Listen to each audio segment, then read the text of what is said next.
Hello. So you guys don't see me, but this is when I wake up. So I wake up and I go on the edge of my bed and I start thinking about my day and pray. Pray on the things that you're so grateful that you're still alive today to make a difference. That's to me important because it drives my day. Now, obviously, I'm working on I'm working on to my schedule of waking up in a certain time because I want to switch my sleeping patterns. But being praying has kept me focused and think of the things that motivates me. Could be quotes, could be anything. Just the fact I'm able to share this today, I'm grateful that I'm able to do that. So, yeah. So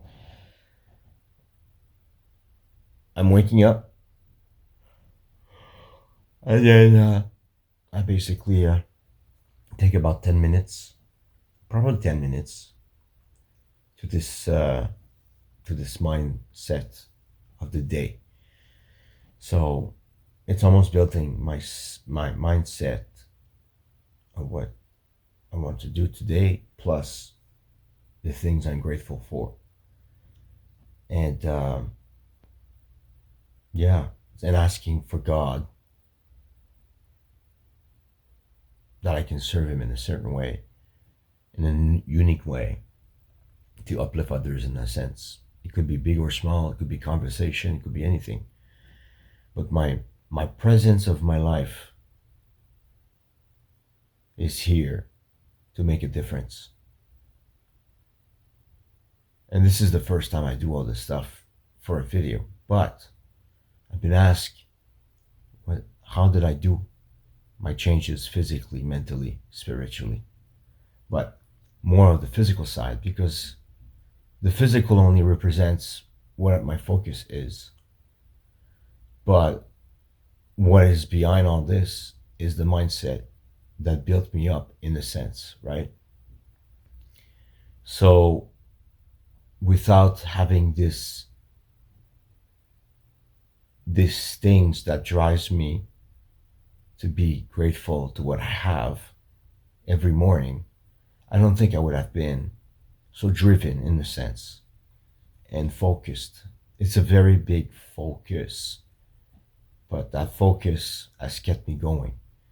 And it's not about just myself and focus, but it's also the people around that gave me more strength to focus. And the fact that I know I inspired people, in a sense, drove me to continue what I'm doing for myself. For now, it can change, but I'm grateful that I was able to do a massive change in my life, because I know there's massive things happening in my life. There's no doubt about it. There's no doubt about it. So everything I've done, from mentally, spiritually, and physically, has given me a sense of inspiration and drive and the focus. More of the mindset though. So a lot of writing, and a lot of thinking of vision in the future and things that is totally random. Like, let's say something random of like, I had a vision. Let's put it that way. I will be on board of that. It's like, I had a vision of a random man standing in the food court, and he's pretty alone. And I thought of, getting a balloon and giving this balloon to this person. Now, this vision is possible to do. This drive is possible to do. I've done some weird things like this before, And every time I did something random like this, and I fully went and do that, it boosted me the confidence of trusting myself, but also trusting God to show me the way. Because everything that there's a full circle in this life, it's almost God is here, no one else. But there is people. You need people to share your moments. But the comfort of knowing that God is here leads the way. To me, that's powerful. So I'm not worried about life too much because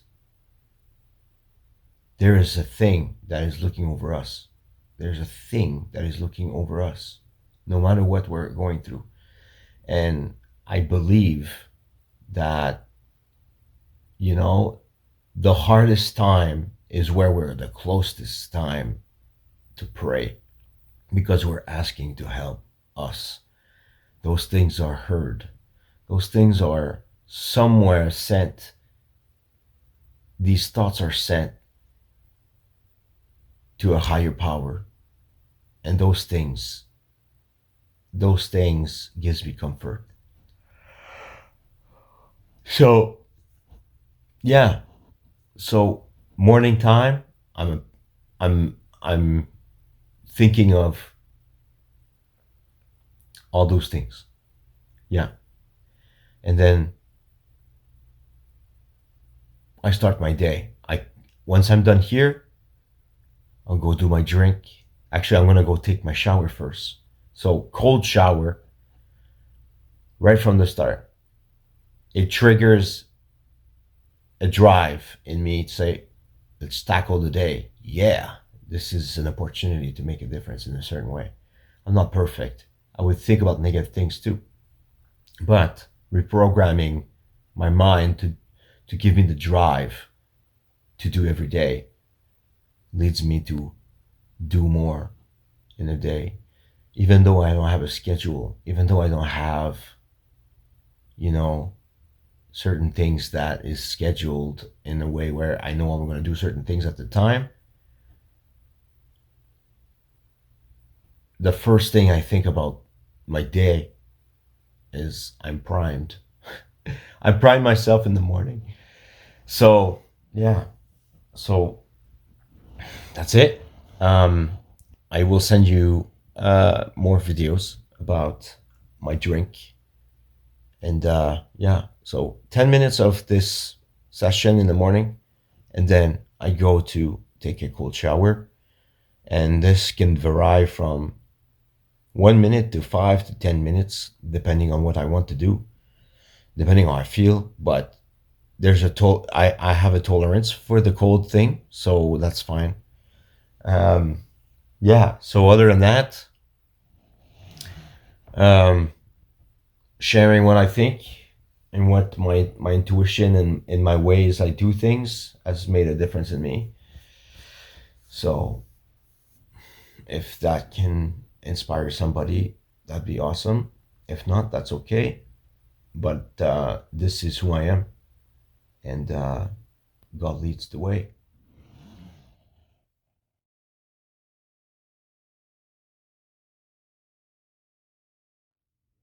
Oui, c'est ça. So, took my cold shower, primed up. It's crazy. So wake up. So, anyways, I'm gonna drink water. Obviously, that's my start of the day. I drink some bit of water. My bottle to make my super drink. I'm gonna take my vitamins. And I'm gonna start doing my drink. Yes, sir. 2 seconds. Actually, I'll do it this way. That's my vitamins, like yesterday.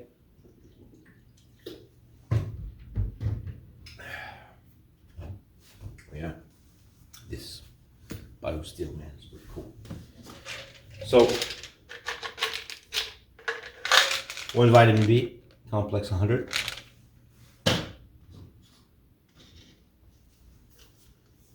Salt fat, I always take 2. Vitamin C, Two of these. These are capsules. Capsules.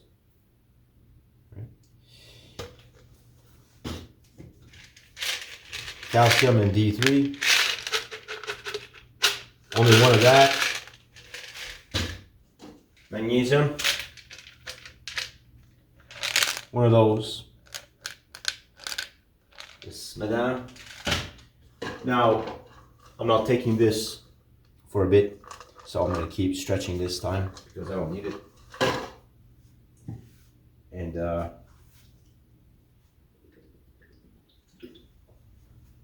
that's it. Now, I don't want to confuse too much, but potassium is good for you. But in my foods and everything else that I take, I think there's enough. Very cool. Now, vitamin day one. I take 2 of these. It's chewable. I like gummy bears. That's about it. Oh yeah. What do we have today?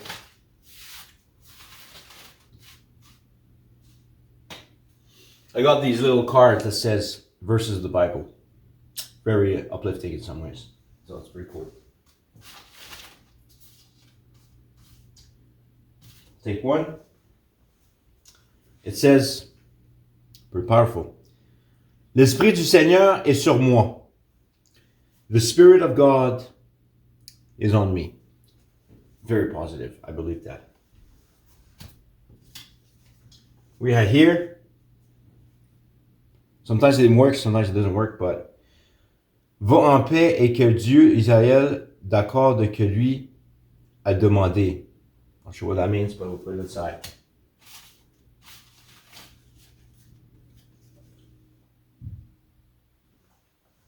That one is beautiful.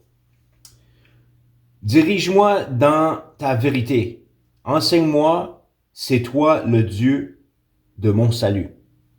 It's like telling you,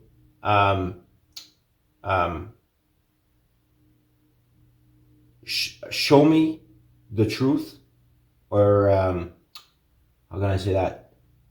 Direct me to the truth and teach me. And it's like, it's saying, it's God that salutes you. Very powerful.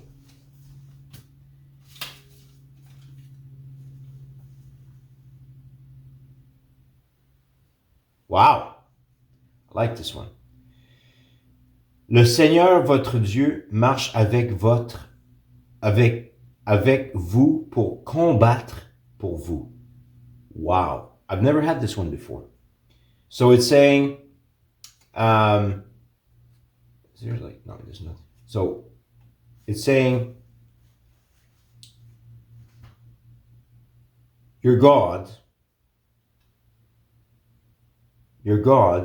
is walking with you to fight for you. That's very comforting to me.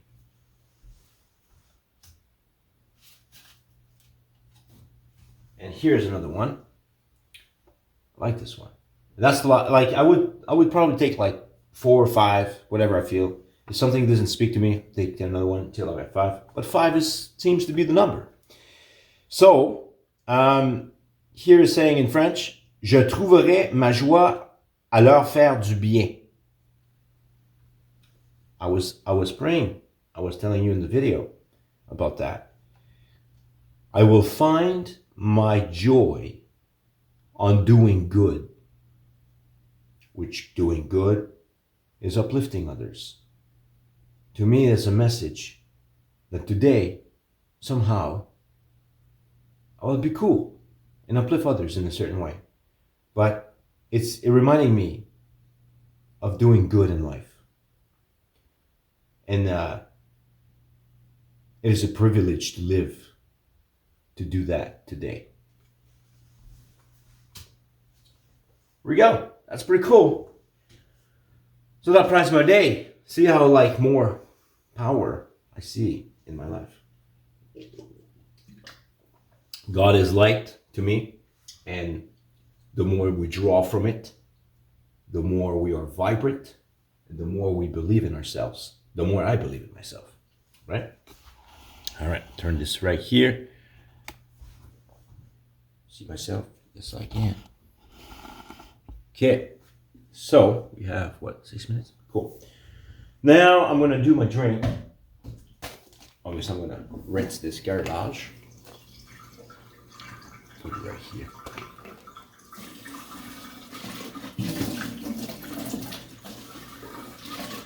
Use what nourishes you in whatever way is possible. Your life will change, because my life changed a lot. But use things that matters to you. What do you want to do today, right? Is the question we want to ask. All right, so this is water. So water. We have this. Okay. Now, this goes like that. That's it. Don't need more than that. Then it's pretty empty. Go here. Water in there. Perfect. It's back to the fridge. All right. Now, got some. This.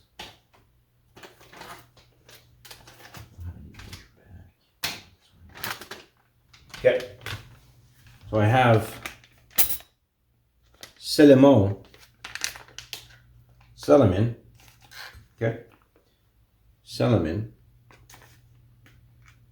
It's about this much, okay, into this thing here, another one. Don't want too much. Tastes weird. Cinnamon into this thing here. Go. And in this little bag, right? This bag here, organic. Now I have this ginger powder. It's a big bag. I don't like this one, but they don't have the no name yet. Again, so one of those in there.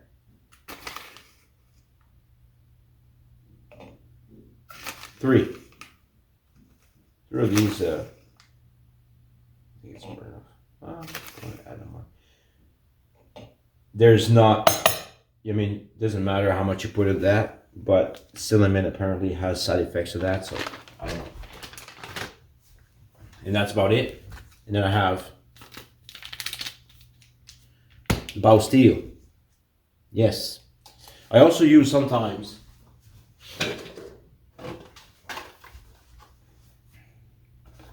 this one here. Hydrolite. Hydrolite is from, if you go to Superstore, there's some on the shelf.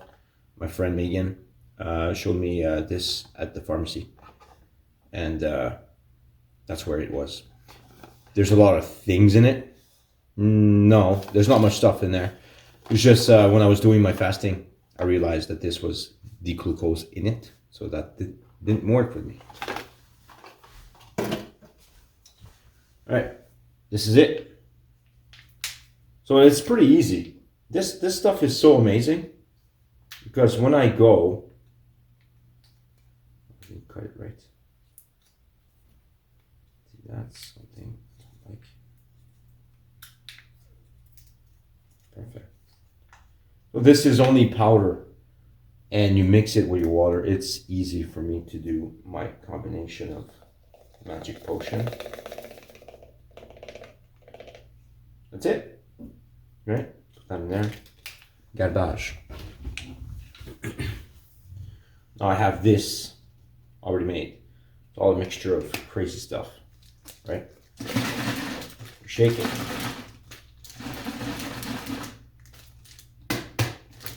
Because this is almost like a detox. And my stomach is empty. I just woke up. My body is on a fasting mode because it's been since like 2 o'clock a.m. yesterday. So I have about 8-9 hours without food. But before I went to bed, I ate. Usually I don't do that.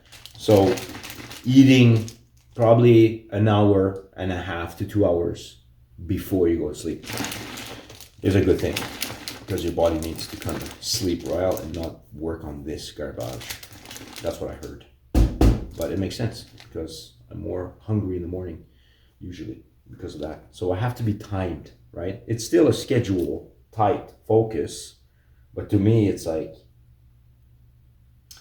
the more I will focus on doing my timing, the better it'll get. That's a massive change over time.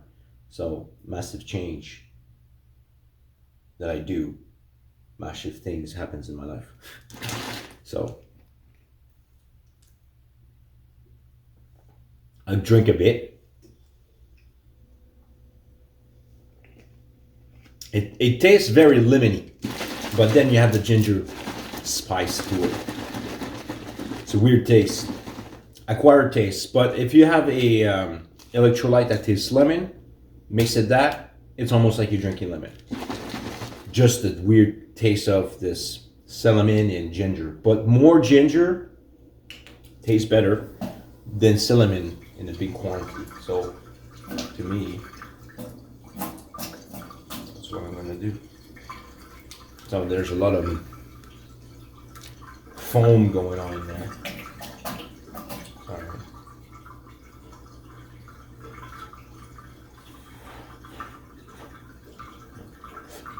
But that foam is probably coming from the mixture of ridiculous stuff.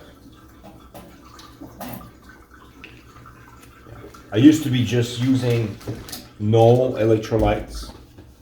Maybe sometimes I will not use the electrolytes. I don't know. We'll test it up, but usually I had no electrolytes in there. And my body has nothing to digest besides what's this detox, whatever thing is. Yes, madame, monsieur.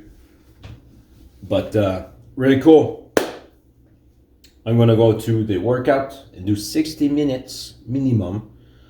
But I target 500 calories burnt when it says on that machine. So if I've been taking breaks between my running and I take too much time, then I will end up using too much time.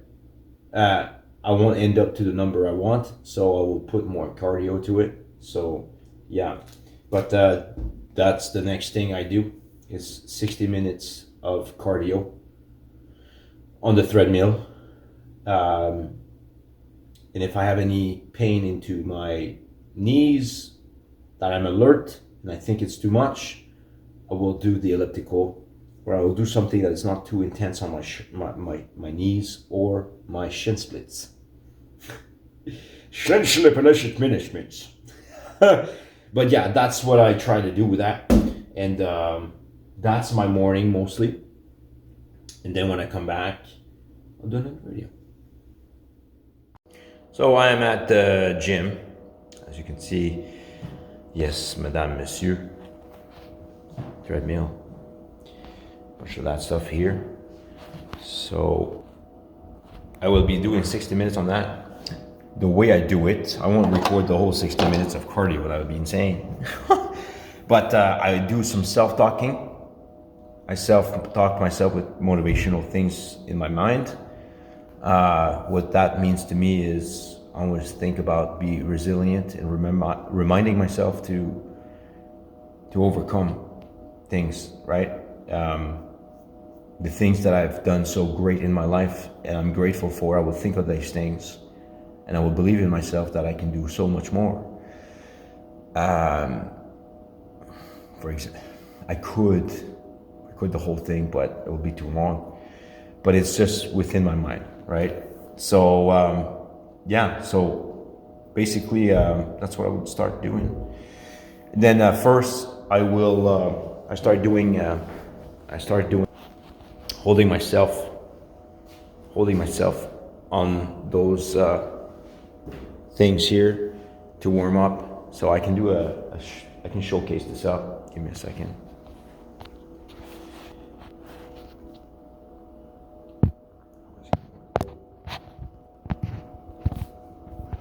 Don't have a right here. I'll do it this way. I'll do it this way. Work.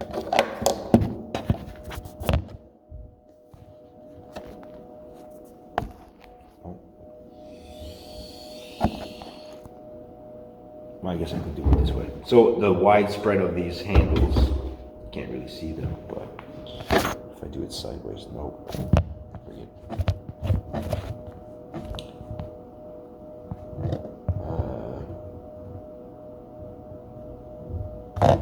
If I do this.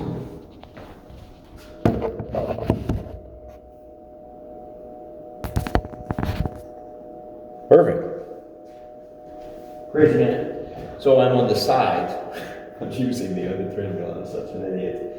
So before I do this thing, I started doing, I like to hold myself because I'm trying to work out inside of my shoulders and inside of that, more balance. I've seen this stuff on YouTube and Facebook. But I would hold myself.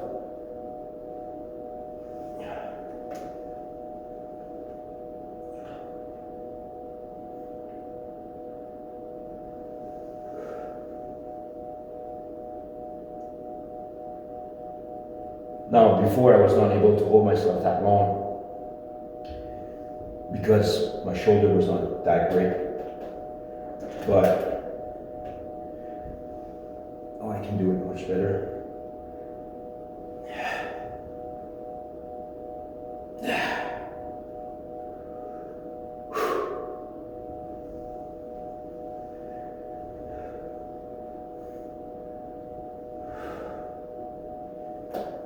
Try to do side kicks.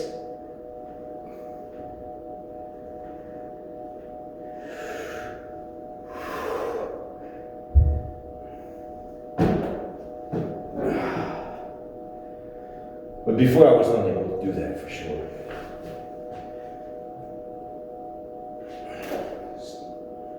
Try to stretch.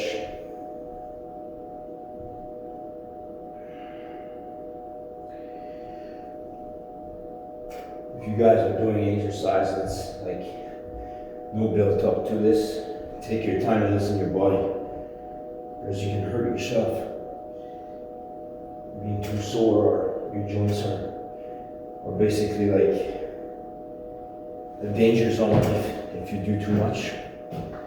It's a very delicate feeling. So yeah, it's pretty crazy. I'll do this thing.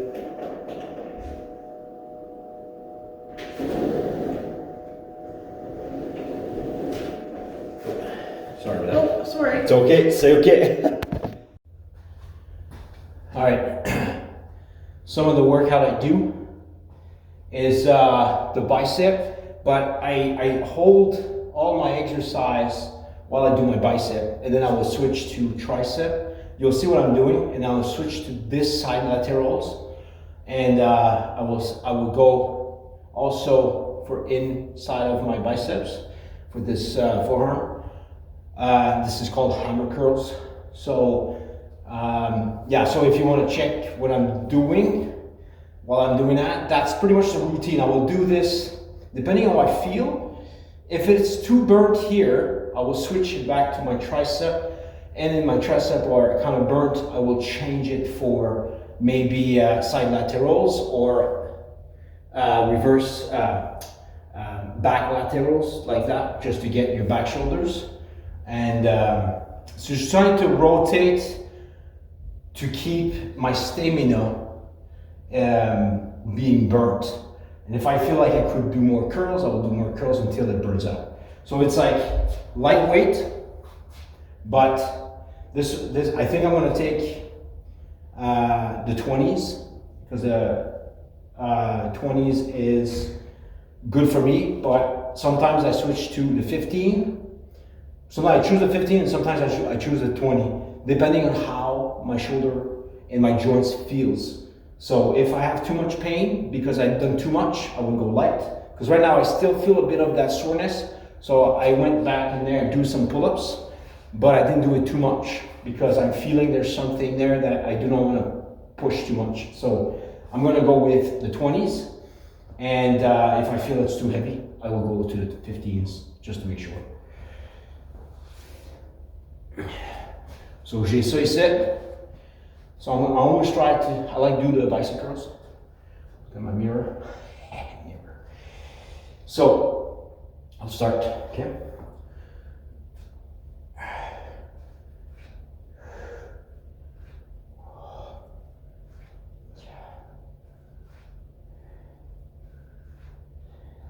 And if you want to have better curls, when I use the 15, I will bend myself a bit so my bicep is in the back, so there's no weight towards my shoulders in the front. So like that, right? Because if I do like this, I'm using my shoulders. So I want to tilt this way, right? So more of that. Okay, that's strong. Now I'm going to do the hammer curls, and I will hold it. Sometimes I will do this in the back, and then I will bring it back, and I will do this. Sometimes I'm going to turn it, hold it, and back to this hammer curls.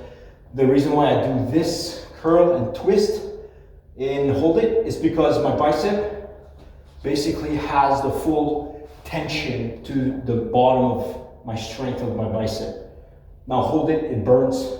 Go back here, it doesn't burn. And then go back here, and go like this. Burns too much, go to tricep. And then a couple of these, till it feels burn. Right?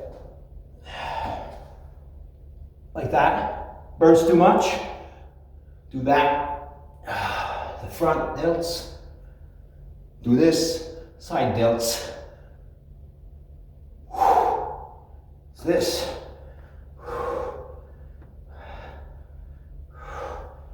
okay, and you can do this. My bicep is cool, but I think my back delts can work. I will do the side, like that. Till it burns. That's good.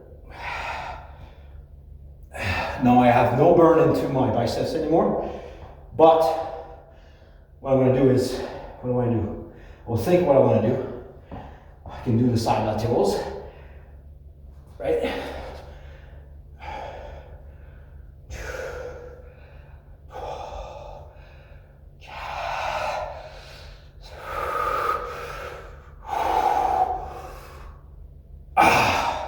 And then I can go back to my biceps.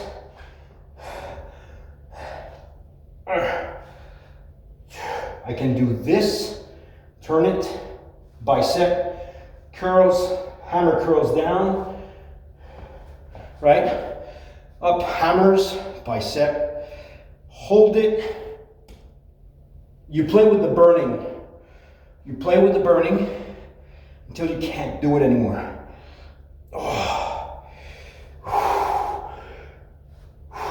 And then at the end, I like to hold it because that's where the maximum corner of your bicep goes in. And I can't do anymore. Oh, I can't do that. Let's do it. See, like, I'm pretty much maxed out. So my tricep could use more. That's a nice bring it down. Do this again.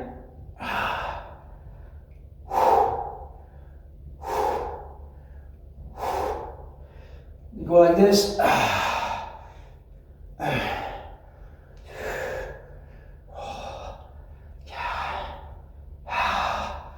like this. Take a break. I'm doing more than usual, but okay. This is hammer curl. If I feel I can do more of that side laterals, I will do it, but I will do it for my back first.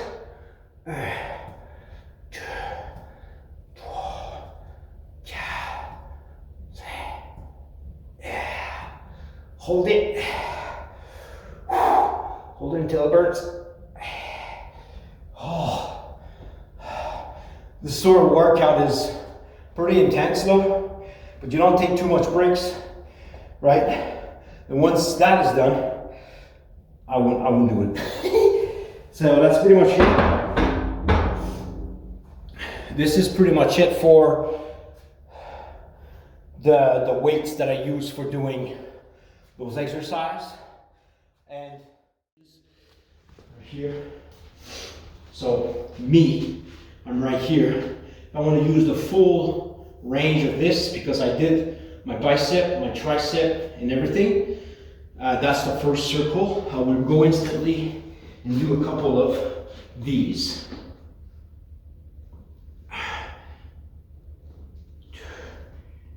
I'm going to try to squeeze it in my chest, right?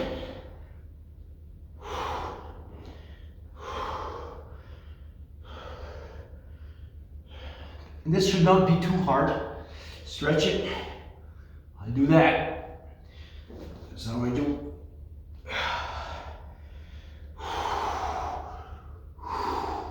Some people will do intervals of this. I will show you. And then hold it. Tricep in your back. Like this. And then you can do some dips. It's too hard on that. But you can do that. Backward. This thing, I'm learning this. I'm trying to do like the standing upside down, but I won't do it. So that's good. And next thing you do is I have this thing here. I'm not sure if you can see. I do this so you can see that, right? Those here, 30 pounds. I do reverse curls. Try to get this on, hold this like this. I reverse. The bench is in the way. Okay, so here, I'm giving you a little course here, monsieur. I do that, 30 pounds. And funny thing is, just to explain, got 10 minutes, okay. When I did my tricep doing dips for a couple of months, I never did this exercise, okay? So what I did, I tried to feel, this squeeze. Feels like I could do some more exercise, squeeze in the back. That kind of squeeze this part here a lot more on top of it. So it's more natural for me to do this and lock it down instead of the bar, okay? I used to do the bar, I still do it. But anyways, we'll do that, okay? 3 times, until it burns. Doesn't take too much, it's 30 pounds. It's hard to hold it, okay? I'll try to bend myself as straight as possible. And I like to have my tricep holding on my sides and straight. Squeeze, and then do that again. Squeeze. It doesn't take much. It's just to get the higher part of that tricep, which also, to me, works out my back deltoids that I did while I was doing the free weights. Back laterals.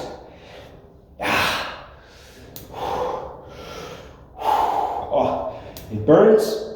Keep burning. And then sometimes I will hold it. And I can't do it. And then I will do that. Remove those. I will come here. Use that bar. Like this. Now I know that this weight for this thing, the bar, this thing here, with this weight of 70 or 60, pretty much the ballpark that I feel is comfortable for me. So I will do the extension. I used to do it with the bar, the Z bar, or on the bench with the weights like that, extension. I don't like that. I feel like this, in this position, if I can get more close, so crazy. Sorry, I'm making you. I do this, okay? Put my butt against the bar, right, to hold it. I will be straight, and I will be straight like this, okay? This is an extension tricep, and I will lift it in the back, and then pull it back, and try to stay as straight possible.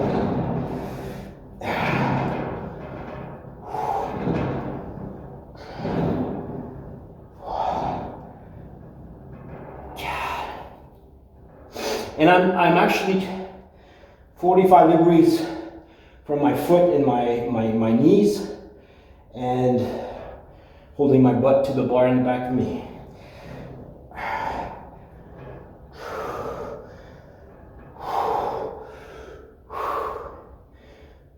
Rick Nicholson is seeing the the background features of working out with Andre Boulard. Oh my God. Oh, now it burns. Hold it until you can't hold it anymore. Oh, that's good. And that's good.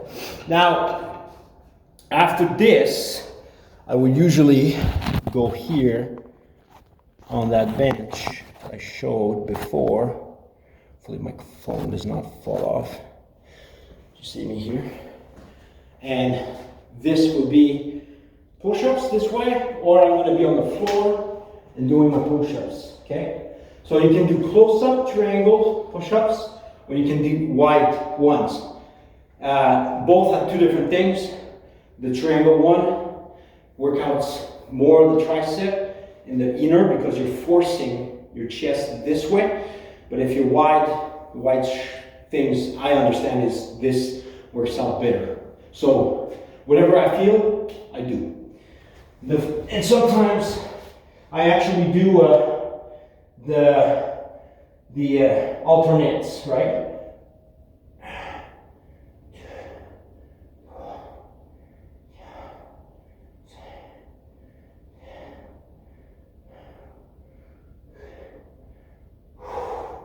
I will lift myself that way, hold it, then put my triangle in closer to my chest, the triangle side, then go back and do it again. At the end of that, can't do it, I hold it. And that's the only one I do for now.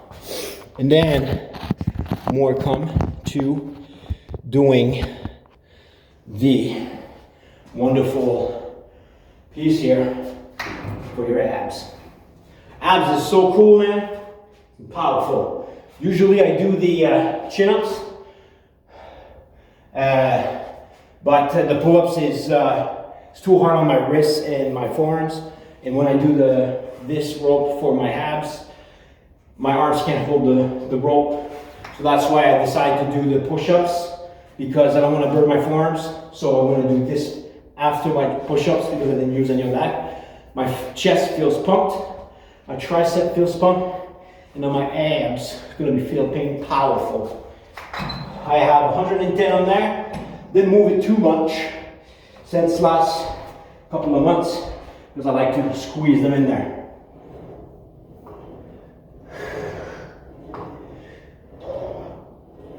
Same thing. You hold it when you burn, and you try to hold it as long as you can in some ways.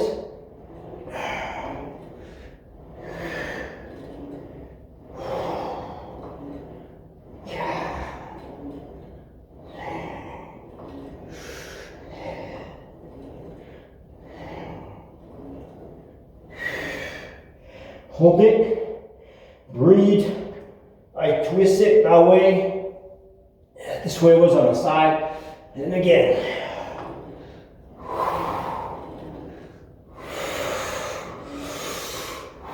Breathe. Oh. Hold it. Twist it. Oh, I can do it.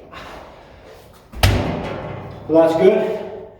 Now, I would do leg raise. Leg raise to burn the mother. We'll go closer to this. Everybody knows how to do leg raise, but I will do it a bit different.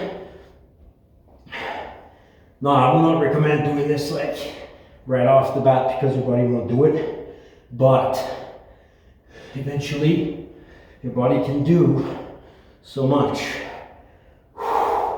Then I will do some side, right, like this.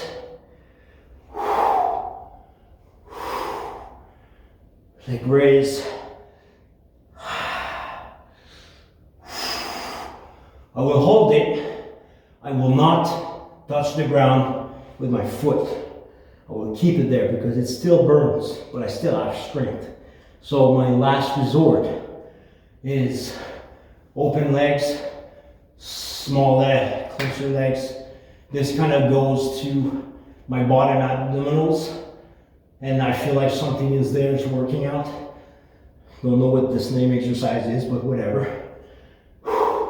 And then if I want to do it and try another one,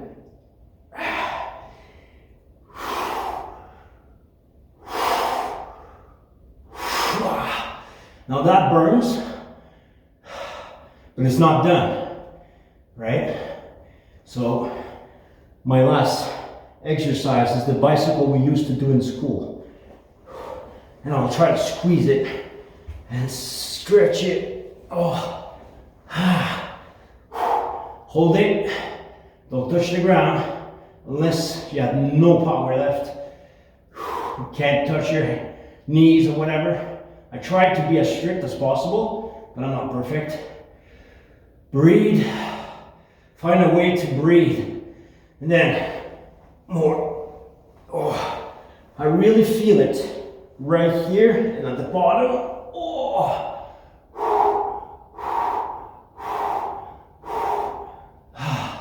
If it helps to move your legs to get that, okay.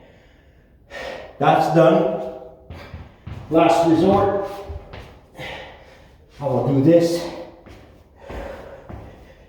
Okay. Alternate from this crunch and push-ups. 2, 3, 4. Hold it. And then another one. Like that.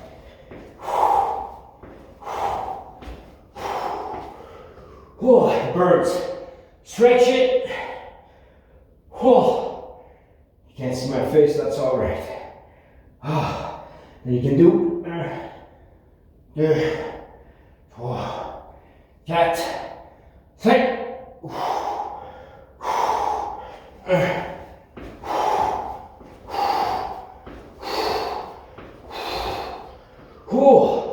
Hold it to the back. And then 2, 3, 4, 5. I'm gonna go back. That's another exercise, not really. And then 2. Oh, I can't do it. And then hold it in the bottom. Hold it in the bottom until you can't hold it anymore. Oh God. Stretch. And then you go back to the triangle. Okay? And then you do 3. That's why I do whatever I can. 1 in the bottom, 1 in the top, 1 in the bottom, 1 in the top. Hold it. Your tricep burns. Hold it here. A couple of seconds. Gonna get that. Okay, that's it. Now I'm gonna do is a vacuum exercise of breathing and bringing out and holding your breath to squeeze your stomach. I find that kind of helps me to feel the pump in everywhere. Breathe, release.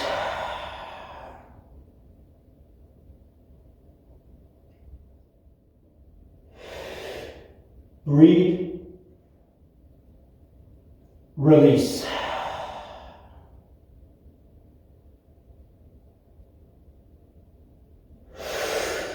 Breathe, resilience.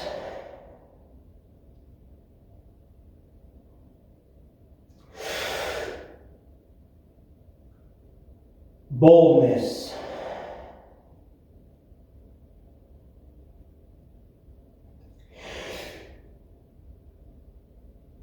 Discipline.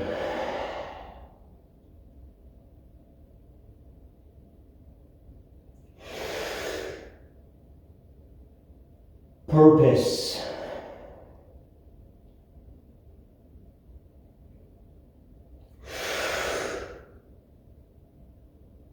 Mindfulness.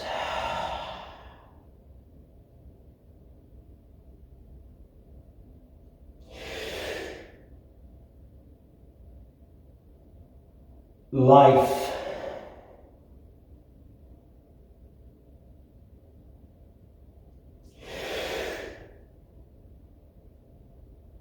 Freedom.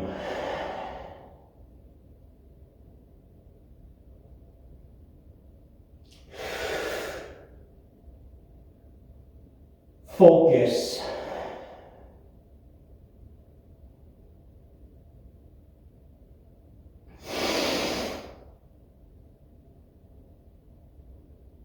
Believe.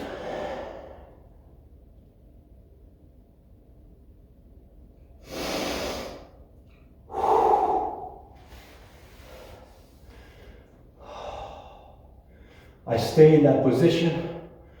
I let this breathing to emphasize what I just said. And these are the things I say to myself. And many other things, even the things I do not believe I am, but I still believe it is who I am. So, this is coming from journaling and focusing on what's right for myself and be meaningful to the things I say to myself. I am André Boulard. I am André Boulard. I'm a funny man. That's good. Today was a meaningful and purposeful life meeting of talking of good things. And sharing this up with you is a purposeful thing that is meaningful. And if I had 30 days to live, this moment is a given gift from God's grace. Amen on that, monsieur. I will have to give you some more stuff, but that's pretty cool. And usually it's not done. Usually like I would do another cycle of that, but my joints are pretty weak, so I listen to that. I feel very lightheaded, very calm, my breathing. I said stuff about myself. Usually I do more of that on my personal time, but when it's workout like that, I will do this routine and do this breathing exercise with the words that resonates from my heart. So I would think about what I'm going to say. Gratefulness, that's one of those things that I say to myself. You know, living a life right now is a gift of life, no matter what. Even though it's the hard thing, being alive, just being alive can change somebody's life. And you never know who you can impact in your life. And that's a gift just by being alive. So even a guy down in St. George is having drug problems. This man just standing there could be comfort to somebody else. Being alive can change your life. That's how I think. I'm gonna pull up a exercise of the chin-ups, Usually I do not pull out this stuff, but I try to go to this thing I'd say if I can do 1 rep, it's fine. If I can do 1 rep in a day and I feel weak, it's okay. But if I forced it too much, I may have problems and I don't want to cause that. So I use the wide, I use this, and I use that. Now at first, I couldn't even do anything. At first I was holding myself. My forearms was super weak, okay? And I couldn't hold myself for too long, but now my grip, my muscle in my back, never been that way before. So I'm able to pull myself up. But right now I feel joints that are in pain. I gotta be delicate with it. So I will start with this one because it's not the wide delts that is getting hit by those wide ones. I feel this is better for me for now. I hold it, hold. And this works out everything in your arms to your back.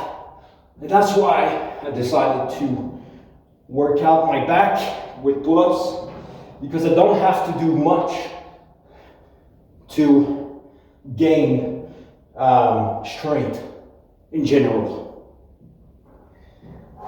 I will hold it, put my foot on the ground, and then if this is too hard, I can alternate from bicep holds, right? Bicep hold. I like this one too, because it emphasizes your mid-range of your back plus your bicep. But I'm doing way too much, I guess.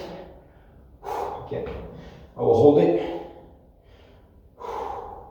And then I'm going to do the wide to stretch. Whenever I feel, if I pull it up, no, I won't do it because I feel something. But stretching it is good. It's giving it time to give space to heal. And that's about it. But, you know, like at first I couldn't even pull myself up whatsoever. And I had already like a lot of pain. And then big muscles here. I'm an idiot sometimes. But yeah. So if I feel I want to do more, which I feel my bicep could get more, my tricep is cool, it's all right. I could go back to holding myself on the bench. I can show you what I want to do. Where is it? Can't even show anything. Hang on a minute. So holding myself to the bench. Find it. Sorry about that. I'm gonna put it back over there. There we go. So how's that? Okay. I'm gonna go back here. Okay. How many minutes do we have? 30 minutes? Oh, pretty good. So I'm gonna go back here. Once I'm done with all this stuff, I come back here to tighten up everything. Because holding yourself and balancing yourself, everything that I worked out becomes squeezed. It's like the final touch of the powerful pump that you get. Because it's all tight. So I like doing that myself. So put my hands here between the bench, hold it. I can do this. Oh. Do that. I do a lot of these. Don't touch the floor. Hold it. It's balancing yourself.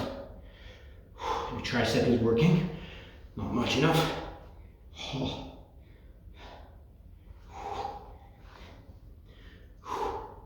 The treadmill has some bars you can use. Then you can't hold yourself anymore. You do these push-ups, stretch. Stretch to the bottom. Don't do it too much. Not good for your joints. But hold it.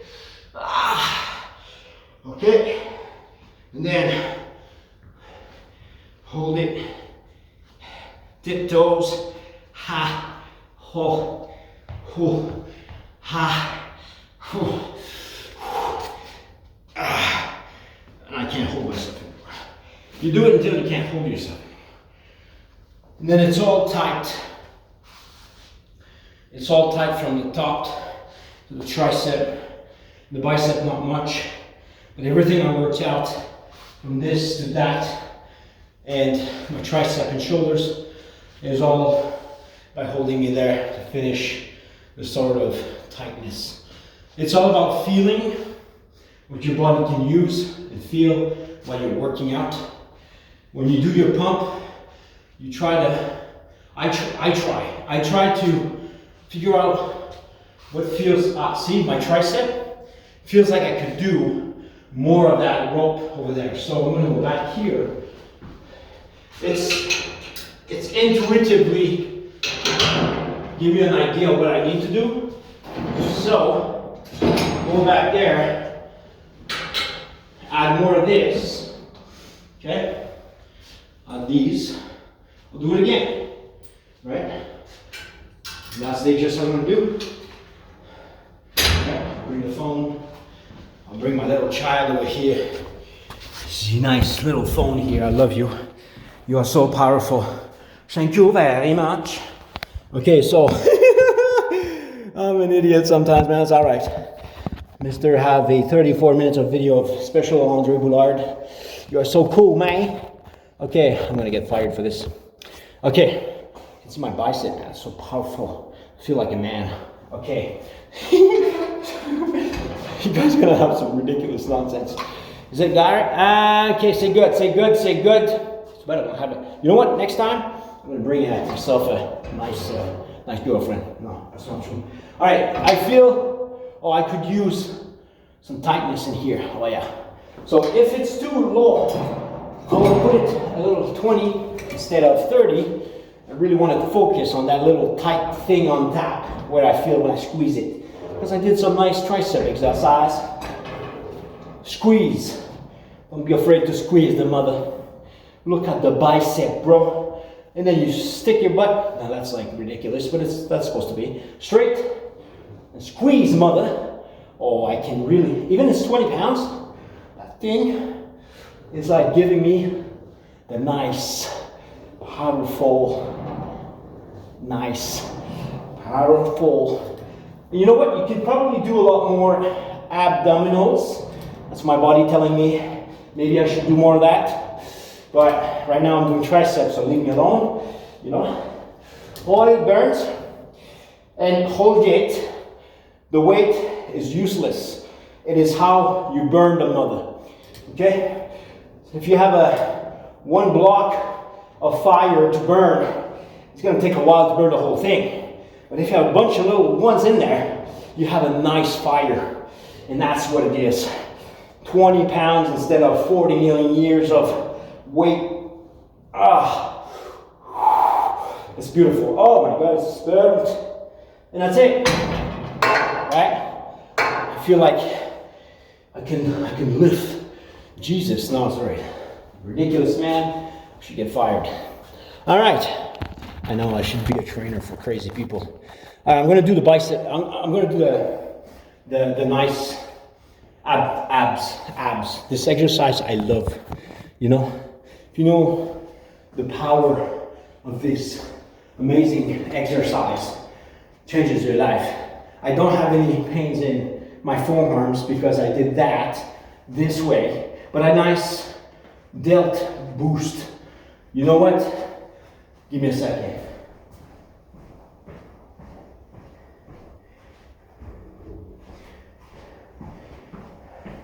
Now, because I have a nice delt boost, okay, I can do the reverse tricep curls, and that's aiming my tricep, but also my back delts, or I could do side lateral from the back, like this.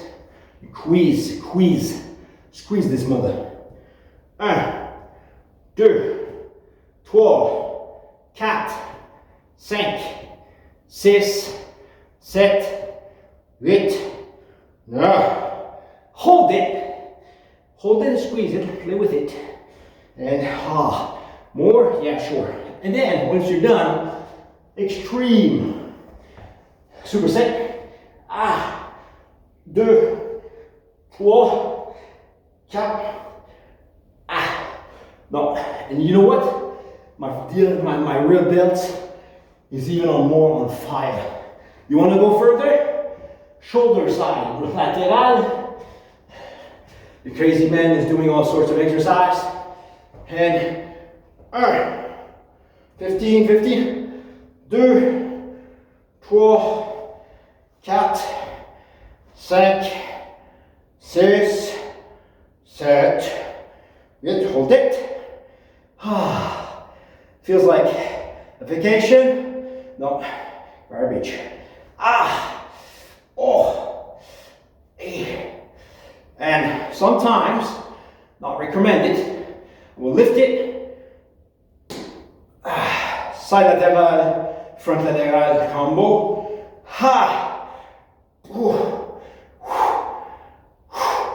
These are exercises I will alternate here and there. Because, you know, could be an idiot. But yeah, so that's about it. I hold it. Don't you lie. I feel like I can do bicep curls. Yes, sir. But I'm gonna tilt myself a bit so I can get the furthest extension and no resistance to my shoulder. More on my rear delts. Nobody does this exercise, but it's only me. I'm a crazy man. Stop burning, but if I squeeze it, right? Squeeze it and hold it, right? Then, what? And then go with the side. And then we can do this.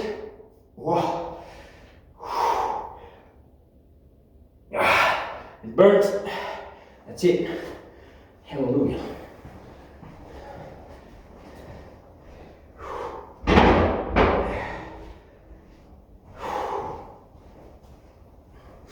Now I did this, and I feel like a powerful man. Now I can go back to my push-ups, but I will do it on the bench because I feel like it's pretty intense already. So this one here, bench, and you can have close grip or no close grip. This is it's less pain onto my shoulder. 1, 2, 3, 4. I don't even need to count anymore because that thing is about burning the mud.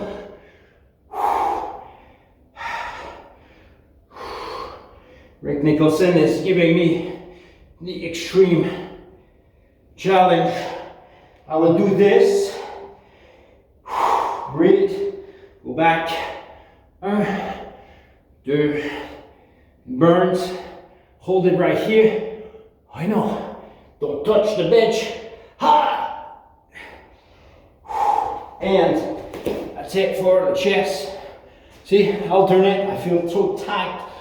I could do even the holding. Okay, holding. How do I hold? Remember how I hold? I hold it this way. Okay? I'm gonna go with this right here. You can see me. Hold.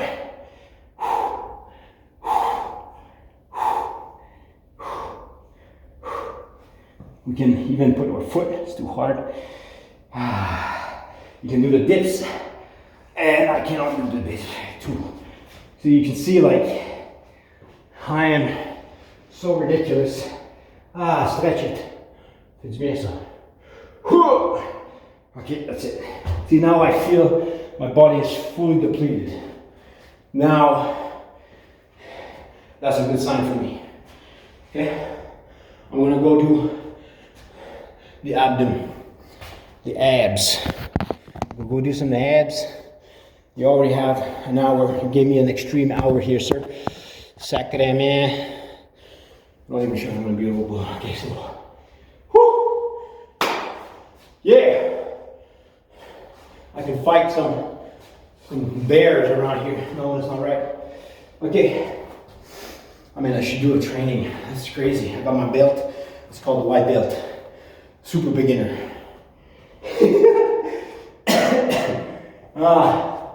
The idiot guy here don't know how to put the bars on the machine.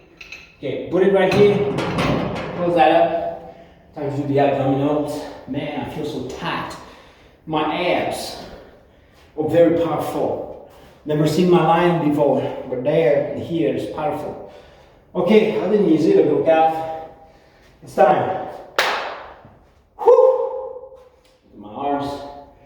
Okay, changing lives forever, bro. Yeah. All right. I'm gonna do this every time. This is so cool.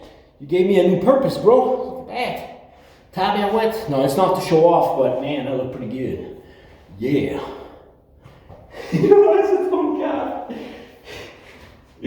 I don't need to be showing off. I'm already cool. All right. I should have the throw. Man, next time you tell me, man, it'll be throw time. Okay. Abs. Once again.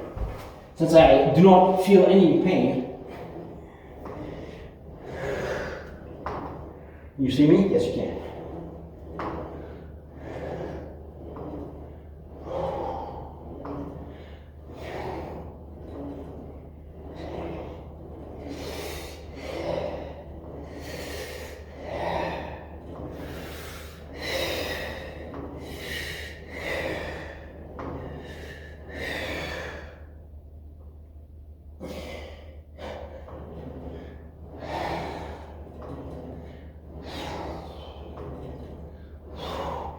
You have to feel the squeeze. You need to have a bit of the squeeze. Because that says that you're doing the exercise right.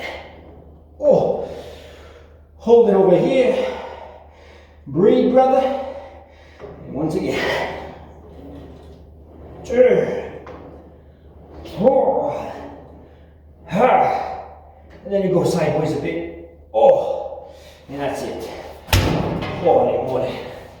Now, we do leg raise. I want to show it. I'll show my foot.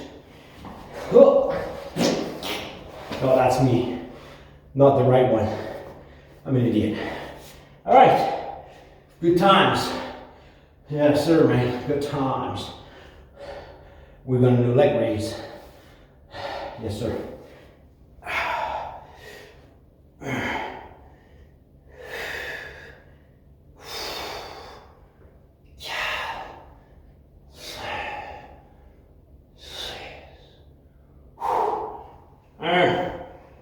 Two, sideways, torque it.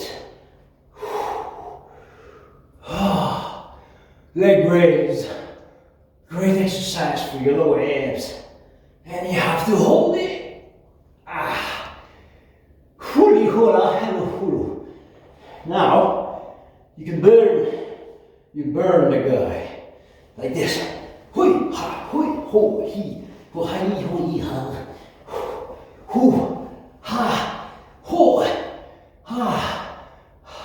I can feel my abs speaking out, to peek out from my stomach as it wants to blow up. Ha, he, ho, ha, ho, ha. Hold it. Do not. We gotta survive. Oh. Now, if you're too tired, you can hold it. What a time. Okay. Now I can do more. 1, 2, 3, 4, 5, 6. Hey.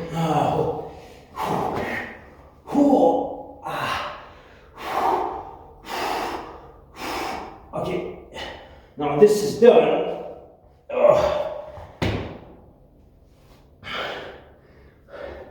This is done. I can even do this. Okay, we'll do it. You guys need to see this. This way. Am I too far? I'm not too far. Okay. All right.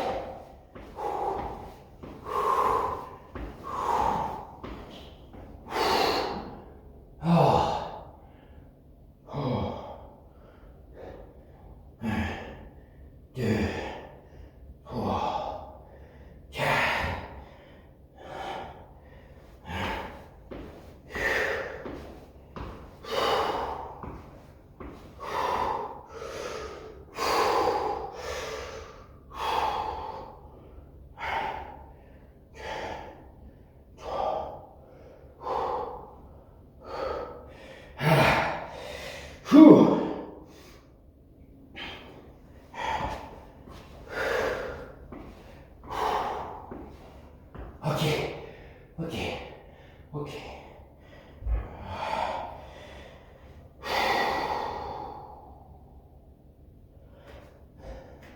And then for the final shot, we're gonna triangle this up, hold it.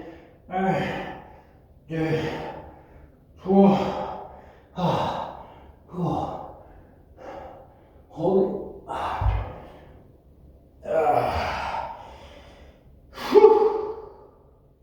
And that's about it.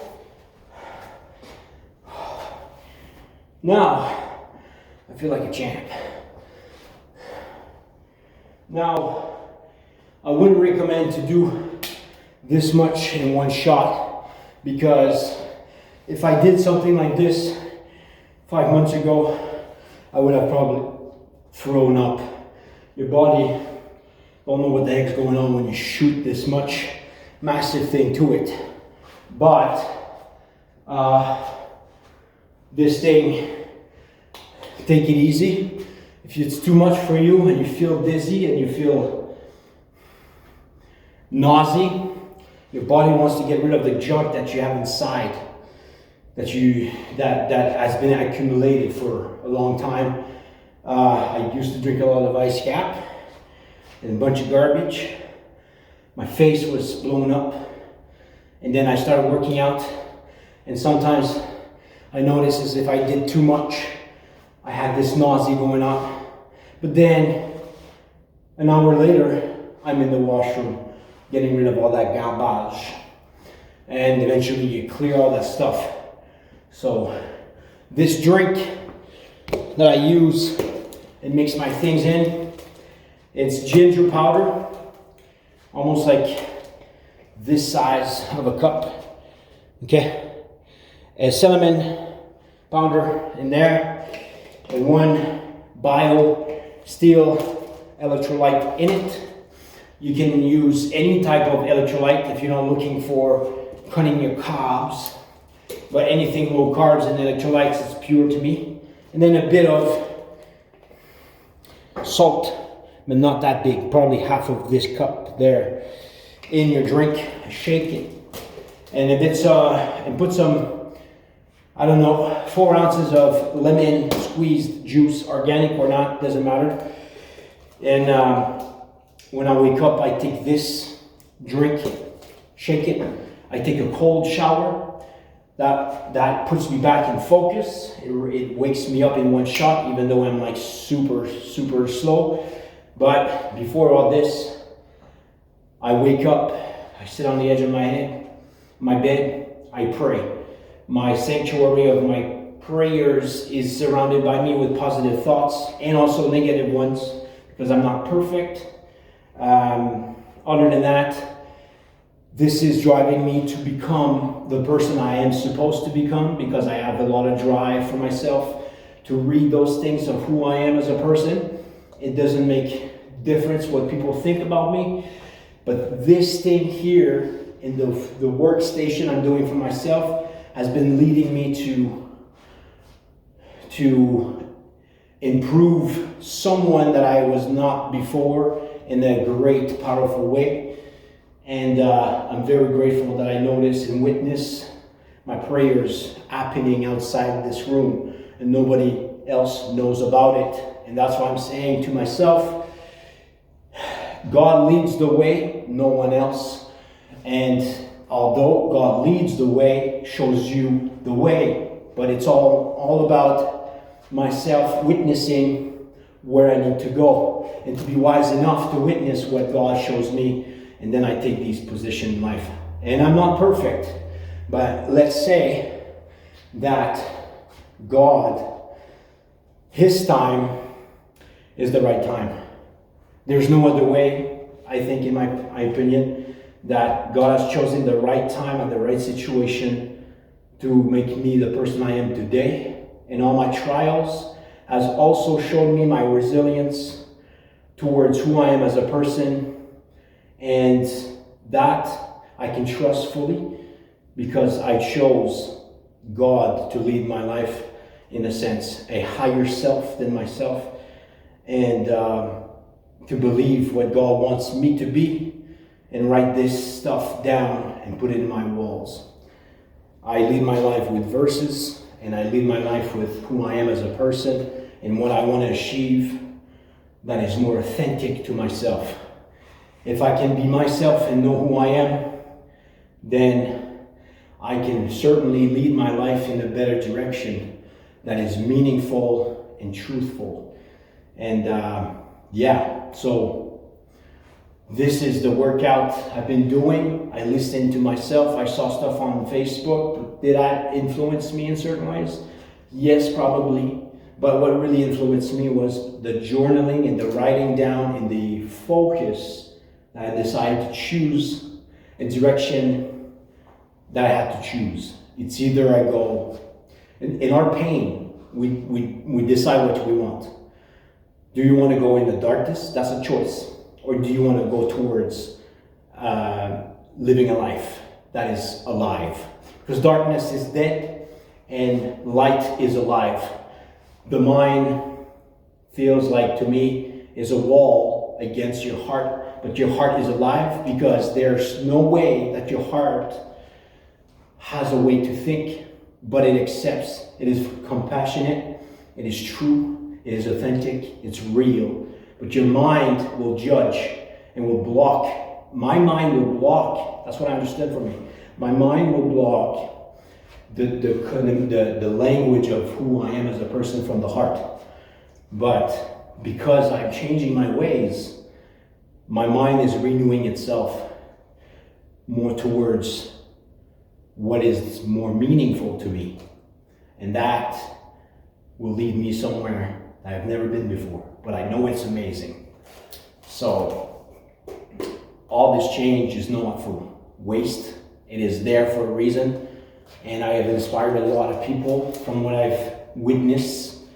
And I'm so grateful that when you choose massive things, when I choose to do massive things in my life, massive things happens in my life. This also comes with when we choose to do rare things happens in our lives. And that's incredible. So yes, that is something I want to say to many of people, but you know what? I'm going to post this on Facebook. It's pretty cool. But anyways, my phone is dying pretty fast. 1 hour, 56 minutes. That's incredible. But yeah, so the change that I've done about myself, I'm proud of that. It takes a lot of work, but you know, be resilient. Remember to be resilient, to heal your life in a good place. That's my message for myself. I must remember myself to say I must be resilient and be witnessing it in the low times and also in the good times. Resilience is discipline against things. So to me, I was able to do something pretty cool. And I'm not saying I'm the best people, I'm not. I mean, I just followed my intuition and I wanted to ameliorate myself during the time that I questioned myself. But every time, God leads the way, no one else. And this one is much more deeper than normal. So that's why I have so much drive to do this. But anyways, changed my life forever, man. But I appreciate everybody. You guys are amazing. Shane, you have inspired me. You're always showing up in the time that it's difficult and good times as well. You're giving a lot of things to people. And all my friends, close friends, inspiring me. People at Superstore, no witness how I've changed. That's an encouragement to drive me even more. You know, massive things happens. The massive things that we do in life, massive things happens in your life.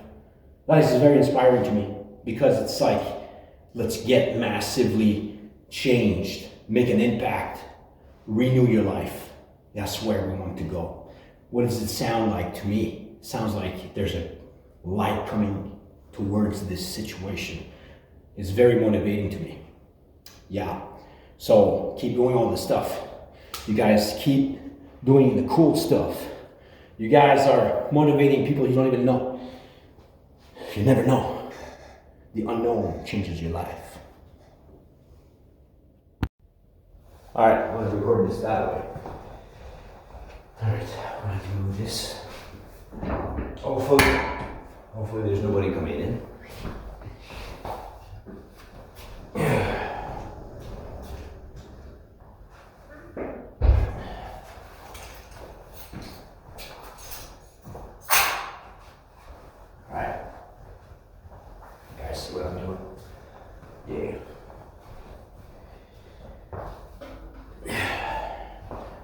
15 pounds. Ah, you know what? I forgot something.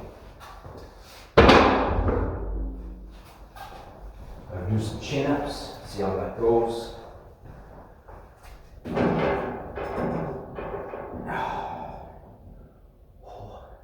Yeah, my shoulders are pretty stressed out, but I'm gonna stretch. Just hanging.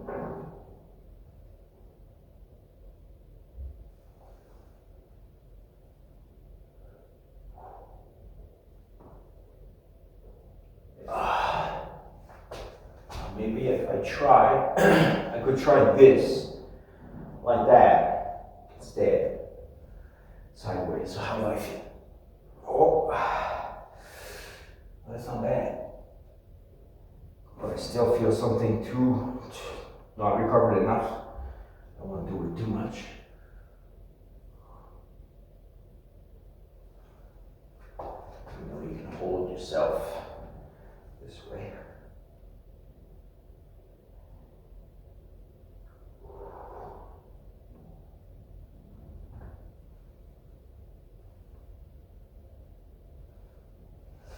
I at least pull this up every time. Like, it's to give myself, my body, like, okay, I have to keep myself strong enough every day. My muscle will build on a daily basis instead of doing it once a week. I do it every day, at least once. I try to do it once to help myself. If I feel during the day, in a random day, and I feel like I want to do a chin-up, I'll come here and do a chin-up, right?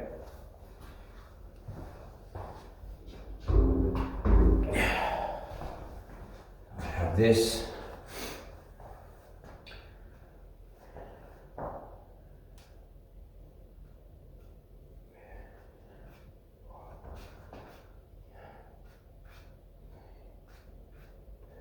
It's 15 pounds. It's not 20 from yesterday. My body can have a rest, even though I do a lot of exercise. I won't do it too much. If I feel good tonight, I will do it at my place, but only for my bicep and shoulders, then my chest. Depends on what it is, but it goes.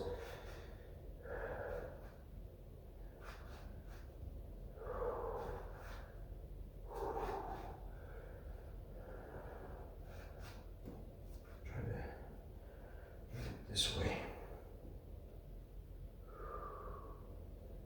Tilt a bit further.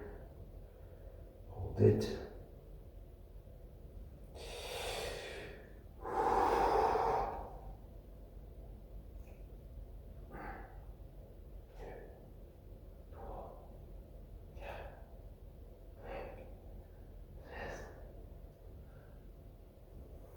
And do it until someone's burned. Lightweight for my shoulder doesn't hurt, but I still have feeling my pressure that weight in my shoulder, but I'll keep it as clean as possible.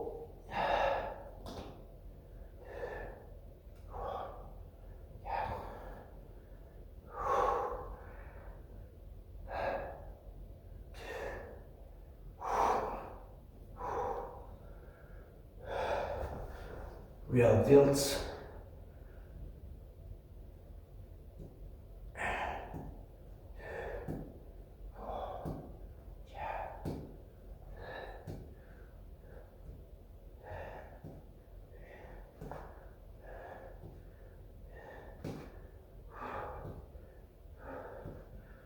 Hold it.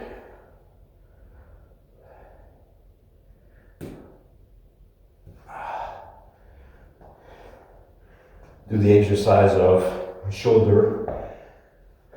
Do I feel like this or like that? Both of them are very sore, so I won't pull it too much.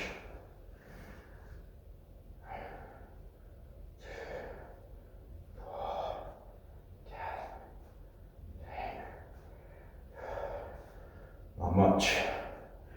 My bicep can get more of it because I feel I can have more that. So, for some reason my bicep doesn't get so sore compared to other ones. But my shoulders are used a lot in so many different ways. Hold it this way. Do it again. Burn that up. Tilt it forward. Gives a rest to my biceps. And I can do it again.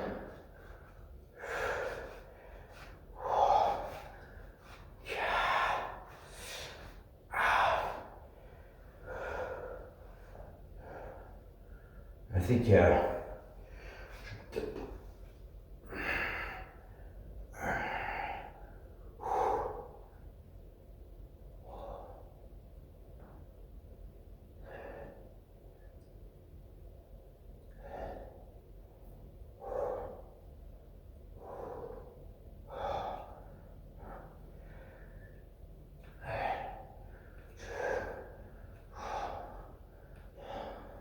there's basically no risk of hurting yourself with this type of weight, because your body can take it very easily. If I had the 40 pounds doing this, which I can lift, but my shoulder will destroy itself. That's why I don't want to go heavy, because that heavy gives me more risk of hurting myself. Why would I do that? Use a weight that makes you be able to do mini reps until it fails. It's a safer place for me to do that. All right, so that's it for this nonsense. First of all, the ball thing. Right here. Here we go. So you guys can see what I'm doing. You see the benches. I guess you can see the benches here. Okay. So I did that, and I can do a bit of a chest. What is between this bench?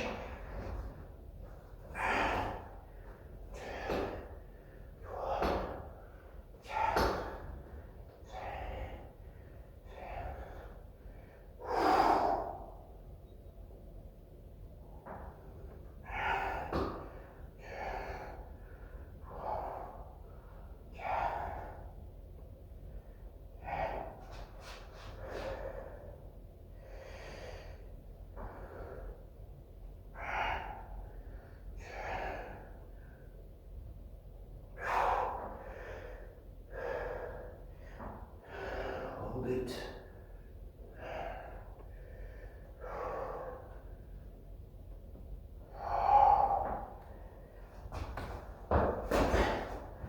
You can alternate to this. Hold it. I love it burns. See, I hold it and then it's already there. I feel the pump everywhere. So I will do this exercise from yesterday, still in my thing. Right?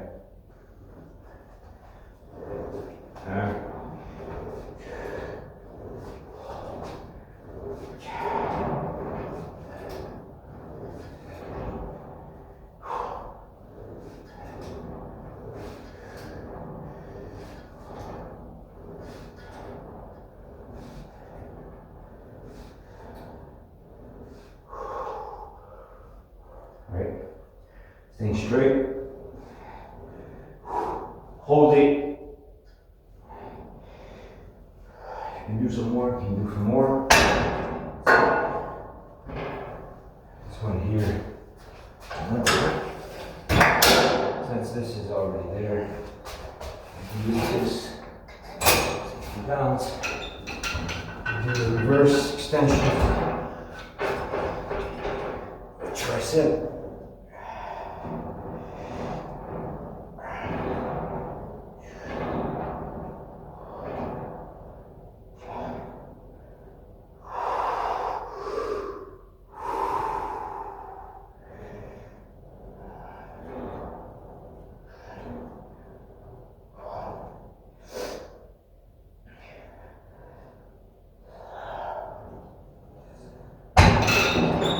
burned my forearms and try to stretch that again. Hold it while I hold it.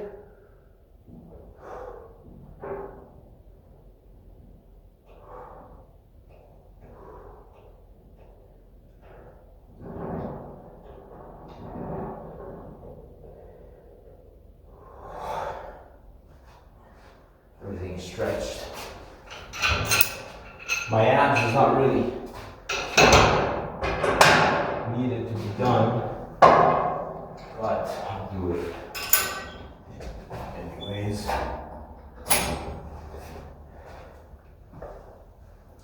I really feel my tricep when I do this. And that exercise over there with the cable, powerful stuff. I could even do that. I try to test how squeezy this natural feel of it. But I think that's about it. Good as get. Alright. Like that. I can't even do more of that.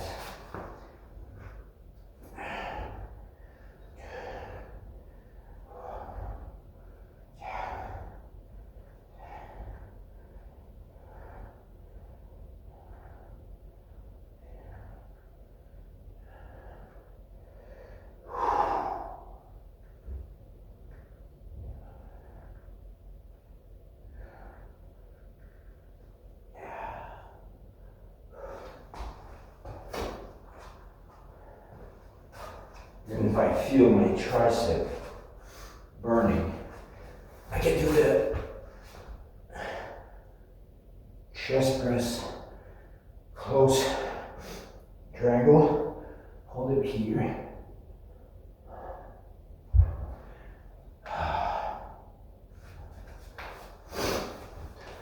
The reason why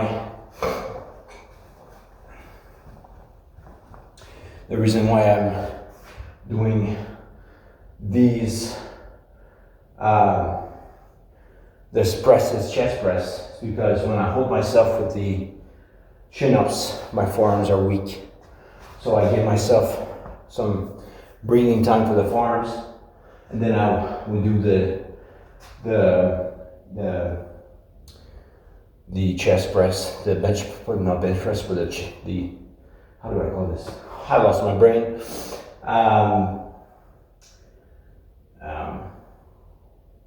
Wow, I forgot that. The push-ups. Okay, so I will do the push-ups, incline, this side, to give myself rest for my wrist.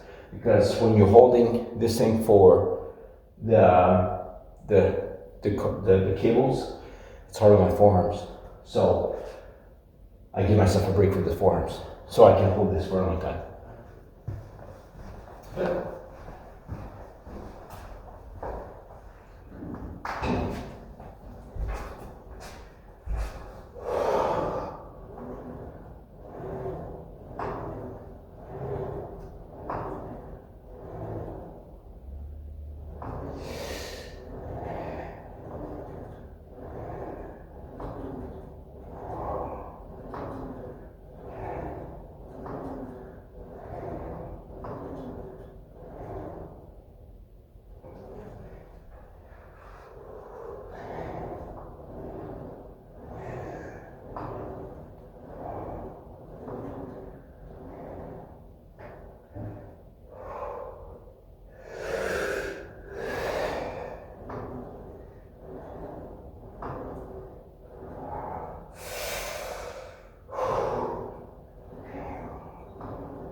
How much of that? And the second exercise for my abs, I would do this on this bench. See that? You can see. I would do this. After that, cable crunch. I'll do this. Then throw myself sideways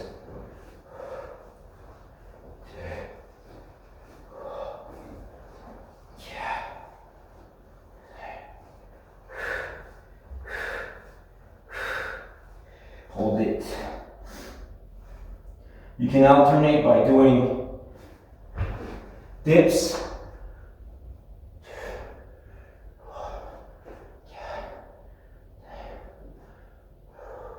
Or you can alternate by doing other things for your leg raise. And go back like this, sideways, until it burns.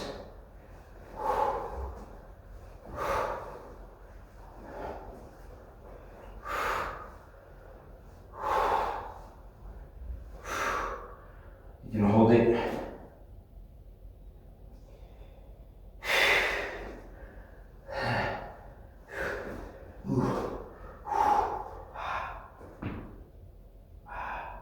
And then when that's done, you go on the floor.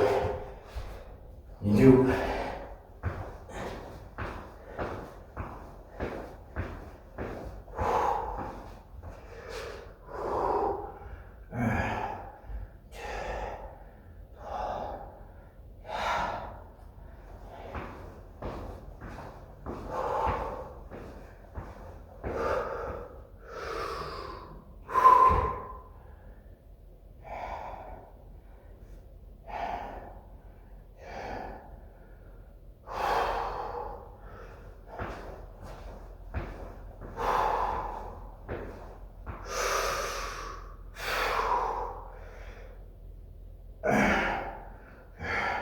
hold it, and even that's too hard. And then you go backwards and you do the bicycle exercise to burn those arms to the end. Hold it, move your legs inward, outward.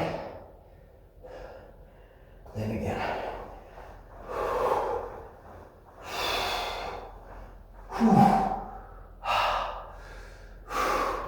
Hold it.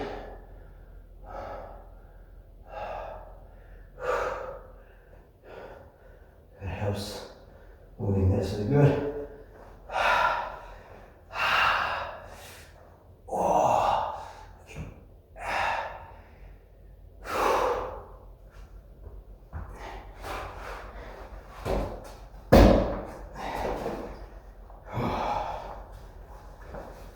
And now, I think I feel pretty good. So that's it for this routine today, because I feel some of the thing needs to heal. But I can still do bicep, because this seems to be okay to me. It feels like I could pull another one. Still listen to what your body is telling you in each muscle groups, and what it feels like, because sometimes your body needs to recover. You got to listen to that, or you can get yourself injured. But you're less injured if you're using, I feel safer if I use lighter weights than massive weights, just to gain the size. I'd rather be in shape and stamina and run anywhere I want and feel good that I can tackle long distance stuff, because I do bicycle for pedal for parks and all that stuff, and some run from Riverview to Shediac to Sackville during the summer. This thing, it comes with lightweight but super high intensive repetition until it burns. You go over the burn and you tolerate that burn. And that's why I hold my things in my hand while I do my biceps, and then I alternate from tricep to side laterals to back laterals, and some of the front raise for the shoulders, chest, everything, combination instantly without losing time, but it does the same sort of effect. So, yeah, it's not complicated. This would be more like an alternate beginning state. You start with that sort of light thing, and then you go over that limit once you feel comfortable. But listening to the body and how it feels, especially the shoulder when I'm doing a lot of chin-ups over there. It adds a lot of stress, and it's called a compounding exercise. It's one of the hardest things to tackle, but it's the most one of the most best exercise in general to grow strength in your body, especially in the upper range. So to me, the chin-ups are the number one thing I would tackle from the beginning of my workout, because it's hard to pull off.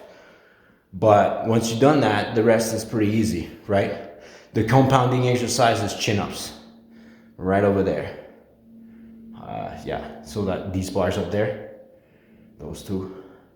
I tackle every angles, like every angle of my back by doing that. But listen to your shoulders. This is very important, because you can really damage everything out. And I already did some damage back then when I was in my 20s, and I tore up my shoulder by doing heavy weight while I was feeling sore. But it was a very, very, like, it was painful. Like 1 to 10, before it ruptured, I felt weakness in it, but I didn't listen to it. And then it became an injury. It took me 6 months to recover from that. But the first 3 months was okay. I can still lift stuff.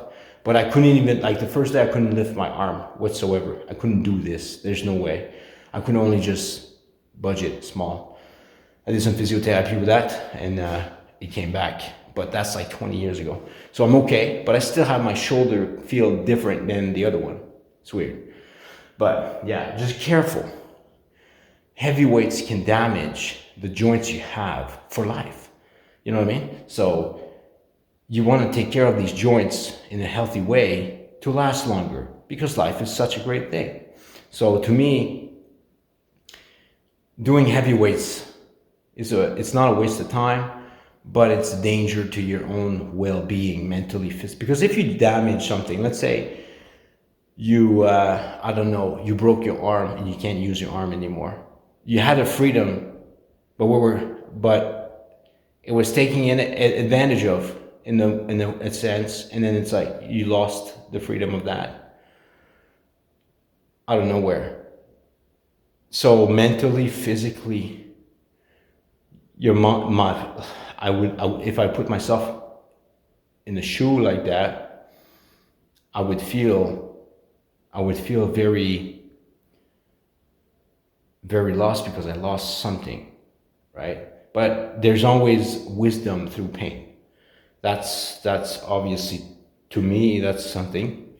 So, but whatever life gives you is a gift. Treat it very delicately, you know.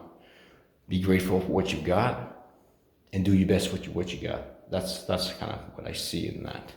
But anyways, yeah, pretty cool. But yeah, so to me, I want to improve my stamina for this summer, and I already lost a lot of weight. I'm happy with that, and I feel good. Like, so much power, man. It's incredible. If I did tackle all this stuff, I don't know, 6 months ago, I would have probably thrown up because my body can't take it, right? So gradually built it off, you know, that's what I did. Is like at the beginning in, like, let's say September, October, November, I started to do one session. I thought of exercise that I knew, and I tried to do it as fast as I could, not fast as I could, but a fast pace at least, you know what I mean? Like, breathing times between it was not much, maybe 2 seconds, 5 seconds, if you want to put it in numbers. And I tried to compound my movement by one weight, by holding it, bicep, like I do right now. But I did one routine of that, and I felt the pump. I feel the pump, so I went to do other ones. I did chest press, and I did these abs exercise.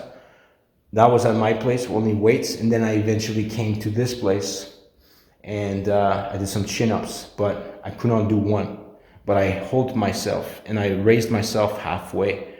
In the first couple of weeks, my shoulder really got super weak, and I was afraid, right? But the first time I've done it, my shoulder couldn't handle it, and I knew that my shoulder was saying, it was almost like it felt loose, and it would have come off my shoulder. The muscle would have just come off of my shoulder. So it's weird. So to me, listening to that and gradually be calm. Like I didn't even use any weights to lift me up easier. I just say I'm going to hold myself and I'm going to raise myself over time, and that's what happened. So now I can do 7, 8 of these things if my shoulders are top notch. And every time I let my body heal after a week of this stuff, and I feel my shoulder are super weak, but my muscle recovers, and my joints recovers, I can pull off an extra 2, 3 chin-ups. And I don't even have my forearms burning anymore because I've held myself so many times. My forearms are changed because of holding myself on those bars, right? So there's a lot of benefits from these chin-ups. It's not just my back, it's my bicep, it's my back, my lower back, my upper back, my forearms, my bicep, what else? My abs, the core of holding you up. You have to hold your stomach, you have to hold everything out. So it's a compounding exercise that is such a beneficial thing, but it is hard on the body. But anything hard changes your life. Overcoming the things that's hard, overcoming the things that are hard in your life changes life.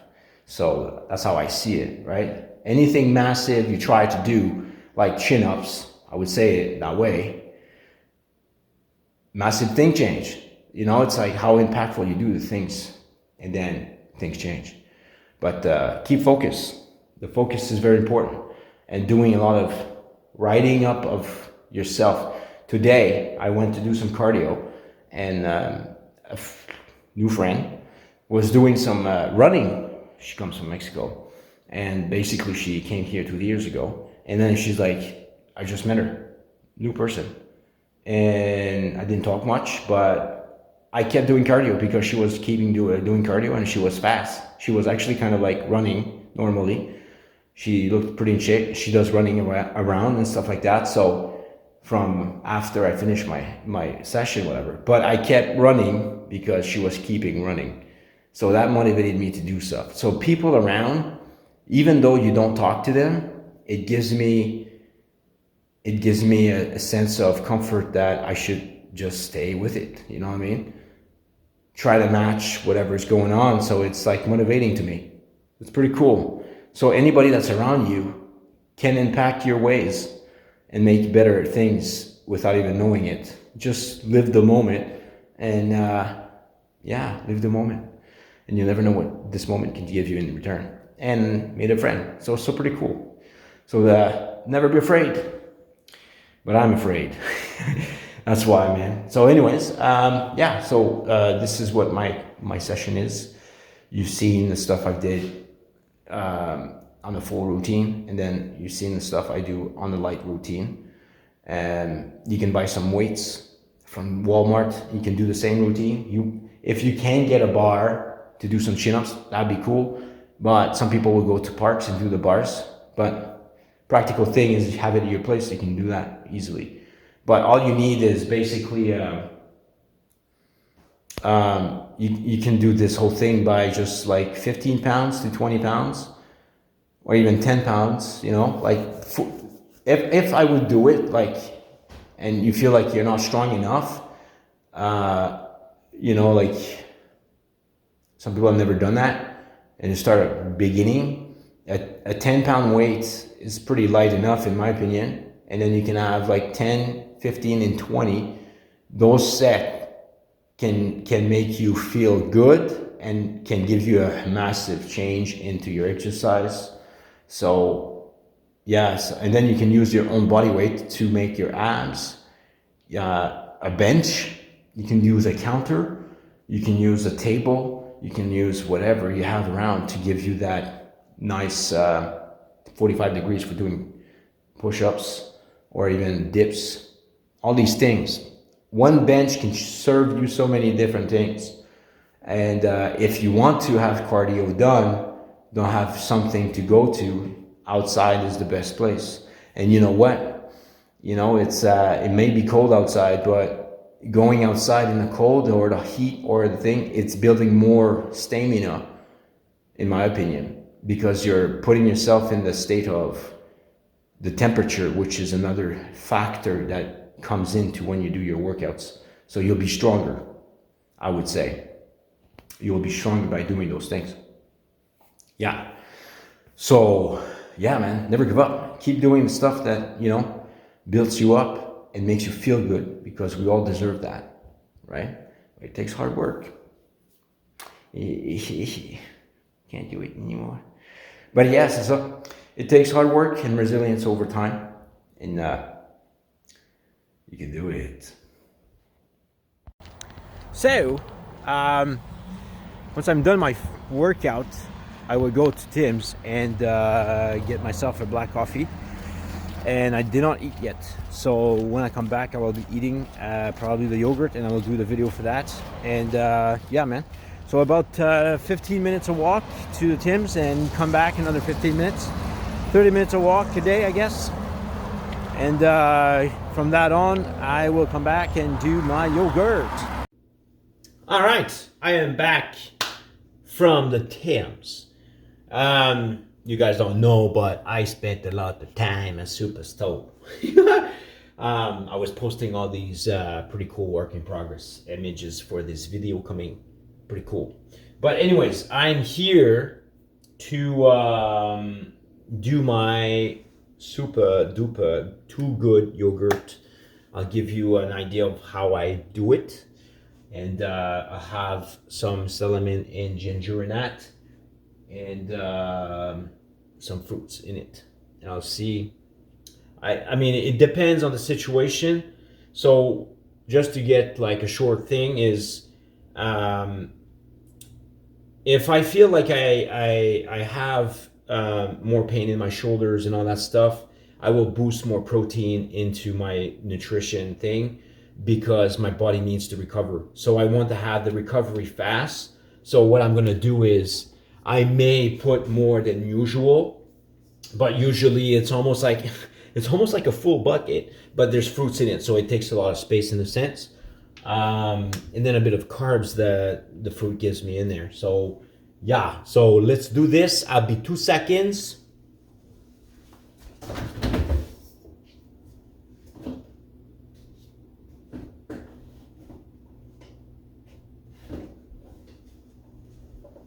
All right. This is the too good for reals. Very cool stuff. And that is, right here is the 4 gram one. I like the cherry thing, but there is quite a lot of ingredients in that. Half of this looks like the text, whatever. One is French and one is English. But yeah, so there's a lot in that compared to this original, right? Original one.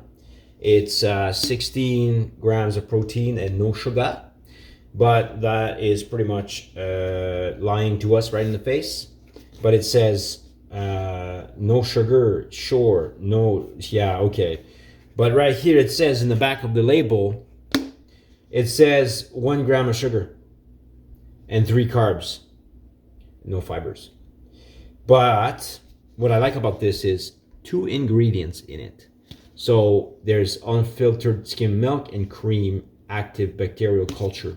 This is one of the best thing I have ever bought, and it's pretty new.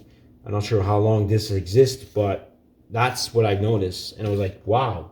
Denon made a really good yogurt with 2 ingredients in that.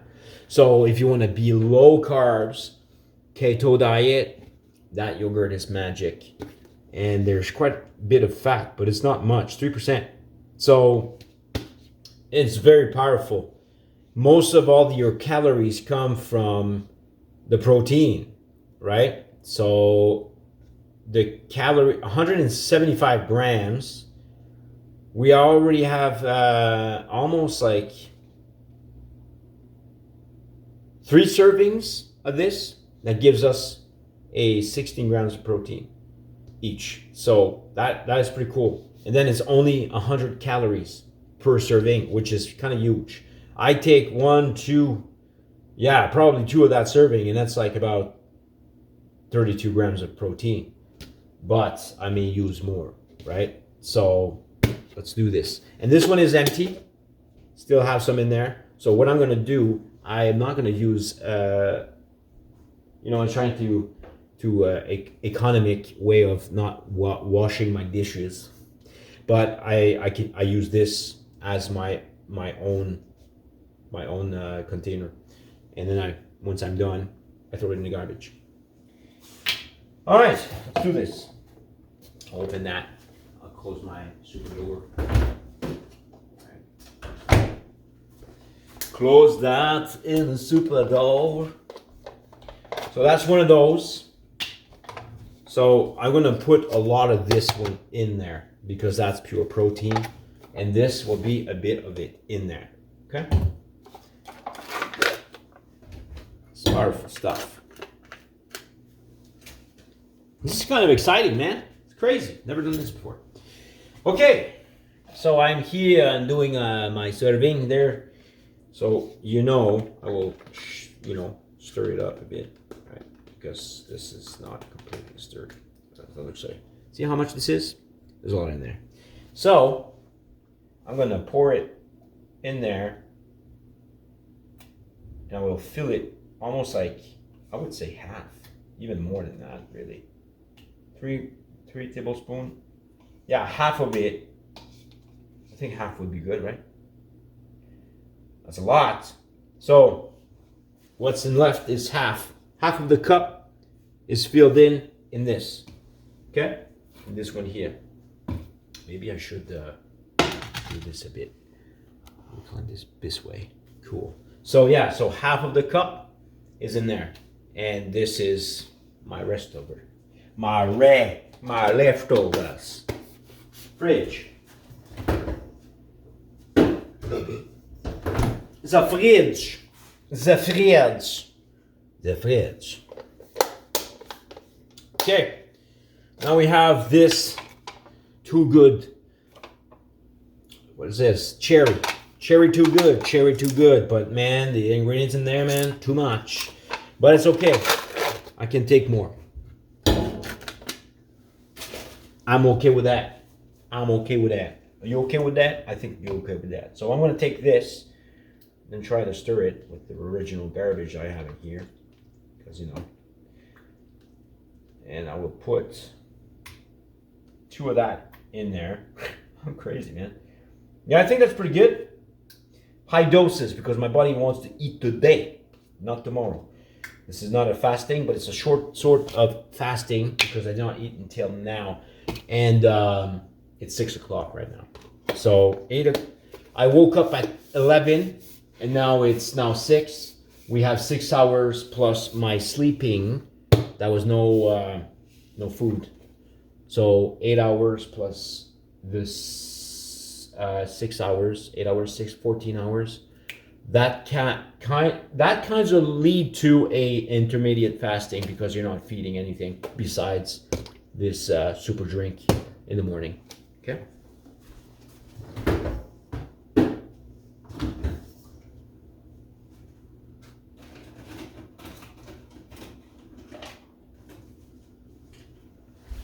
Okay. Now, yes, sir. I'm gonna do this. 2 seconds. So, what I'm gonna do is I'm gonna drink a bit of that. I don't drink too much of this because it's high in sugar, but vitamins, pretty good.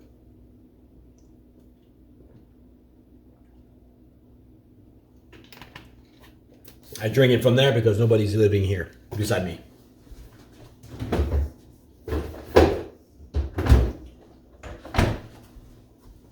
Hallelujah. Okay, so I might just bring it closer because I'm that cool. You guys like my face? Okay, perfect. Okay, cool, cool beans. So I have this in there. That's pretty full, right? It's like, now I'm at this level instead of half. So half of this is the plain and a bit of that whatever. It's just to give me a better taste, but I don't need to, right? If you want to go full protein, 2 ingredients, maximized protein. So I have this, strawberries or whatever you call it, raspberries, okay? I don't know my French. And I will take, I don't know, 1, 2, 3, 4, 5, 6, 7. Okay, 7 of these. They're pretty big. Superstore. Now we got these ones here. These are blackberries. I just see it and I feel like my body wants of those. Sure, it's like high sugar, but it's natural sugar, so I'm okay. There's no crazy garbage in there. So I'm gonna take 1, 2, 3, 4. Let's see how that looks. That look good? Sure, 5. You know what? You could take 5 each. 5 each. You don't need to have much because this is high sugar. It's good for you, but you don't need much. And then you got blueberries. And that's like organic, but I mean, you don't need to have organic. But I find that when I bought this thing, they all look clean. So I'm cool with that. I'm going to do this. Okay. I'm going to do that. 1, 2, 3, 4, 5, 6. Count it, man. 10. 1, 2, 3, 5. 12. I like to calculate stuff, man. It's crazy. What do I want to do with it? About 15. I feel like could be more. Just 2 more. Here we go. So that's how it looks. I'll show you what it looks like. This looks like a bunch of stuff in there. Very cool. Okay. I'm not going to stir it now, but man, that looks so good. Right? My body needs it. I already feel like this thing is amazing. I'm going to be so energized with this. I don't even drink caffeine that much anymore. Just the black coffee. That's it. And I feel the black coffee like crazy. It's nuts. So we have here, now Superstore got back of these ginger. I bought a lot just to make sure. This powder is magic to your body. I don't know how that's possible, but that's what I use every day. And I'm constantly eating this thing, you know. I'm constantly putting this in my body because this clears a lot of garbage out of your body. And it's kind of considered to be a magic, how do you call that? Superfood for in China, or some healing medicine. But I agree, because when you have like a cold, you take the real raw piece and you eat it, clears off, and it helps a lot. Doesn't mean it clears everything out, but it kind of helps a lot. So I have this. Oh, and I forgot to buy some spoon. Such a moron. But it's all right. So I'm going to use a spoon right here, okay? So how do I, maybe this much. That's quite a lot. But yeah, that's too much. So half a teaspoon, right? Half a teaspoon. And what else is there? And that's about it. I don't put anything else in there. Oh, I can't forget about that. If I'm cool, I bought this little thing here, a bit of a chocolate thing taste. It's crispy crunch. It's not the best thing. I don't think it's like the greatest thing, but I like it. But it's high in fat, so I'm a bit concerned about, like, you know, my calorie intake a little bit too high. But I think it's okay. So I'm adding these bits of chocolate that's made pretty much with one ingredient that is called organic cocoa nibs. That's it. It's just it's high in fiber, so my carbs on here is pretty much canceled. So my fiber is 11, and that thing is 14 grams. So in reality, I have how many carbs? I have 3 carbs in it, so that's pretty cool. But it's high in fat and saturation, but it's coconut. So I heard coconut does not go through your life, your body anyways. So I mean, don't eat too much of it, but I'll sprinkle this up in there like a champ. It's not much, like, give me a second. So here, I'm gonna do this, okay? This is a little spoon. 1, 2, 3, 4. I think that's pretty cool. It looks pretty much enough for me. You know, I don't calculate anymore. I listen to what my body is telling me. If I'm weak, I will add more protein until I heal faster. And then I can gauge how many somewhat overdose of sugar, or I'm always eating more protein than the carbohydrates, because I look at the balance between the foods. Okay, if it's processed or whatever, like any yogurt, so the yogurt that has a lot of carbs is a no-no for me.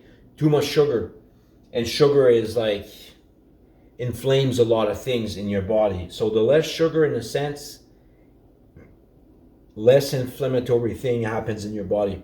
So keeping it strong, keep it clean. Oh, that's like coming off way too much. That's where I put too much, but that's all right. But yeah, so that's what I try to aim for, is balancing the sugar with the protein. If my protein is down to like 10 grams and my sugar is up to like freaking 39, like bread is, that's a no-no for me. I have these tortillas. I use this, but not much anymore, because it shows here you got percentage of protein. Okay, the protein here, what's in here?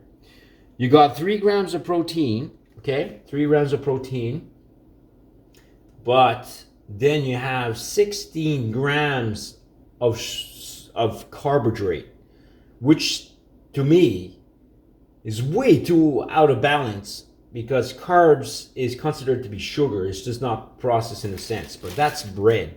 And the ingredient side of here is too many. So they're flat, they're better than normal, but I mean, this can lag your metabolism because there's too much garbage in it. The cleaner your food is, the less processed, I guess, the less processed it is, the easier your body goes through it, and faster of your metabolism goes, which includes the speed of losing weight. Because okay, so an example, I ate a giant bag of chips, okay? That was 2 days ago. So I ate that bag of chips before I went to sleep, whatever, okay? And then, the bag of chip ingredients is so massive and so much garbage in it, I woke up with like something wonky. What? It's weird, man. So the stuff they put in it lags your brain, but honestly lags your body, like everything goes in it, So anything processed will lag your metabolism. It's going to lag your body recovery, and it's going to lag your how do I say it? It's going to give you more inflammation through the body because it's having a hard time to process. Let's say you have a computer, like an example. You have a computer, you're so fast, computer is advanced, okay? And now give it a massive load of things. It's going to lag. It's going to warm up. It's going to take too long to get this whatever thing you throw into it. If there's too many, like a virus, okay, let's say a virus will lag your computer like crazy. You can't even process anything. It's like your computer is off diet. It's eating freaking McDonald's, or it's eating KFC or whatever garbage out there. It's on a buffet of virus. So, the more virus, the more stuff that lags. It's like an ingredients. The more ingredients you have, the more virus that is, in my opinion. I might get slammed with the Facebook thing, but the more ingredients there is in a thing, the more lag it creates into your body. I see it that way. So the process usually is the problem. So clean cut, emphasize on how fast your body will actually kind of like lose weight, because you're giving it an instant relief of how you say that? An instant relief of not digesting so many things. So that's my understanding of that. I always followed this thing, and I try to get it as clean as possible in my ingredients and good stuff. No sugar, you know, balancing it up. This is who I am. That's what I do, is balancing your sugar lower than your protein in general.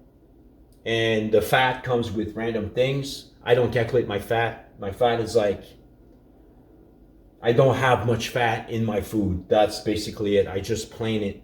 That's it. I don't calculate how many carbs, how many calories, how many whatever. My main thing is balancing my sugar intake lower than my protein. And the rest is not big thing, right? So there's days I will go to like DQ, like yesterday. I went to DQ with my friend, and I had 2 Blizzard small, buy one get one free. I was like, yeah. But then I ate this, you know what I mean? It's like a lot of garbage in that. But I keep drinking this detox thing every day. So my body is getting rid of a lot of garbage naturally because of this. I have lemon. Lemon seems to have a powerful thing for clearing toxins. And ginger is also a thing that rebalances a lot of things in your body. Not sure at the scientific level, but I know it actually helps a lot. If I had like heartburn, I would take a ginger piece that's raw, eat it. 15 minutes later, no more heartburn. Oh wow, that's powerful. So if that affects me so fast in 15 minutes for a heartburn, then I can't imagine what that ginger thing does for my whole body. And that's one thing that I kind of believe that, you know, when I read that thing, that's a medicine for ancient things. I mean, that is making sense to me. So yeah, so I will mix cinnamon in that, ginger powder, and my fruits. We'll do strawberries or whatever, just to add some taste to it. It's natural, and some of that cocoa bits, and that's about how I do my little too good, less ingredients in there. But there's a lot of ingredients, but I try to aim for less processed stuff, right? It doesn't have to be perfect, but the less processed, the faster your body lose weight, and you know, and give yourself some time to do a fasting when you wake up, and then work out. Because when you work out in the morning, when you're fasting, your energy is taken from the fat. That's what I understand. And to me, it kind of worked. I mean, now I'm going to keep doing that. And it's funny because I went on YouTube channel some random thing, motivational stuff.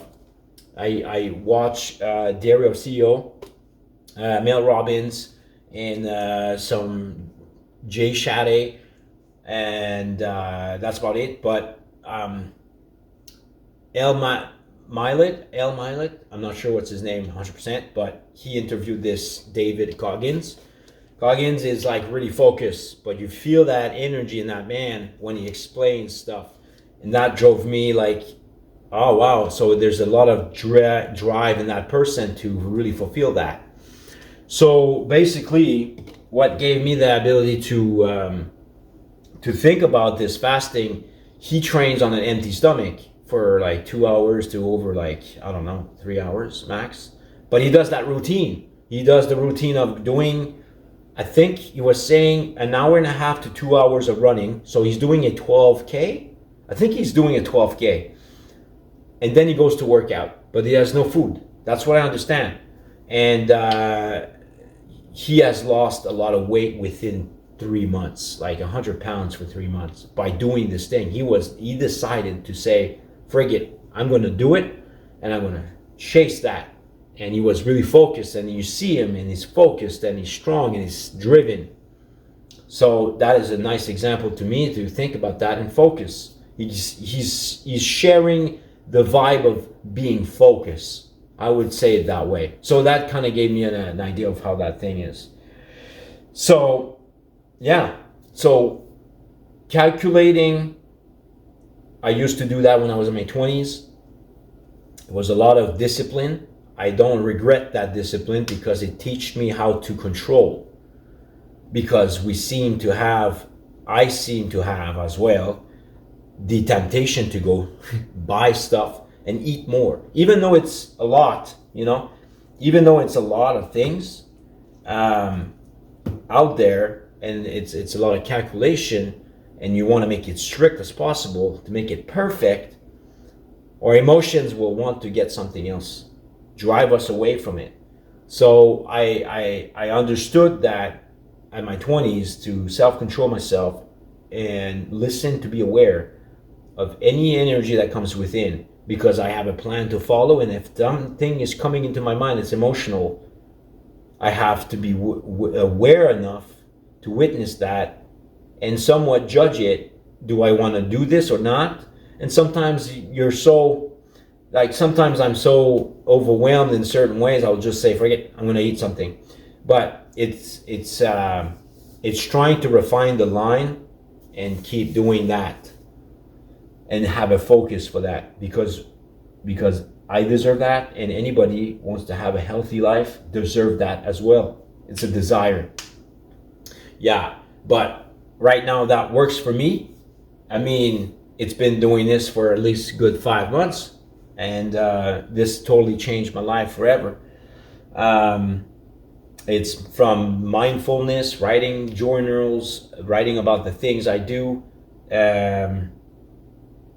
like the people around me, noticing things. Today, the same thing. People get inspired by the stuff I'm doing. And the funny thing is, I realized when I did that video of the training, I'm seeing myself as a trainer. It got me inspired that I can kind of like add in a certain way, add to the healing of life in a certain way. I mean, I'm not a professional, but maybe this little thing can make a difference in somebody's life. That's a grateful moment for me. But it's like I gotta careful, because somehow the weightlifting can be dangerous, even like doing cardio. Anybody that has a medical situation, it can be dangerous without supervision in that sense. It's like the fasting.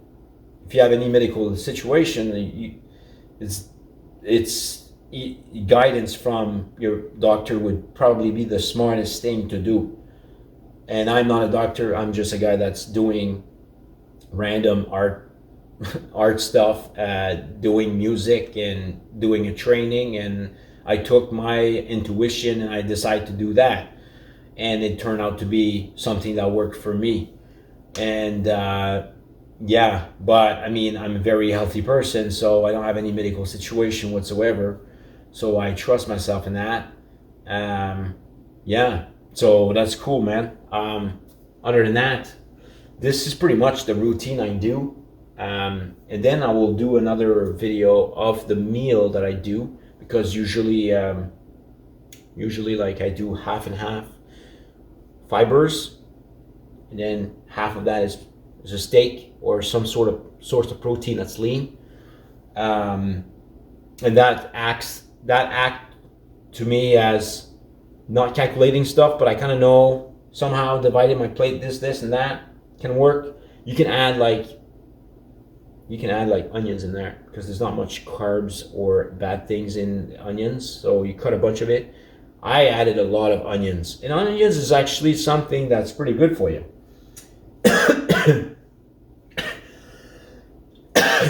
But yeah, so that's about it for this super yogurt. Very low ingredients count, and my body loves that stuff. Man, it's incredible. But the thing is, like, it doesn't taste incredible. It's not like you're going to go buy some buffet and then you're like, big steak, big rib steak, big sauce on that and all. This is clean stuff. And keeping yourself, it's pretty it's full. That thing is full. Like the whole thing, that's my meal right here. I know it's like, there's not much stuff in there. There's a lot of stuff, protein based, basically. But so it's not toxic to yourself too much, because it's clean in ingredients. And that's what I love about the too good. Because it's too good for me, it's too good for you. But that's what it is. It's too good, man. So yeah, I will send another video about my meal. So I'll send you another video of my other meal. And there's also, like I said, I can still say, like, if I need more protein, I have drinks that has 26 grams of protein or 47 grams of protein. If I feel I'm weak, I will boost a bit more of that protein source and then feel how it feels in my body. And then once that feels okay, then I can go train even more, but lower, and go back to my normal routine of food, right? It's almost like, let's say I wake up, I take my drink, I walk, it's like my training is almost like 2 hours and a half, if I'm going to put it that way. So if I wake up at 8 o'clock like I'm supposed to be, Andre, finish at 10:30, 11 o'clock, then I will go to Tim's, take a walk from that, come back. That's about 30 minutes. I will try to put it that way. And when I come back, then it's where I eat this, or I eat a steak and the fiber, and then I'm okay for a couple of hours. And if I'm hungry, I will let it be hungry, because my body is taking some situation here. I will shrink, right? Deficit in calories in some ways. So I go with the vibe of what I feel. So I will let my body kind of starve a bit, and then I will go to my steak or whatever this. It's routine, very monotone little thing, because I like to have no stress.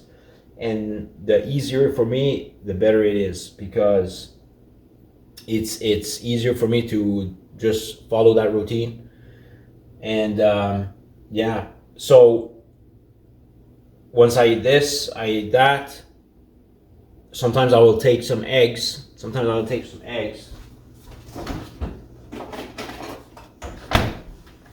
These are like a little bit cool because it's servings of 2 eggs, and it's easy to take. There's sodium in that. Ingredients in this, pretty clean. What's this in here? Look at it in there. There's nothing, it's just eggs. 9 grams of fat, 11 grams of protein. Cholesterol is kind of high, but I'm thinking it's like 2 of these gives me 11 grams of protein. It's only 130 grams, 130 calories to it. So if I feel like I need some quick eggs, I can take 1 or 2 just to fill in my stomach, some bit of nutrient and stuff. I will take that. And it's quick. Open the bag, plop, you got a protein shake. It's to find the things that are easy to follow. Because too much things that is so scattered everywhere, and you got to do this and do that and do that and do this and do that. It's almost like your computer's trying to process so many stuff you burn out. You know what I mean? So the less processing in your brain, the easier it is for me to do that for myself. Yeah, the less processing I have to do for myself to get my goal or my routine, the easier it is for me. Less stress and no burnout. So very important. Imagine, okay? Anxiety attacks, okay? You're overthinking. I'm an overthinker person. Now imagine you can't control this overthinking for a good 3 days. You'll burn out. The thinking needs to be managed in some ways. That's why we have like guidance counselors and people that helps that mindfulness side of things, because some people are very professional about it. Talking about Michelle Galland, who does emotional fitness, she's able to refine myself a bit. Mentally, mindfulness. So that is very cool for me. But I do a lot of journal. I write a lot of things.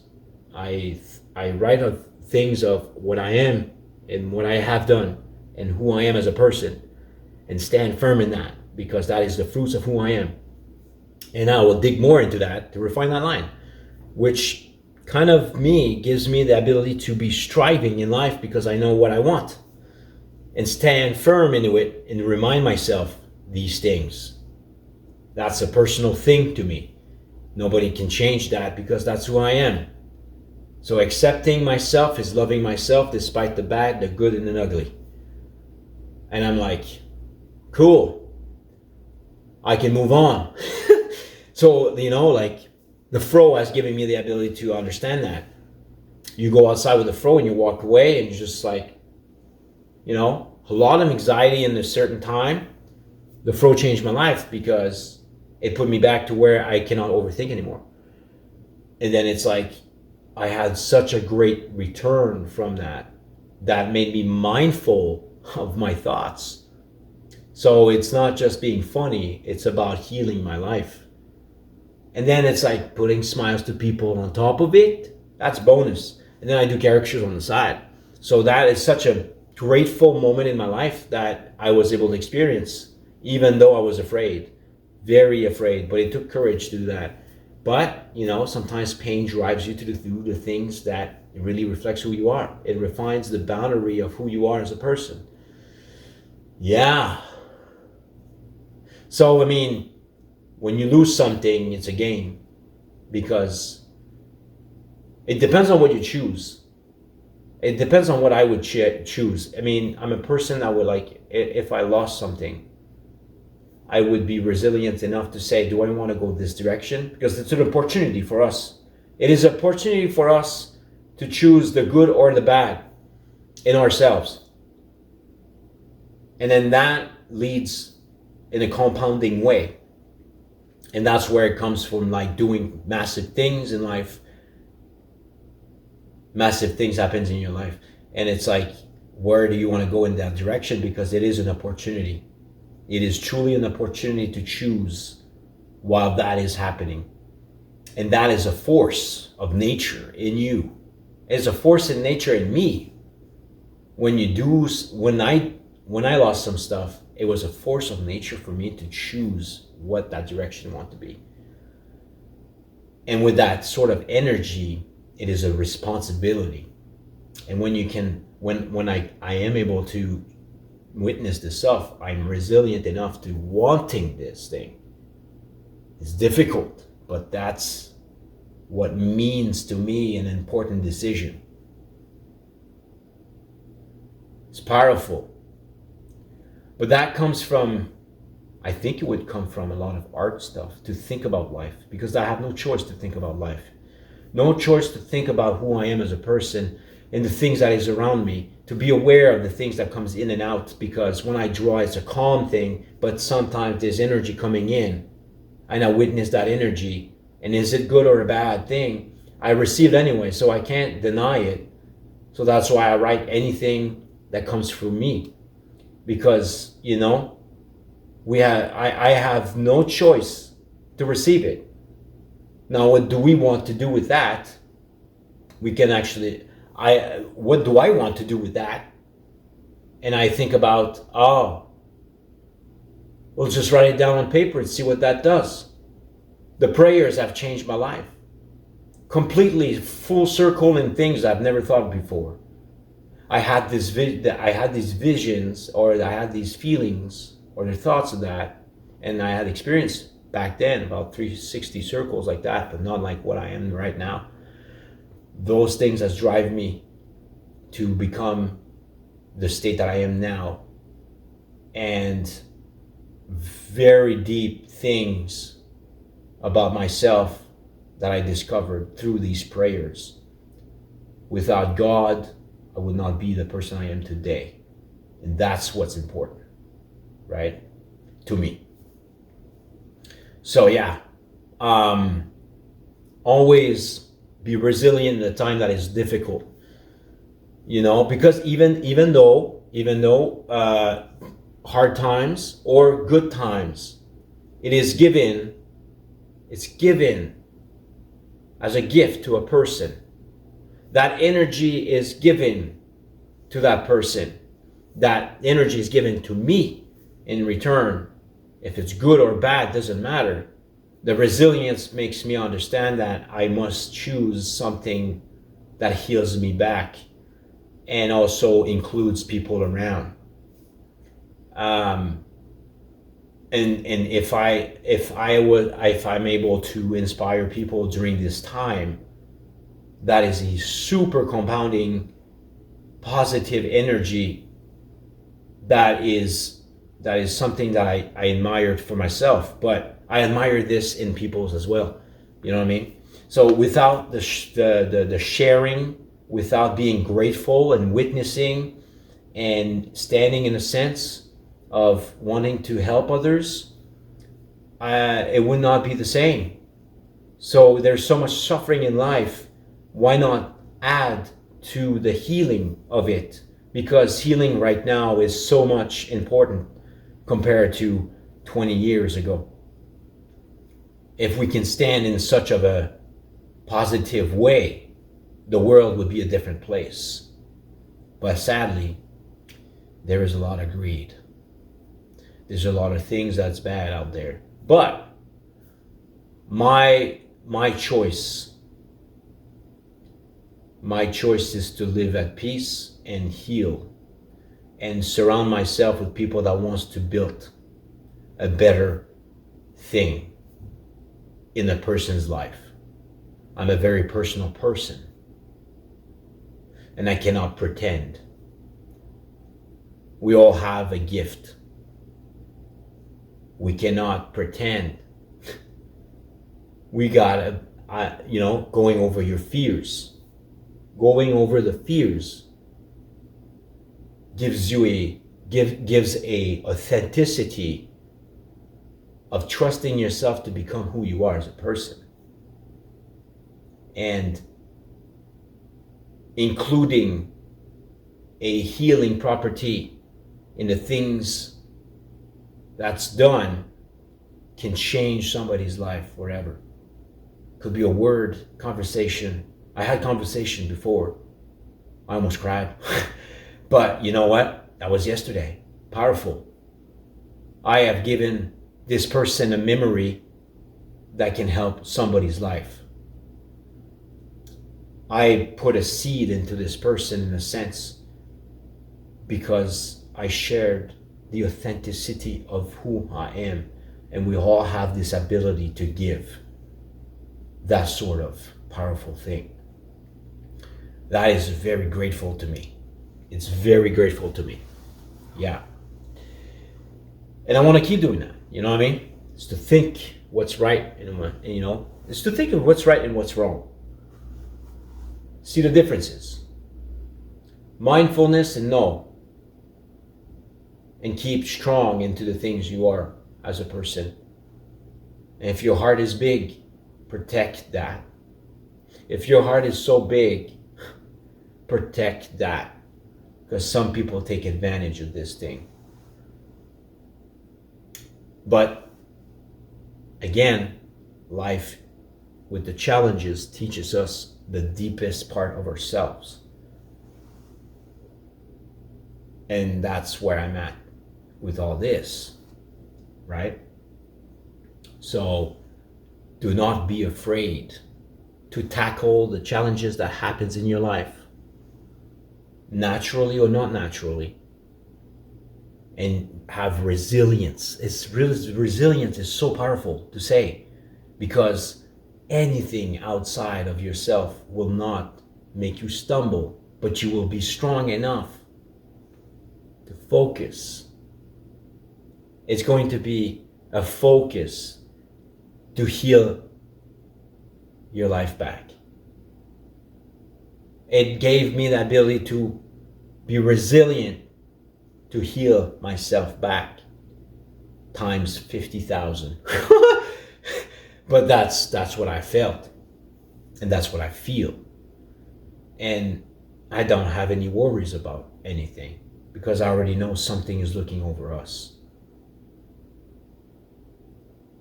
God is here. What would Jesus do in any situation? He was perfect. He would try to add to the world he will not try to kill it. He would not want to destroy this thing, but he would want it to heal. That's what the miracles was about. He was a miracle in our lives, and those things stands very strong in me because the resilience comes from him, not myself. But I understand the quality of that, you know what I mean? So I trust it because I know the power that comes from it has changed my life in every decision I make. Just because he appeared, just because he revealed himself in a sense with my prayers, and he told me, keep going and trust the process. Along the way, it reveals itself. And I'm so happy for that, because I know for a fact that changed my life forever. And this is like healing to me.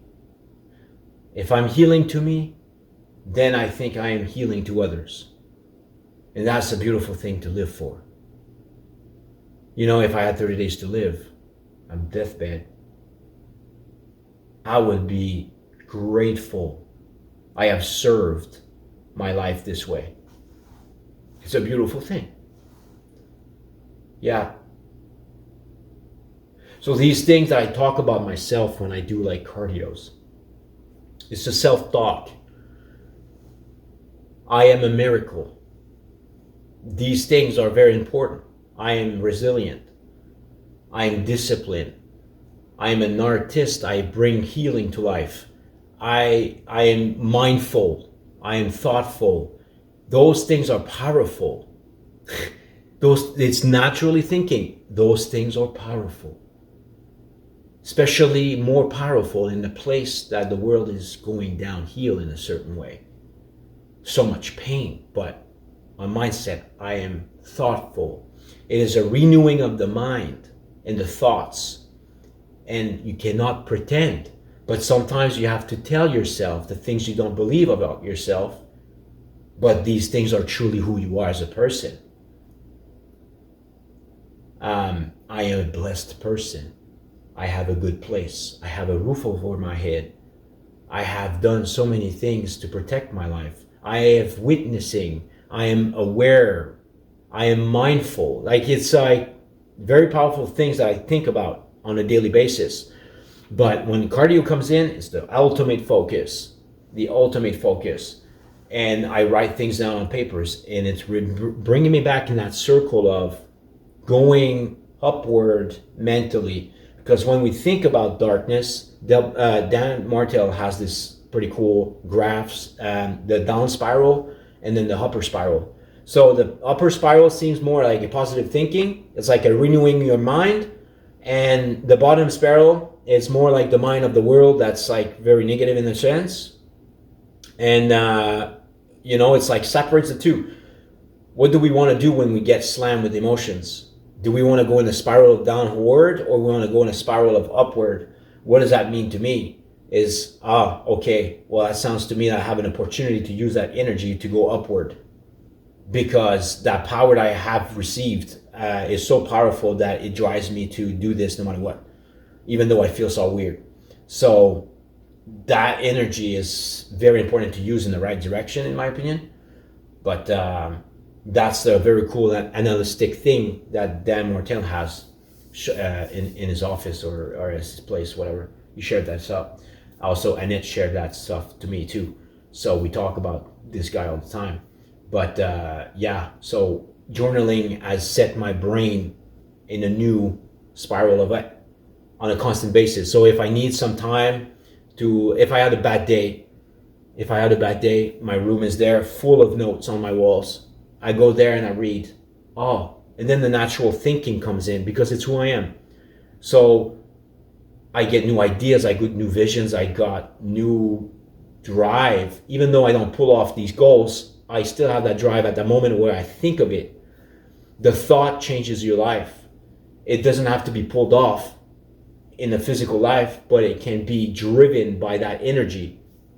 And that thinking is energy. So what kind of energy of thinking you want to get is the question. Because when I think of that, I want to have more of inspiring thinking, things that nourishes my heart and my mind.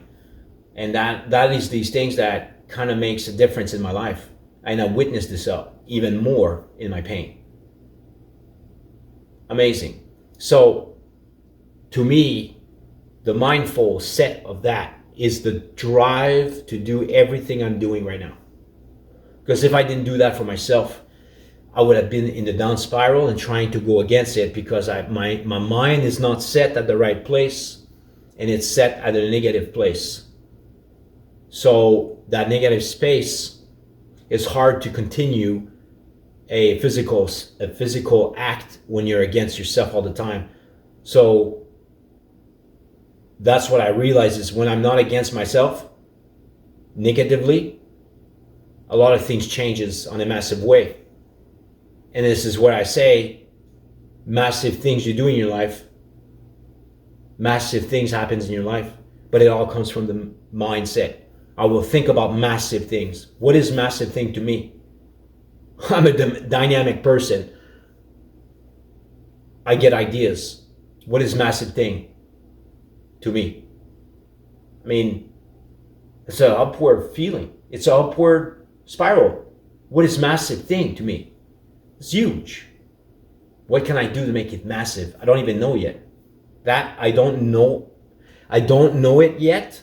That comes from Annette. I don't know it yet is an upward feeling.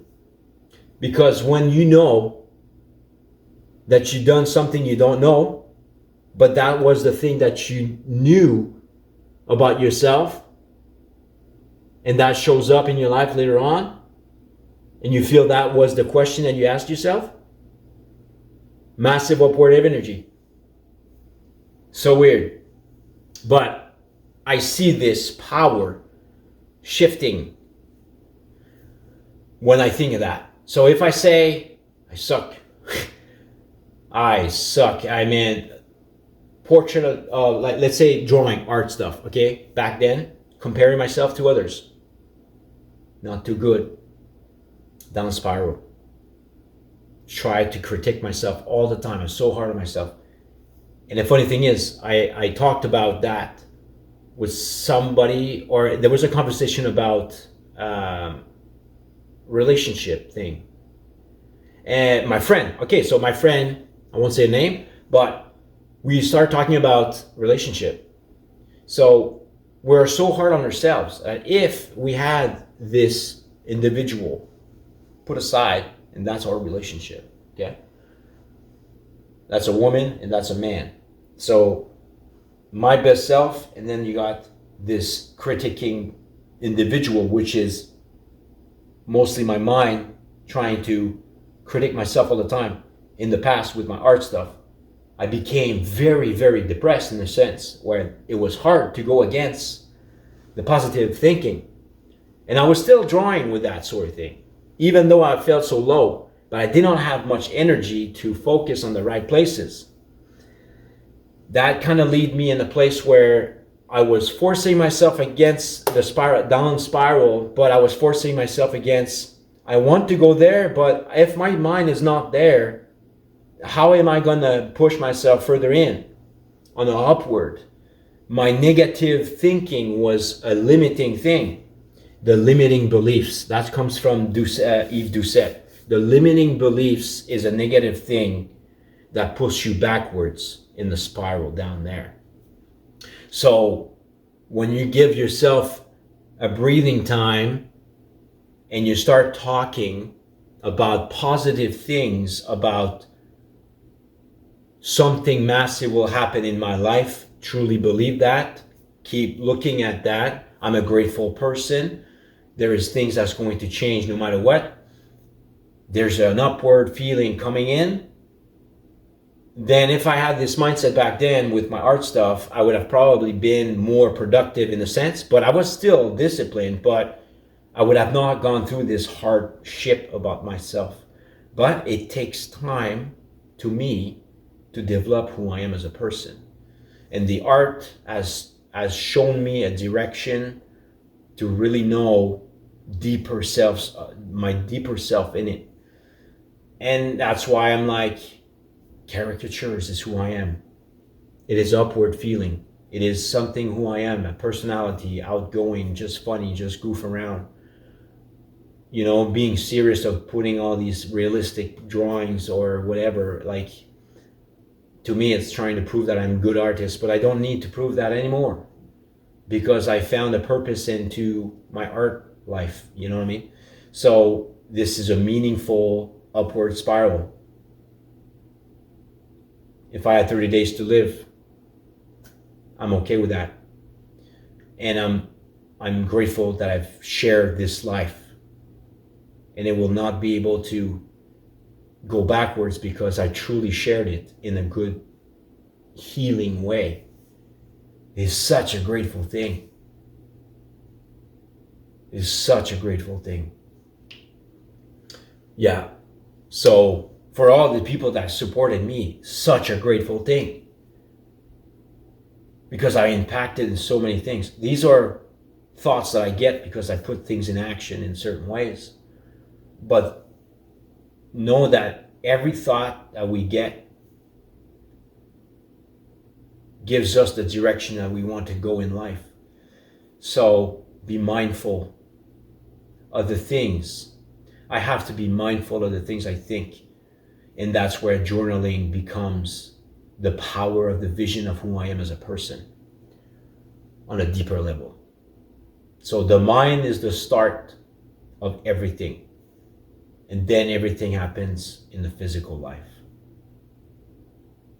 Yeah, that's a huge message. But anyways, yeah. So don't forget, you got the power to change your life by your thought, by your thinking. There's always an opportunity. There's always an opportunity right now to make a difference for yourself. There's always an opportunity to make a difference for myself. This is only the beginning. See how powerful this is? I thought, I'm going to reach this and that. My goal was, okay, let's go reach 170. Okay. But during the time, I didn't have a defined goal. I was like, I'll go against my feelings, but whatever. But then started journaling and all that stuff. And I told myself, and I wrote it down, big paper, recently. This is only the beginning of your life. Wow. That makes me emotional. Because there is so much more I can do with this thing. The upward spiral is so high that I can reach even further in that. There's always a further direction you can reach. Refining the personality of who I am. Refining the direction of what I respect myself. Refining the trust that I have for God. Refining. I'm going to get emotional. But refining the blessings that God has given us in life. It is a gift that we cannot pretend. We have to be real. I have to be real. Those are the things I talk when I do cardio. And there's some places I reach with my emotions that I can keep running because God leads the way, no one else. God is here. God is here for you to have a great life. Life wants you to prosper and have a good future. It doesn't have to be planned because it's already planned. But know that life is upon life to guide us where we want to be. We just have to choose that upward spiral and rewind, reconstruct the thinking is such a powerful thing.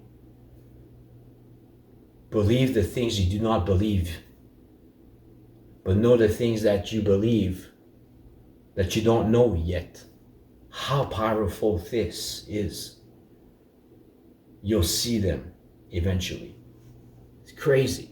Anyways, that's pretty much a little conversation of the mindfulness average thinking I have. And it is hard to keep it because you go outside, bam, you're exposed to many negative influences, right? Stress, anger, living fast, like rushing things. You know what?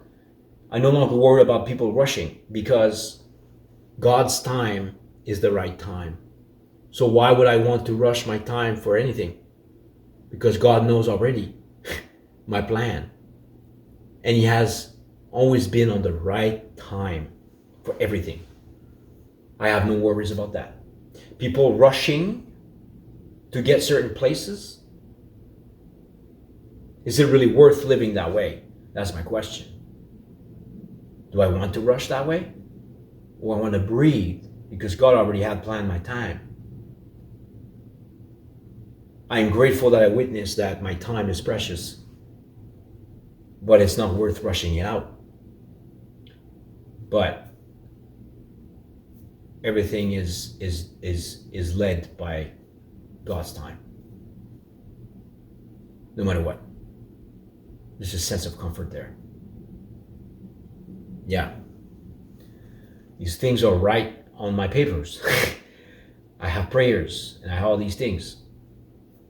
But this is the mindset that set me free from not getting myself in a down spiral. And took 3 months of constantly writing things down on paper and putting on my wall. I like to see it. I'm an artist. I guess that's what it is. Think of it. But I have verses on my walls. Nourishes me. Stands in the upward spiral. And then I go to my room. I have specific things that I wrote that resonates with me. And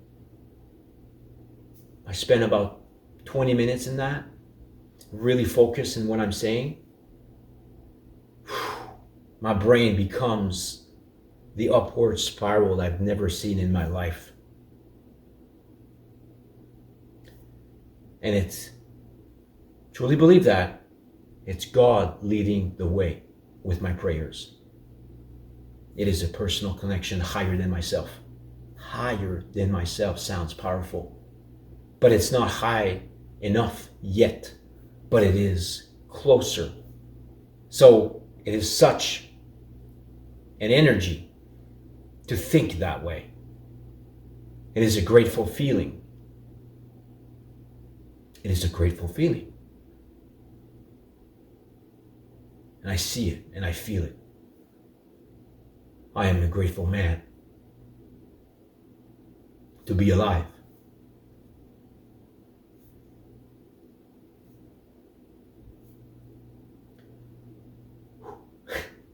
I'm a grateful man to be alive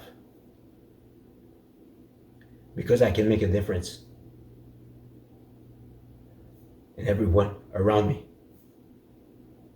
Even though I feel alone, I am not alone because God is here leading the way.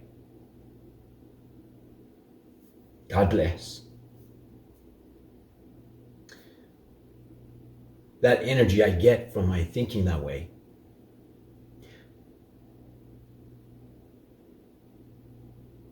I cannot describe how great this is.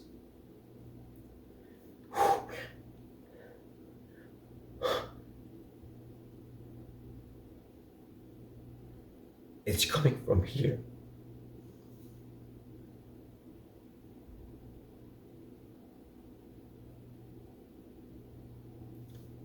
It's coming from here, and not from the corruption of the mind that we are exposed to.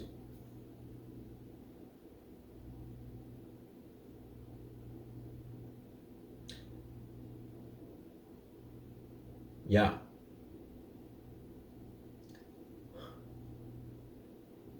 Those personal connection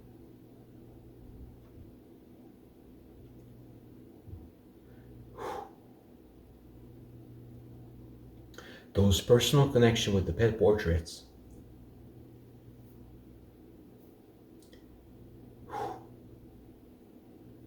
has saved my life.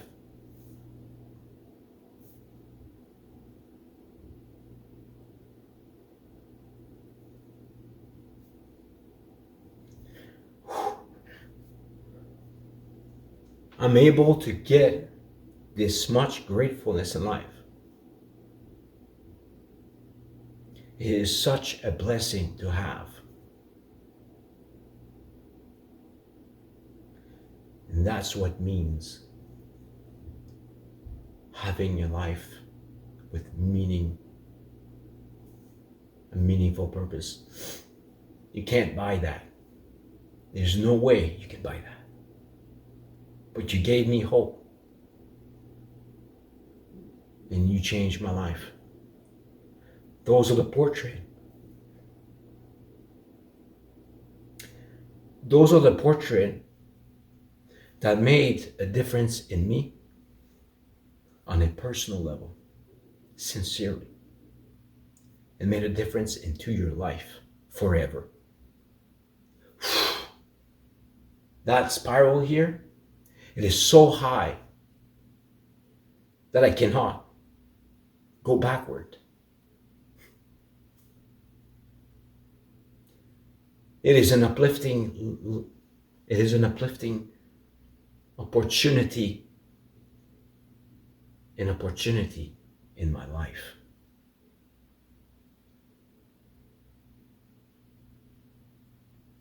An opportunity in my life. Those are the things that is important. To stand in a good place to help others in that sense.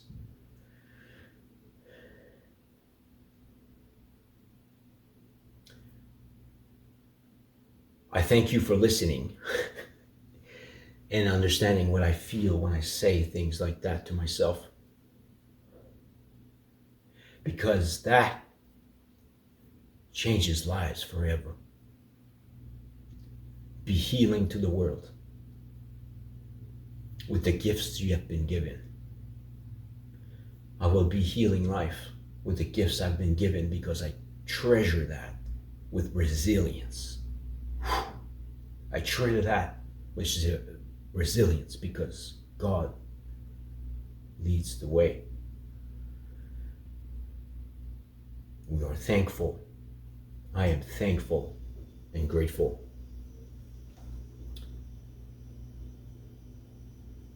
for this to be happening in my journey. So God bless everybody for giving me the opportunity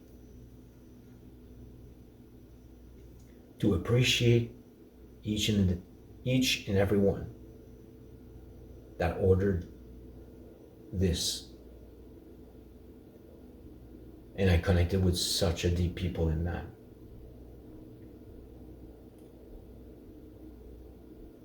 It is true. You have changed my life. But I chose to go in an upward spiral.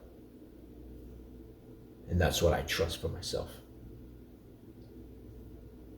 I wish you a good day. I will keep updating onto the meals. And thank you for following me on Facebook. Because that means I've done some comforting to people. And that's real to me. God bless. We got some too good. We got too good. Hey, yogurt, maximize protein to change my life. Thank you, man. Thank you, people. Never forget. Never give up. Yo, I'm back. So I'm going to do the meal. It's pretty late. 10:45. Usually I'm not like that. But I watch them in videos and wow, I'm impressed by how it feels because it's very authentic to myself. I didn't expect to be like detailed in my videos this way. But hopefully people can listen to all of it. But there's great messages in it. And this is basically what I'm gonna do is, that's my meal. So I'm gonna have a steak and I'm gonna have some vegetables. It's pretty simple, it's not that complicated. So I'm going to show you what I do.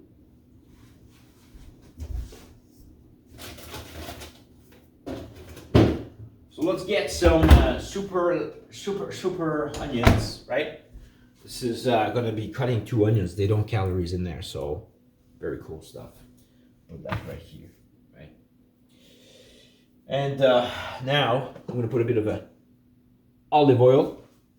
It's good for you, but too much is not good. So usually I don't put oil in my stuff, but I have this here. It smells good, extra taste. That's all right. Yes, monsieur, madame. The amount of this is basically this much, if you can see. But that's cool. So we got oregano, konnichiwa. Put that in there. The spice man gives me the power, and I put a lot. I put quite a bit. We got the basil leaves. I like that taste. It smells powerful. Oh, that's a bit too much, but that's all right. And then we got thyme leaves, thyme, right? Put that in there, mixture. Oh shoot! And then we got, don't forget the ginger. Always use that ginger into my food. That rebalances everything, man. It's amazing. I don't understand how it's possible. Magic food, man. Come on. Okay. I'm gonna put that in there. It's a bit of a mixture, random garbage. Not much. Put that in here. And this guy is taco pate. Man, the whole day I've been recording it. It's insane. It's like a full-time job. So we have this, and then we have water, right? So I'm gonna put water. That's just water in my bottle. And I will put water in there so I can shake it quite a bit, right? I can put some Himalaya salt for the minerals. You know what? That's what I'm gonna do. So I got Himalaya salt. It's very good for you. Lots of minerals. Not too much. Good for you. And then 5, 6. Put 6 in there so that it stirs. I'll be back.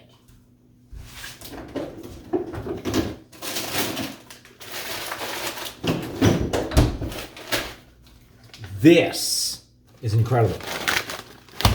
Mixture of the green giants, just like me. Look at that. There's giant muscles coming in. That's just not fiber. This is protein. This is random stuff. But we got edamames in there. We got some bean sprouts in there. I believe so. What's in there? We can read. Since this is cooking up, time is the right time. You know what I mean? God is in the right time. So broccoli florets. You shelled edamames. That's soybeans. Actually, those are very good for you. There's a lot of protein in there. It's a balance, sugar, and protein. I like that. And I'm not allergic to this. So cooked black beans, your red bell peppers, and parred barley, and seasoning. Brown sugar. Crazy people. Salt, garlic powder, and soy sauce powder. And then soybeans, wheat, salt, ginger. But I put my own ginger in there. The more ginger it is, I never had any issues, so pretty cool. So, and then you got X-Stem gum. That sounds weird to me. ChatGPT will tell me exactly what I need to know. So, and then canola oil. It's the last ingredients. I guess there's not much in it. And there's no nutrition facts on this nonsense. But it's going to be in my super duper cooking machine. Right? Coupe it, open, and that's about it. So I have this on the side for later. This oil stuff is so crazy. Now I gotta cut. We must cut the onions. You cut the onions. I'm a crazy man. They're pretty big, but I don't mind. I like onions. You shred them up, you become a pro. So you cut this in here. They're pretty wide. Sweet onions. I never had this weird thing, man. It's weird. My garbage is right here, so it's so practical for me to actually just dump the garbage that I don't need. And voila. This is one. Then there's the second one. Because, you know, I like to have a second one. Hopefully we don't cry today. Actually, I already did. But it's good because this is very meaningful stuff. And it's very emotional in a certain way. Expressing my feelings of gratitude. Gratitude. Be grateful, man. This is the life that you want. Anytime, anywhere. You never know, man. Life can give you exactly what you need at the right time. Voila! We have nice onion. We cut this in half. You guys can't see things, but I can be nice enough to come right close to you. Oh, you're so cute. Okay, we'll do it this way. Do you really want to see me how to cut onions? Where do I go? See? Now we got cut onions. How do I do that? I don't do that sort of thing, man. See, now it's starting to get pretty chop. Okay, got this in here. See, I cut it in half. Somebody don't know how to cut onions? I'm ridiculous, man. Okay, so that's cool. Almost the end of the day. That's incredible. This is pretty soft. Bring it down. It's time to cut the onions and cry. And I'm gonna have a lot of onions because, you know, not much calories in this. Why not have more? It's I think it's good in zinc. I'm not sure exactly what I'm talking about, but I might be right. But all I do is I eat this and I feel very powerful, and my body says, onion says yes today. So why not do that, right? Cooking. I did not think I was a chef, but I'm a very beginner. Okay, very cool. We have today what? The prime rib.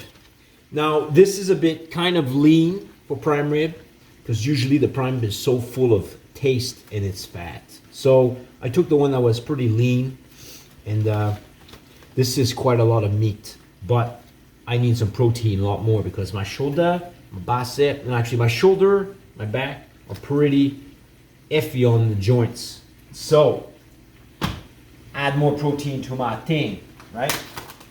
So that is the coolest thing I can do, Ahmed. All right. We have small fork now. We don't want that. We want this fork. Yeah. Now, how is this going to be? Garlic powder. Where's it? Garlic powder. Extra taste for free. That ain't gonna kill me, right? It's extra things you can add, and it's not bad for you. One ingredient, remember that. I feel like maybe one day I should be a chef, but today I'm grateful. Big steak, oh yeah. So just like that, this is pretty heavy, but that's gonna fill half of my plate right there. And then I'll have vegetables on the side, right? Give it some time, put 8, put that in there. And this, unfortunately I put that in my fridge because I don't want to smell. Very cool. Oh, you know what? And I could be smart enough. Now right now, I'm gonna add this right now, and I'm gonna eat 2 eggs because you know what? I feel like I need 2 eggs right now.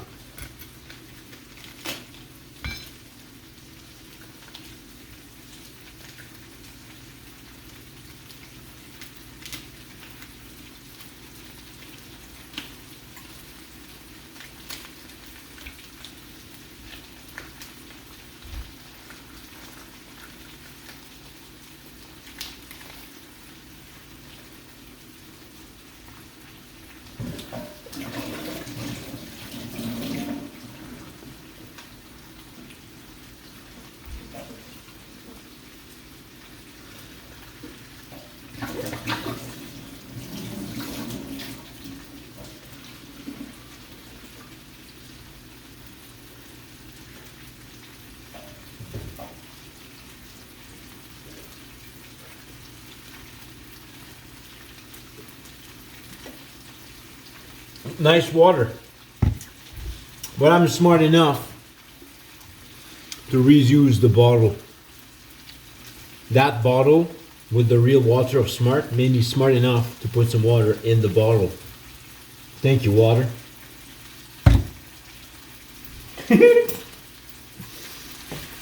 Sometimes it's all you have to get is smart water. It's not even that great. Oh, look at the power of my steak here. I seal it. It's a thing I learned from my brother. When he cooks this steak, you must seal a high temperature because you want to keep the juice between the steak. I'm not chef, but I try to think sometimes. You know what I mean? Yes, sir. So yeah, other than that, I think it's a great day. I've been writing some stuff. Let me get 2 seconds.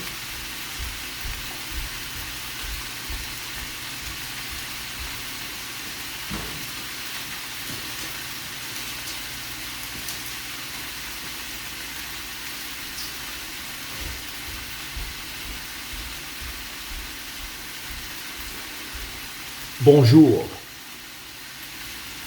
So, I watched the videos to see what was going on. Funny thing is, I recorded that first video in the morning and I felt so amazed.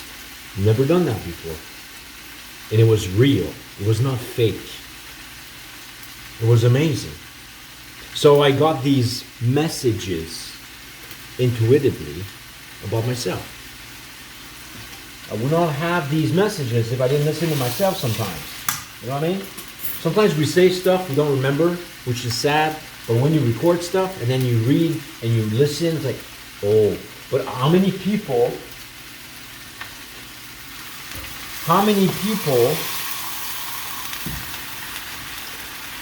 that I had a conversation, I wish I had these specific words to it because it was really deep. So that's why sometimes I record the messages or the meetings in certain ways to remind me of what these people have said, because there's power in that. The thinking leads the way, physically, mentally, emotionally. So I feel like listening to, like example, Gabriel Basque, when I listened to him in the masterclass, he have said so many things that resonated with me that I wish I had, right? But I do have them. So it's pretty cool. I wrote them down and it's like gave me like a sense of comfort the way he's spoken. It's a very unique way.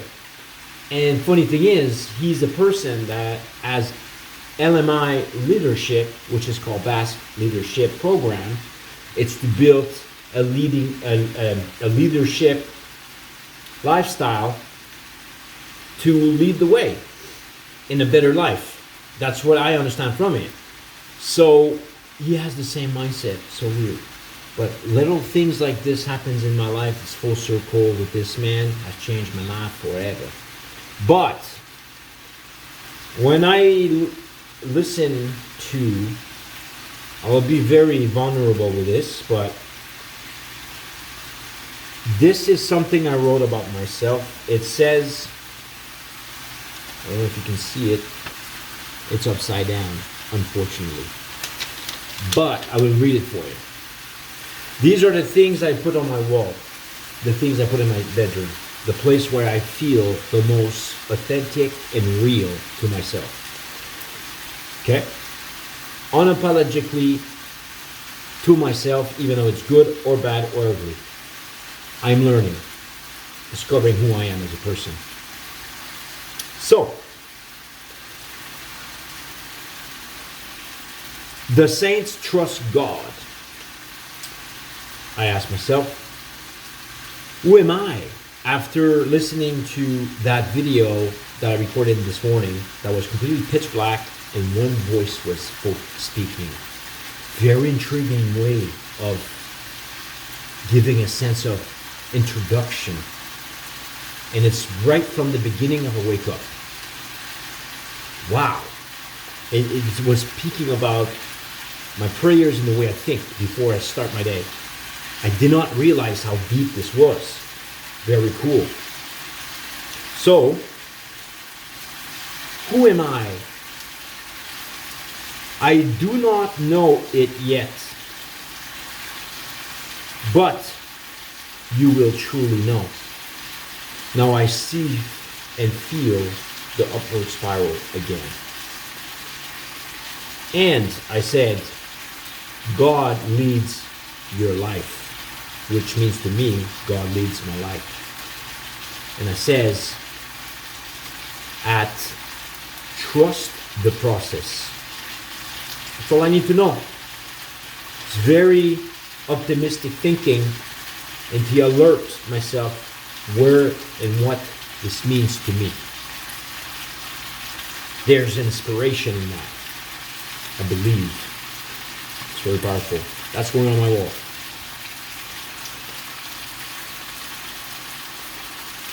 I wrote actually before that message I got, that I said of myself, the video I watched in the morning, completely should be black. I went at the end, like at the end of that video, I said, this is my life.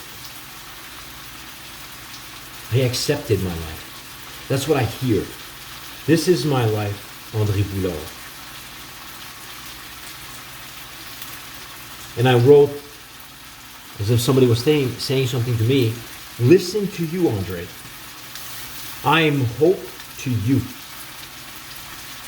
And God leads the way. Who knows? But that's powerful to me. You know, it's deep. I listen to myself to see what I say. It's believing who I am as a person and developing that. Because it's very unique. I have a unique life. Why not try to understand who I am as a person while doing journaling and accepting myself by doing that? My steak is getting pretty cooked. And then I wrote, I'm going to be hope to people. This is important. This will live. This is God's grace, André Boulard. I make it personal. And then I wrote on top of it, at Francis is real. I lost my brother when I was a kid, but he's still around, and I know for sure there is something out there that's looking over us on a higher life. So, there's more things out there. In my opinion, that's what I understand. I truly believe that. And that's why I write these things. So, in the back of this, okay, I wrote something. Become a master of your thoughts, then you can master the life outside of yourself. I wrote this way back. Okay? At thoughts leads the way. I wrote this on my wall. And I guess that was a note that I put on my paper. So these are the general thinking. And here.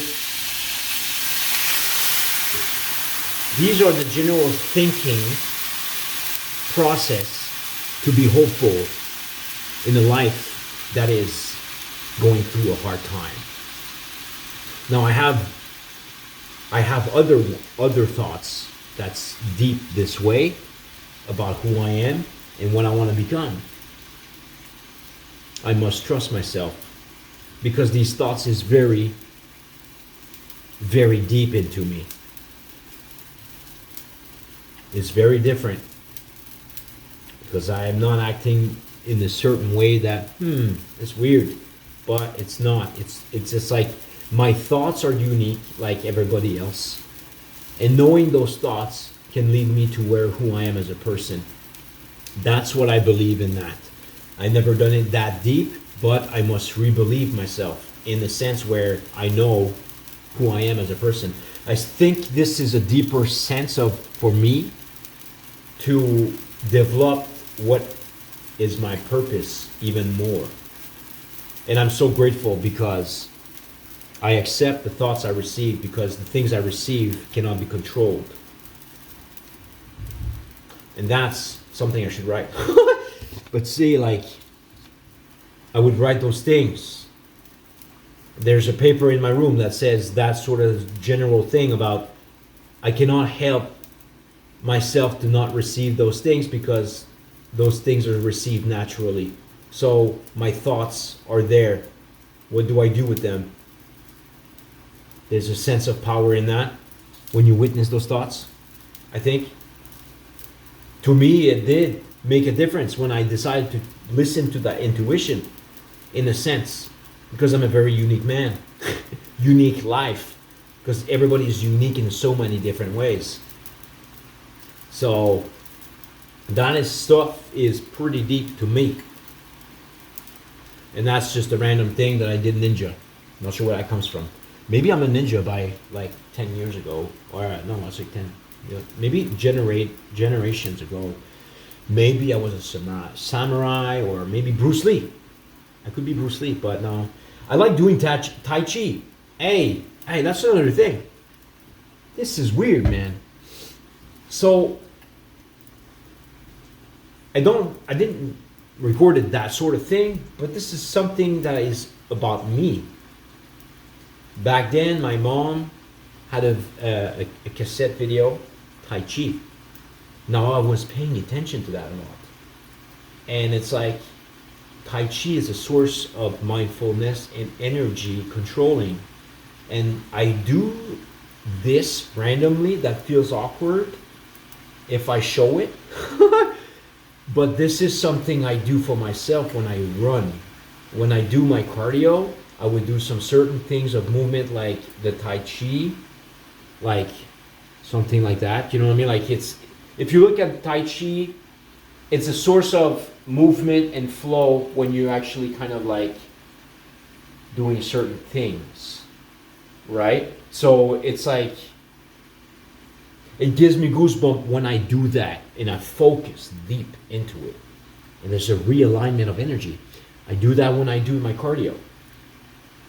And I really gain this goosebumps back, and I have this focus that I've never had before when I did not do that. So I trust my intuition in that. I've seen some Tai Chi people on cassette video back in like when I was 7 years old. 7, 8, maybe like between the 7 to like maybe like 14 years old. I wonder what these Tai Chi videos were. But that is a memory that's still there, which means something to me if I remember it. Because we remember the things that we mean in life. So the things that are impactful, in a sense, is meaningful. And we kind of remember the meaningful moments in life.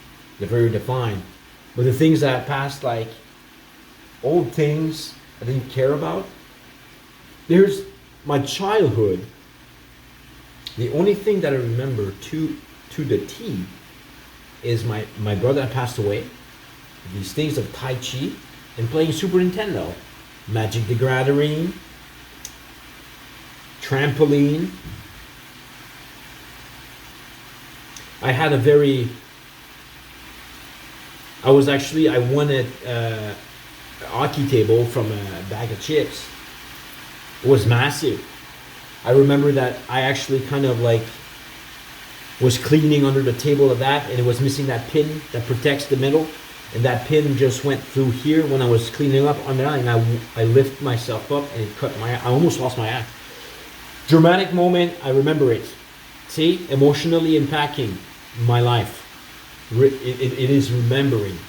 So the moment that I really have impacted emotionally, like the fro and the full circle of life, those stays with me for the rest of my life because it's so deep emotionally.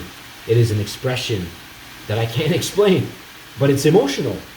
So I feel like we learn so much faster if we are triggered in an emotional state, despite if it's bad or good. There's a sense of learning so fast in that moment. And it's like this summer, I was with my friend Nathan, super hyped. The time was making videos with my camera. Everything was so high, and I remember it like it was yesterday. And I pulled off these things that I've never pulled off before. I met Maxime Lemay, he's the hitchhiker guy. I still have videos of him on there. I did a podcast for him. I didn't post it yet. It's just busy in that sense, but the thing is, I remember these people because they were authentic and real. Monsieur Maxime Lemay, he's a hitchhiker from Quebec. He's living his life when he's young, and he has backup. His parents is around, but he's experienced the life on an emotional level. He's going to learn so much. We learn so much more on an emotional state than just being not alive within. So to me, your heart wants to be alive, but your brain wants to keep you away because you're so afraid. But those things that makes you alive emotionally brings very powerful learning about yourself and the things that gives you good memories. It's weird, but I always think about that. It's like Patch Adams, the movie. If you look at that, man, it's amazing because that's what drove me back then when I was super depressed back in 2008 when I came from Montreal to here. I watched this Patch Adams thing and I started hugging trees. Totally massive change, totally changed my life. Yeah, so these little things like I did a snowman 15 foot. But first of all, I was so afraid because I was so closed. I was afraid of myself because I didn't know who I am, right? So that thing, when I watched that movie, I started doing random things. Didn't care. It's me anyways. Who's gonna kill me? Nobody. No judge. So I just went and do like hugging trees, and then I did some patterns on the snow randomly. Had the time to do it, and then it's like, then I decided to do some snowmans. Now the first snowman I did was at Superstore, and it went on to the news. It went on to like the radio station. But the thing is, I never expect that to go on the news, on the thing, right? But then after that, I decided to do like, I don't know, almost like 10 different snowmans around. People remember that from Superstore. Donna is one of them. But it's like, I was so afraid. But I trusted myself. Because I was so low. It's things like when you're so low, pushes you to the limits that you've never been before, which is discovering who you are as a person. But I went there at Superstore, very closed. I went there first time. I was a very closed person, and I was a very closed person, afraid, fear. I had courage, but I mean, I was on my own. Like I was closed person, very shy. Now I'm like a crazy man with a fro. Insane dynamic. But the thing is, I decided to have a vision of that. So wait, it's a vision. It started with a vision. That's cool. I decided to represent my brother out of nowhere, saying, "Okay, let's do some snowman." It's all. My brother passed away. We were doing a snowman in the backyard, and he climbed a tree and he passed away. So during this time, we had some snowmans around, and that kind of felt like, let's create a massive snowman. Massive things happens in your life. Massive things I do in my life. Massive things happens in my life. So it's like very rare cases. But anyways, I gathered, even though I was afraid, I gathered the people from Superstore back in 2010, and I asked everybody, would you be interested to do a massive snowman? And they were like, sure. I was sketching, man. Inside, like, I was afraid. I was fearful of, I don't know why, it's just stage fright. Asking people where I've never asked some sort of thing like that. Something pushed me in that way. But anyways, I did ask a couple of people, and then the day that came in was January 1st, I believe. It was 0 degrees, it was perfect temperature. The snow was so perfect. We started doing some snowman. We did 6 small snowmans after that, but the thing is, we did a massive snowman, 15 foot. I still have the Facebook group. It's called Snowman Squad or some sort of thing, because somebody, I don't remember his name, created a group on Facebook back then in 2010. That's crazy, man. But the snowman was so massive, and the snow was perfect. It was just the best day, and we spent 11 o'clock to 5 a.m. type of thing, because that was the schedule that we had. So we ended up with, I don't know, almost 10 people. 10 people doing this thing. I was afraid doing this, man. It's crazy, man. But the thing is, it was such a grateful time. I still remember it like as if it was yesterday. And I think Andrew, his name is Andrew. He worked at Superstore in the produce. I remember him. Also, Delin, I think was his name. Delin, no, Heavens. There's also another name that's called Devin, no. But Eric Ramsey was there, and some other people.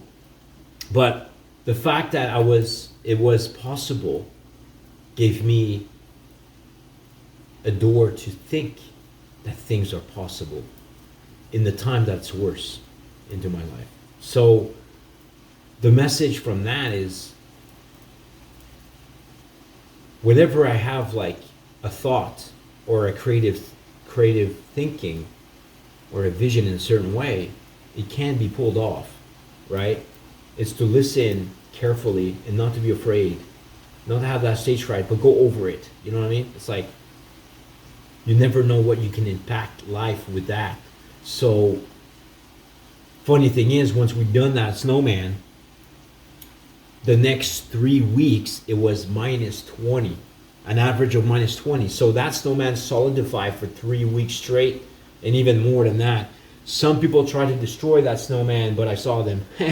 But I went to them, it's like, you're trying to, like, what would you want to do that, man? And then they left because obviously they was afraid. It's just a kid. But that's not the meaning of things. Is the meaning of that is, it was a creative thing that impacted the Riverview town, the town of Riverview, without knowing who did those things. And funny thing is that the town has decided to make that sort of image of the snowman on the actual 2010 event of the winter events. It was part of that. I get it. It's crazy how that kind of turns out to be, because now I'm very surrounded by them in so many ways because of my character and my resilience in certain ways, and they trust me. Like, I don't want to impact life in a negative way. Like, I don't think nobody wants to have that sort of thing, right? So That's why I'm so resilient in the time when it's hard, because you never know what kind of compounding it does in your life, and then it affects some people around without even knowing it.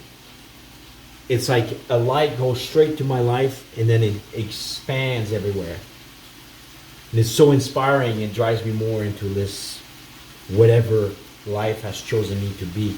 And the more I know myself, the more I understand that feeling, and the more I want that to happen in my life. Because that is a grateful time for me to live forever. It is a meaningful and a purposeful thing. You don't need to be rich to make something amazing. You don't need to be rich to impact somebody's life, even if it's small or big. You know, we can see all these donations and all that stuff. It's great that we do these things. Big money, big stuff, big corporations. But sometimes the people that are alone need some uplifting. And all these big things showcase that in certain ways. I feel is more like we're forgetting the people that are needing much more than that. So I feel like I want to be personal in a sense, but that's why I do pet portrait, because it's such a direct impact to a person's life. You can't buy that, and it's a good memory for life. So that's why I'm so grateful to be able to do that. And funny thing is, and they are randomly happening in 2020, and that saved my life. It's powerful. Yes, monsieur. I feel like my cell phone is my girlfriend now. No.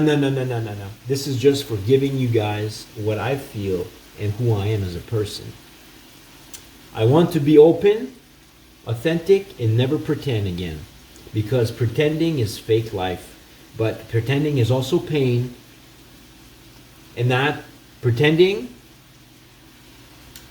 how can you be so meaningful if you're pretending? A question that I ask myself all the time. Then I can rely myself to something that's more meaningful. That's why I'm going to share the things that I am to you guys, because this may help somebody, because I'm a deep person. I know I'm a deep person because I have written this stuff and I cried on my own, because it's that grateful into my life. Like the other video that I did for my yogurt. Today, I had this grateful feeling, the higher spiral of gratefulness. Gratefulness. That's where I want to be. You can choose to be down there, or you can choose to be right here from your mindset. It is a choice. I realize this because it is a choice, but it's almost like I have to accept the thoughts that I receive, because I receive them no matter what, and that I would actually write it down and encourage myself that way, and believe that what I have is very unique. Is very unique, and it needs to be shared, and not to be afraid, because when we don't share, we pretend. I'm going to be real for all this thing as much as I can. That's the direction I want to refine myself in, because that's where I can trust a person's life. If a person is open and is very authentic and not trying to pretend, because I will see it. I see in people when they start pretending, the face change, the expression is not real. The thing is it's missing a life from the heart, because the mind is blocking the true self. I see that way. I like that. I'm probably going to write this down when I actually look at the video. But the thing is, to me, if I'm authentic at that level and deeper, and trying to raise that bar, I will find the people that loves each other in that sense. I will attract. I believe in a lot of attraction. So massive things that I do in my life, massive thing happens in my life. So not to be afraid of this, whatever is going on into my life, because I'm real, then I will receive real people. I can't say anything else than that, because that's straightforward, right? So being afraid of hiding from life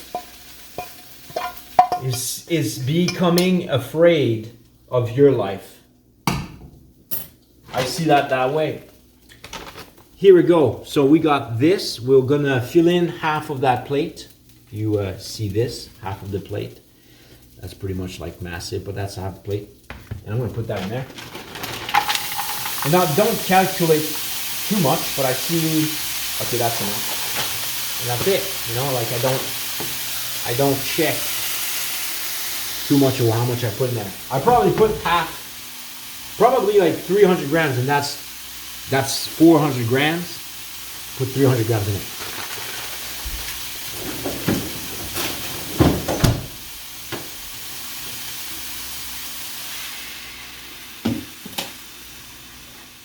Not a chef either, but I will cook it just like a champ. But yeah, so that's what I'm talking about, is the things we are so authentic about leads us in the place where it is very authentic. Now that energy in us, that's what I believe, that energy in me leads me to where I need to be. And I have no doubt that this is true, because the prayers, I have to say, the prayers has accumulated within me the power of attraction, or there's a sort of energy that is attracting things that I have never seen, because I focused on energizing myself with things that I believe about myself, and which is kind of leading me to where I need to be. You can't fake that. When you feel from the heart and you do not pretend, that's where we need to be. And then we move forward in life with that, and we guide, we listen. Sign, or I say, God leads the way to exactly what I need to be if I ask for it. This higher self, you ask from the heart. Don't pretend to pray for certain things. That's selfish. But don't pretend to, you can't pretend, fake your prayers for a selfish thing. But to know to develop yourself, I think that's where I need to be. So these prayers, maybe I should do this right now. Okay, I will give you an example, okay? My prayers, I put dates on that. I put the time just to see, okay? The lunch and this, and the conversation of prayers. It's pretty cool. So I prayed for several things, okay? I prayed on December 8th, okay? December 8th. I have it on my wall. I prayed on December 8th.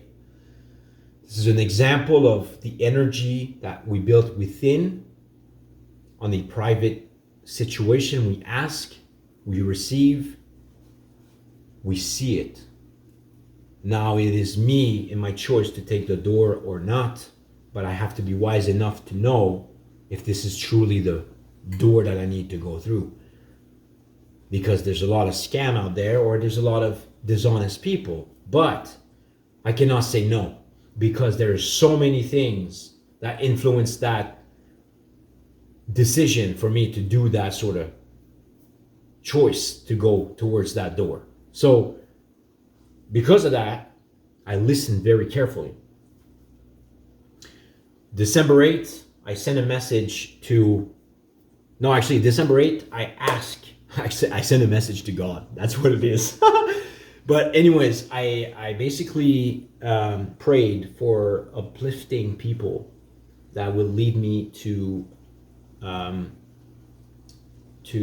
build myself, to reconstruct myself. in a group, similar to the emotional fitness that we had in the past. Funny thing is, this is still going on too.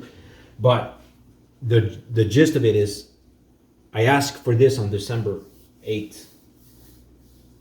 On December 8th. Not sure what time, it's on my wall. But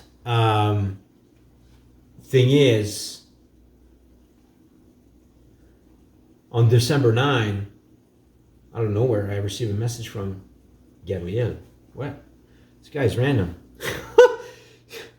I never had received any message from that guy. But, okay.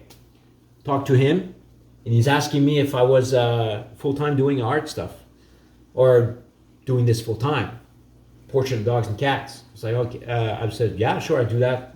Do that for life, for a living. Yeah. And I told him why. I told him because it's meaningful and it's bringing comfort to people and myself, and it's making me a better person because it's teaching me to be more kind in a situation where, and more comfort, sympathize. Those are the qualities that I've kind of missed back in my younger age. But God has its right time for everything. So these thousands of portraits of dogs is teaching me to be true and authentic and real, not to be afraid, and to be grateful. These are little kind of powerful things. But I told him this sort of thing, and he says, I'll order you a portrait. Ah, cool. I would be honored to do a portrait of his name of the dog was Pancake. I started laughing because Pancake, man, a cute dog. And anyways, it's super cool. And then he mentions, would you be interested to come to December 10 for the event they have for the entrepreneurship and the leadership, because that's his company, LMI Leadership, Basque Leadership. He does that. He helps people. He builds people's businesses. He tries to uplift people in life. And this is God driven. That's all he says to me. Wow. So I go there. But at the same time, before that, he mentioned, so December 10, so I go there. He has no idea what my prayers are and whatever. It's totally random. But the thing is, he goes, I go there and I take pictures for him because he asked me if I wanted to do some pictures. And I meet the people that I kind of know already there, and I did some characters for one of the business that's doing. There's an healthy. I'm not remember what's the name for that. I think it's Star Life or. They are doing like meal prep already made with healthy stuff, which is cool. I actually like it. It's very cool. So this whole thing at where the pita pit and back where the fire station is in I think it's White Pine, not sure. But Kenny Tire is there. So there's a little block of things with a bunch of businesses. I was doing characters there. That guy was there.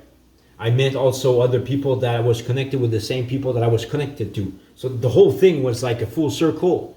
Huh. Okay, cool. That's a good sign. Okay. And then he talks, and then like do my photos and stuff, and super chill. I feel comfortable. There's a sense of energy there. I was like, okay, I can trust this place for some reason. Okay. But I'm always wise enough to think because I'm an overthinker. So anyways, I basically go to, I finish the photos, and then Gabriel Basque, we start having a conversation. Now, I started having a conversation, and he started talking. What is that? He starts talking. And then he's mentioning so many things that I have in my room that I wrote like months ago. Being alive. Do you want to be it's almost like I put certain things. Alive is worth living is worth living, and alive changes life. And our heart is alive, but a hardened, I would say, I put some stuff. A hardened heart is always not as much as alive as a heart that is open. You want to be alive. You don't want to be dead. You want to be alive. And this is the model of going forward in life. You want to be alive. There's light in this. So my notes resonate exactly the same way that he was talking, but he didn't know my place yet. So I was like, wow, okay. Mind blown. He wanted me to he wanted to mentor me too. Like, that's the thing. So he decided to tell me that. But at the same time, in this conversation, he mentioned that he wanted a photographer, but he sent a message to somebody else and says, no, you're not the right person. And then he thought of me right away. His praying has answered right on the phone call. Say, no, it's Andre. And he chose me. Why him? Why me? What? But all this stuff sounds to be like a full circle. Okay, cool. I'm trying to explain this as clean as possible without this kind of like changing the scenarios. But I went to the leadership event, and then I came back home. So I did his portrait, and on December 20th, comes to my place. Jordan Bess is here, having the same type of conversation. He arrives. Gabriel Basque arrives. No, I can't. Sorry about that. I'll come back. When I was at the event, he gave me a postcard. He gave me a postcard.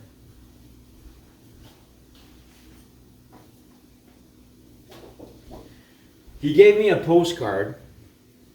Okay? But I had this written on my fridge for months. The verse is, let all that you do be done in love. 1 Corinthians 16:14. Why did I put that on my fridge? I could have put it over there, or even something like in my room, or even not even written this up. But, strange enough,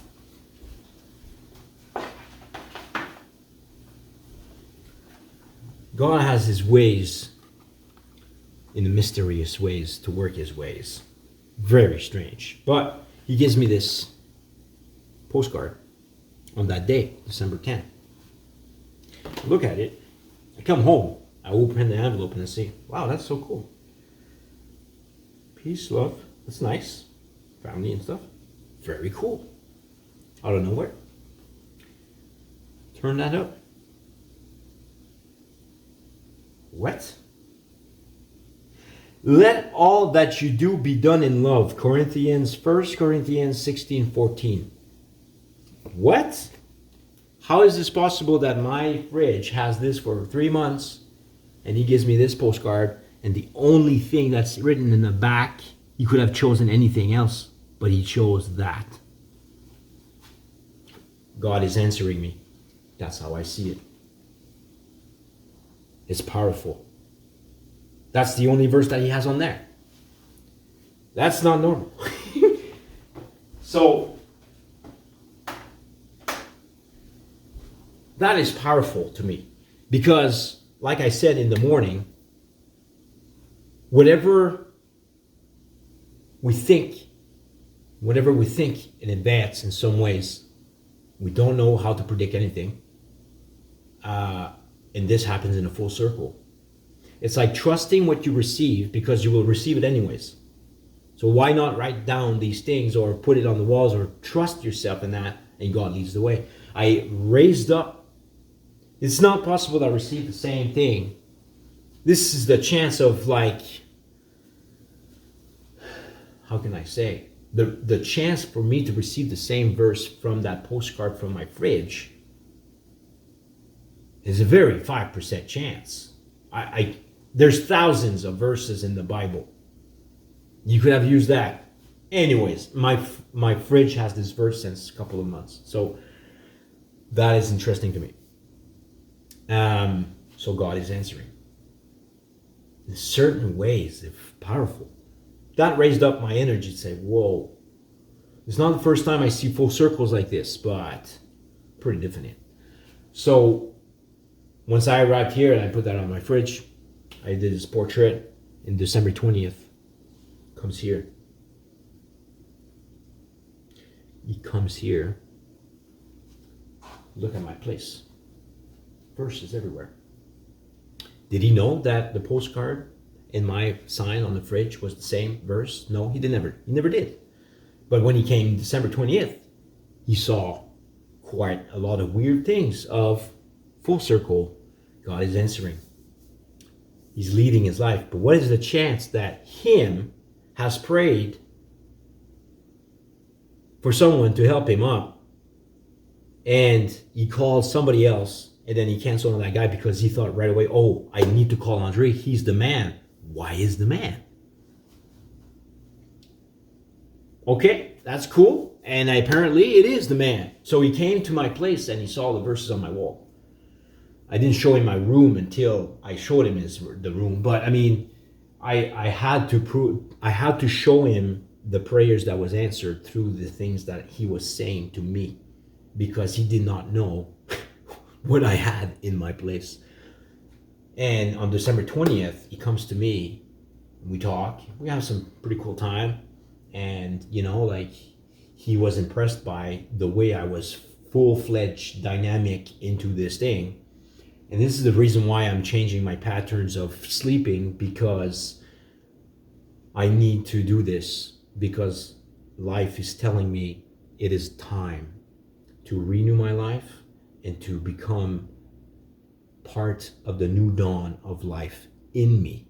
I've been doing this for years, 10 years, 20, 15 years of sleeping a very weird schedule, but I have the power and trust in myself because I'm in the upward spiral. It's time to change.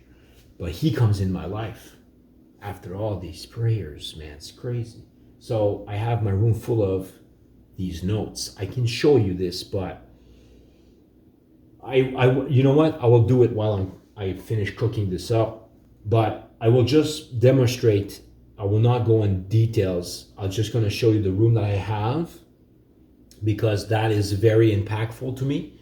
It's my thoughts. It is me. You cannot pretend, even though it's good or bad or whatever thoughts I had, I receive them, I write them as much as I can. If I'm to witness those things, it's filtering out your thoughts and almost like managing your thoughts. This is what I see from what I've done. So on December 20th, he shows me his tattoo, man. So cool. It's a big thing, Jesus, and this cool thing. I didn't tune in until whatever happened, but very cool. His arm was like showing this cool tattoo. I was like, whoa. I didn't remember what I saw that day on this arm. I forgot. I completely didn't remember. So, okay. Now he leaves, and he wants me to join this LMI leadership. And, you know, he wants to help me. He wants to help me. I'm always iffy with some people that wants to help you because it could be like an alternative thinking, but there's no way in my thinking that this is an alternative thinking, because there's so much things that's not possible to say that this is not the direction I need to take that door. It's like life has shown me the way. Crazy, man. It never happened in my life this much. And I'm 41. I have a lot of full circle in life. So on December 27, receive a request. Okay, cool. Kim believes in God. Okay, she's really down to that 100%. And she believes in truth. And the thing is, she asked me to draw a portrait of a Jesus half lion. Wow, that is so cool. I was so primed. And she mentioned me, you should really listen while you draw this and be paying attention and write your prayers down. Write a lot of that stuff. Think about those things. Be aware of looking at the stuff. Okay, cool. I listened and kind of did my prayers. Then I decided to do a fasting. And during the fasting was after that. But she told me to do that. So the portrait is almost done. I just have to tone down these things. But the main thing is the image was powerful to me. It's Jesus and lion. I've drawn a lion and I've never drawn Jesus before. So I do some lives and stuff like that. It's pretty cool. Go on live, do this portrait. Very cool. But then on January 6th, Gabriel Basque sends me a link onto his messenger. He messaged me up to follow that link on his Facebook. Not sure why I went on his Facebook, but I went to his Facebook to have the link. That's what I think I did. But I ended up scrolling down on his Facebook. I ended up ending out to scroll on his Facebook. And I'm like, oh, cool. All of this stuff. And it's like, I stopped on one of those because he was arm crossed. And it's like, crossed like this, and I see his tattoo. The tattoo that he has on his arm that I did not know or witness it or be attentive of that on the December 20th, showed on his arm. How is this possible that I forgot that when it was supposed to be a meaningful thing? And on January 6th, 7 o'clock, I scroll on his Facebook and I see that image. The same exact thing on his arm. Same exact image. Pure, 100%, same exact image. That's almost impossible. So how many signs do I need to say that this is the place I need to go? It's crazy, man. So to me, on top of that, I'll bring my thing with me because it's a bit easier to read on the wall. But I know it's kind of a weird thing to say when I talk about stuff. But here's the thing. On January 2nd, Kim says on my Facebook Live, by doing this portrait,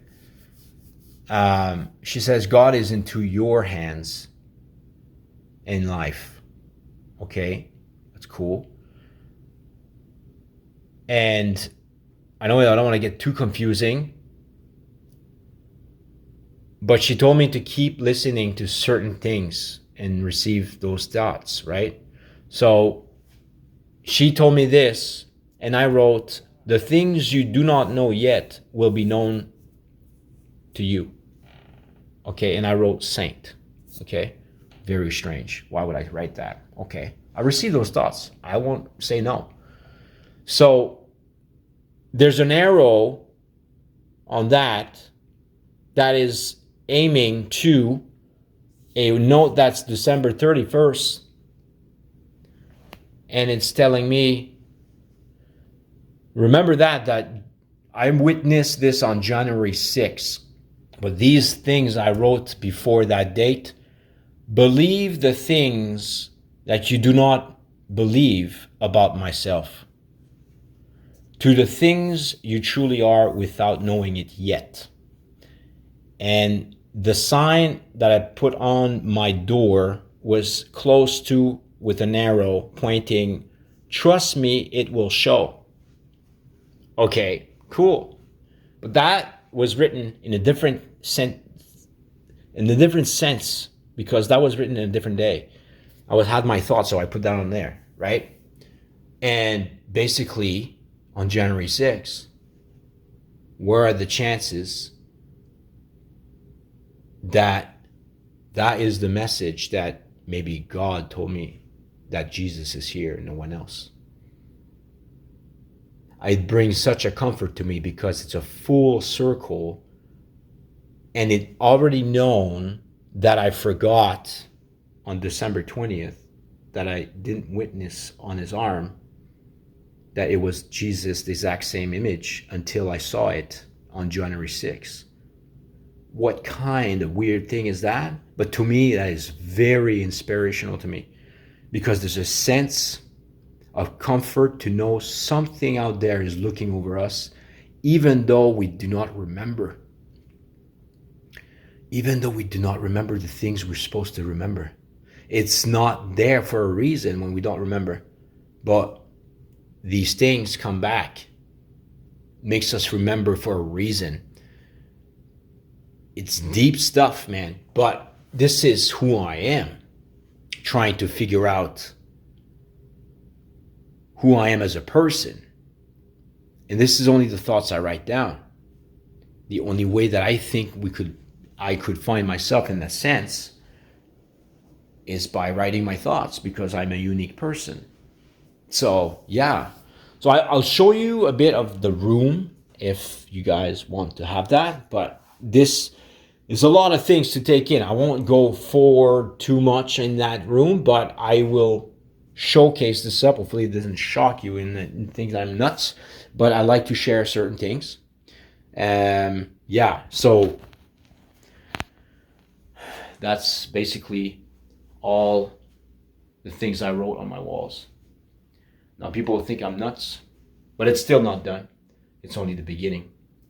And this is the room that uplifts me. It is a focus. It is a comfort. It is the truth about myself.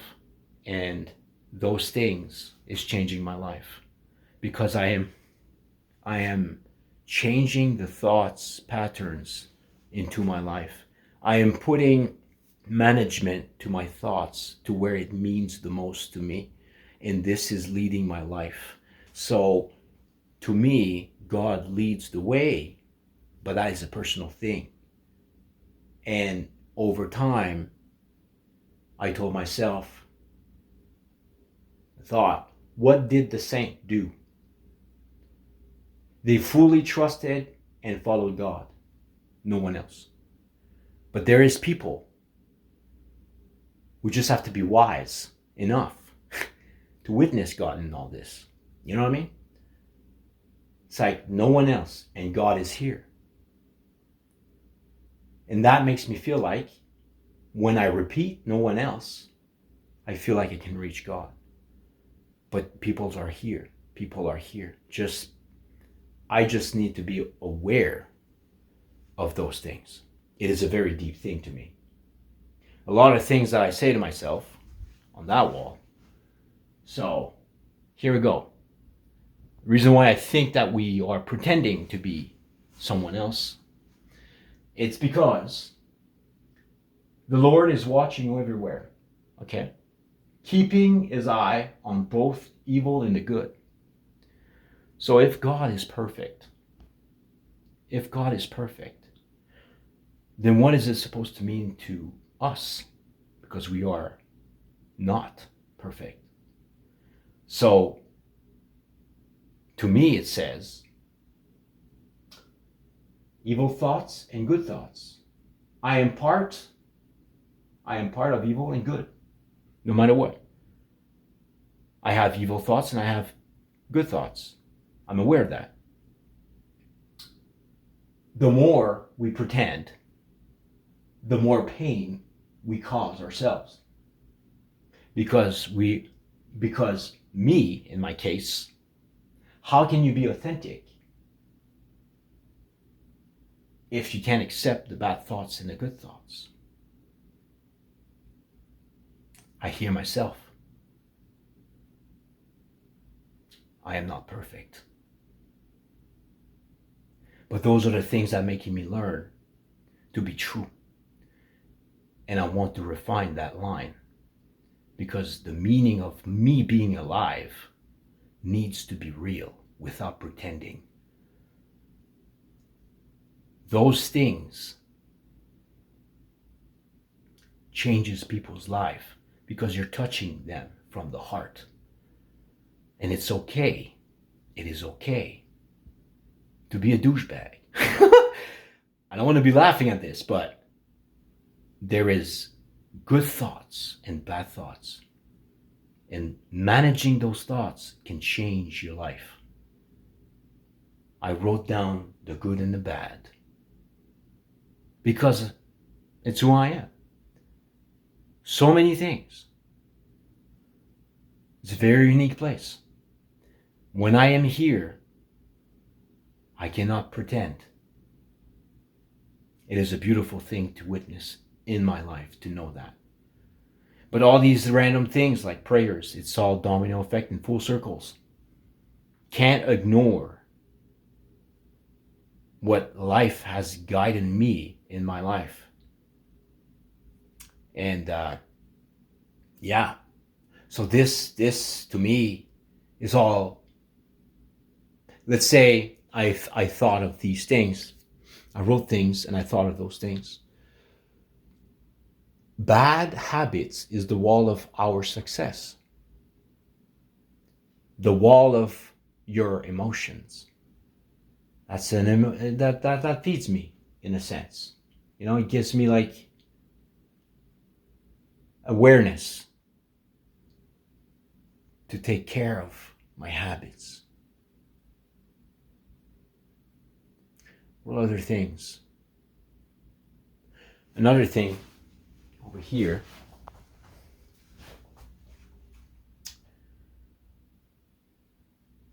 There was a rushing situation. I wrote this before I went to do the workout, but I felt that the person was rushing me off. I said to myself, time is time. It's time to make the time for you. God tells me this. Okay, that's what I thought. That's what I received, which is directly to me. Well, I did my workout and the person was later than normal and I had time to do my workout. What kind of comfort is that? That writing that told me this, I'll have time. And I did. God leads your life in the right time. That's one thing. It's powerful. What else? But these are like very inspirational things. I put some quotes of God in there, obviously. Whatever speaks to me here.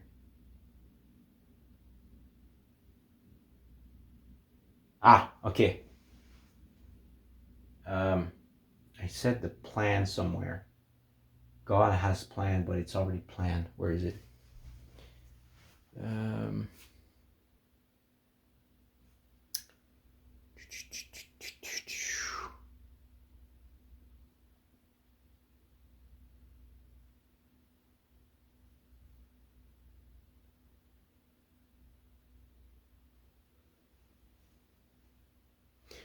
One thing I like about this is, for I know the plans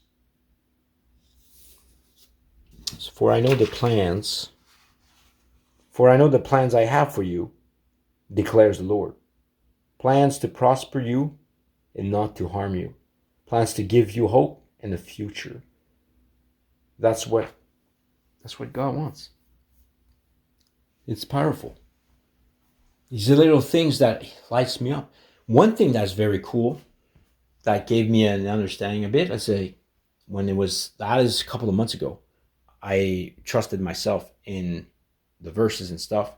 The unfolding of the word gives light. It is understanding to the simple. I can trust that. There's comfort in that. It's higher than myself. You know? And I did a list of things that I've done to remind myself. I love myself for everything I stand for. I accept myself, the good, the bad, and the ugly. I love myself. These are the things that makes me think about stuff. If you, I wrote something else this here. If you master. Okay, so if you master the acceptance of your life, and then you can master how to live your life, like how to love your life. I don't know. So I'm trying to figure out what I wrote here a bit, but master your acceptance of your life, and you'll master how to love yourself. You've been given a life worth living. Live alive now. You are a blessing of life to this world. And then I did a prayer, humble my soul, God. You are beautiful. Master my heart, my spirit, my soul, and my mind. And I said to myself, I am a saint. Amen. When I say that sort of thing, I trust it, even though I don't believe it. But you know what? I have a sense of that. Not to be crazy, but that's what makes me feel and driven. I have a focus to clean my life in a way that is meaningful, right? So these are my thoughts. I accept them, even though people want to judge them. I'm okay with that because this is making me change my life. Challenges into strength. Show how you overcome challenges. Turning your pain into a story of resilience. That is a thing that came from people that had Alzheimer or fibromyalgia, right? So being optimistic to the things you have and use that gift to really bring awareness to that. There's a gift to give in that, but everybody has a gift to give. And that's what it tells me. The strength to overcome can change your life. I told myself, I am building this place to remind myself my falls. Jesus is here. The plan for resilience in my falls. Very deep stuff. Reminding me to go back to who I am as a person. These are the thoughts I received, and that's what I get. I also write stuff personal at God's grace. The life that He has given you, Andre, is the best thing you will ever get in your life, Andre. The power of God is unto your soul at becoming saint, and it is a powerful thing. And that's something personal to me. I accept that. Even though some of the stuff I feel like saint is pretty heavy, but I have a sense of that calmness that I want this in my life. It's deep because reflecting core values of God is to be loyal to yourself. And it's powerful. I'm very loyal to myself, you know? But yeah, so this is pretty much the room that I have built up over time, and it's still not done. I still have space to put stuff, but I'd like to fill in this up because it's an art masterpiece of mine that is speaking me how I should be safe in my own self, right? And to shine through that, if somebody wants to hear this, if something happens and people want to know where I come from with all this change, this is where my change began. It was my thoughts. This is a very deep thing, to be joyful and hope and patient in affliction, faithful in prayers. I have been reading all this stuff. And rejoice always, pray without ceasing, give thanks in all circumstances, for this is the will of God in Christ Jesus for you. That is for me. Trusting that makes me feel I trust that. Even more with all these full circle of the things that happen with Gabriel Basque. And this is not the only thing that happened during this time. There is a sense of comfort more than ever into me that life is looking over life. Is looking into your life, in my life. There's a sense of comfort in that. I don't have much fear in this life because of these things I wrote. One here, the word is a lamp for my feet, a light on my path. That's a beautiful thing because it resonates the same way that I experience things. Another thing is about, I have a door. The door is saying, the super door, it's all upside down, that's all right. But the door says, that's the thing Gabrielle was saying, living, worth living, alive. And that's another thing, like the Gabrielle quotes up there says, please remind yourself. I told myself, please remind yourself. Okay, that was a deep, low time into my life. Please remind yourself, live a life that is alive from the heart. And I put amen. So I put amen on most of them because that, to me, is the, how can I say that? Is the signature that God is here and no one else. It's deep. But God is here when no one else. I'm still here. And I'm still around people. But my trust is in that 100% because of this. Never happened into my life.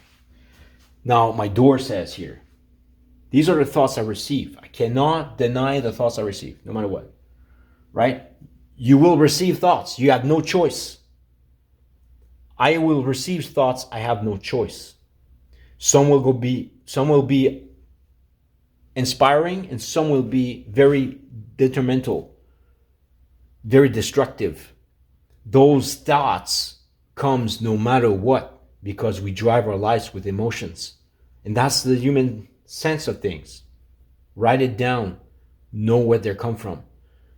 Because we receive millions of them. I think it's like 5 million thoughts or something stupid. But it's crazy. Right? So here I say,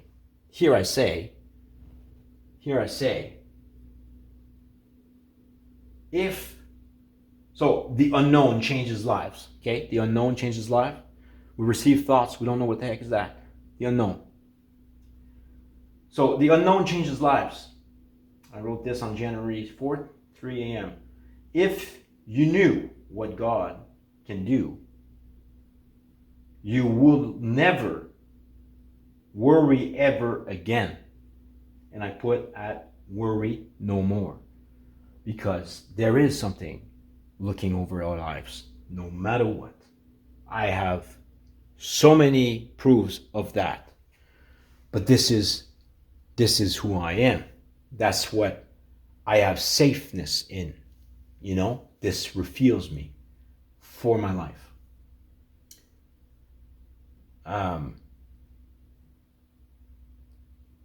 So another thing here, anything planned by God will happen no matter what. Worry no more. That was written on December 22nd, 3 a.m. I was having a worry in life in a sense like that. It's a very art piece to me. Comforting. The door of comfort. I wouldn't put it that way. But the things that I put on my wall randomly seems to connect with the things that I put different times. So it gives me a comfort, like there's something in here that is giving me the strength to be resilient, to know that God is here no matter what. Yeah. What else is there? Okay, so weird thing, okay? Weird thing. So at December 4th, okay? December 4th, I decided to write something random. Vision. I like to put random vision, okay? I explained that this morning about this guy bringing a balloon randomly, but that drove me. And it's a possible thing to do. Why would I bring a balloon to the guy? Who knows? Totally random. But, I had a vision to bring note to somebody a tangerine with one car, and the image that I had in my head was a building and the car placed right in the middle. And that was December 4th, about 1 a.m. I went outside. I wrote something special on the note. I don't remember what I did.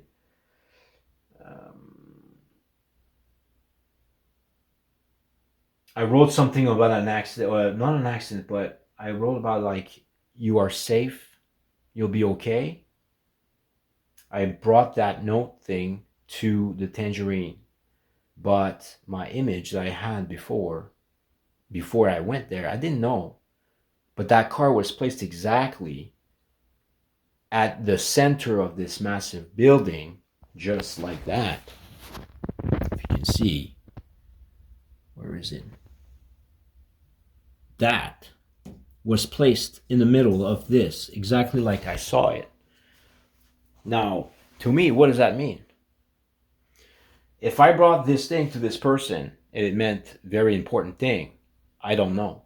But that gives me a upward spiral that I help somebody in life because there was an intention of love, intention of bringing somebody up, intention of giving something up into somebody's life, uplifting, comforting. So the strange thing,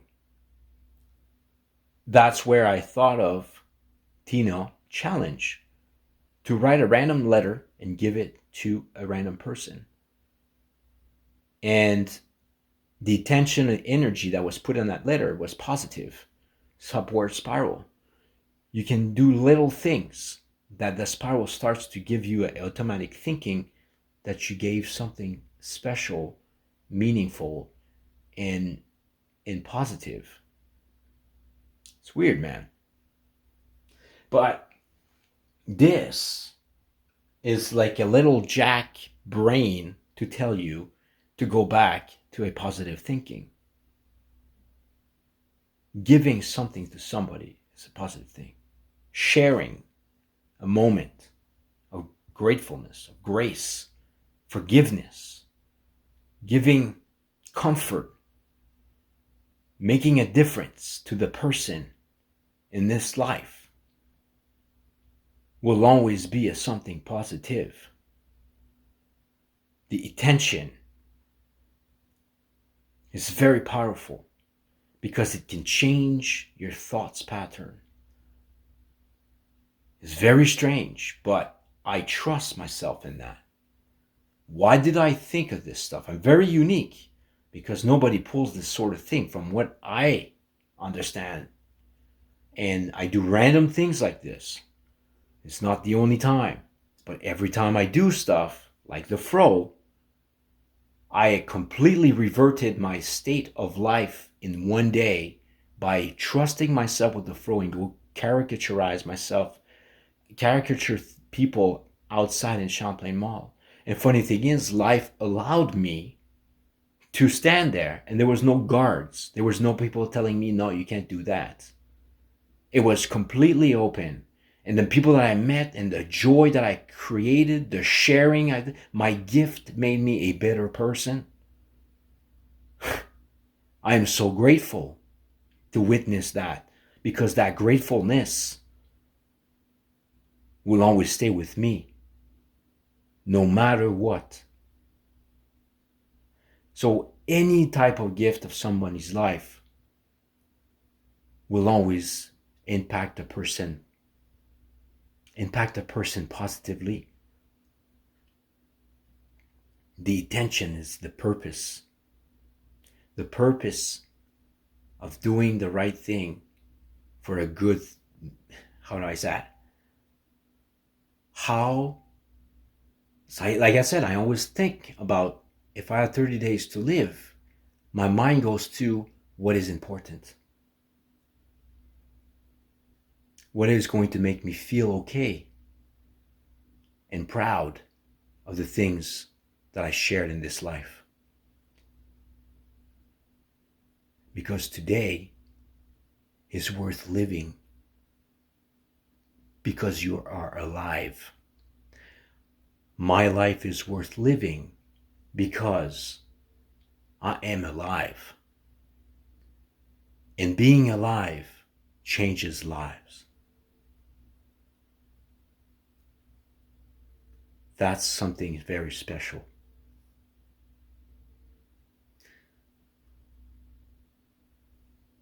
My way of doing things is completely different.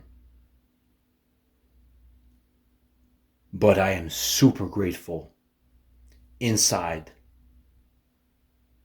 No one else. And I'm okay with that because I'm a human being. I do not want to pretend. I want to be real.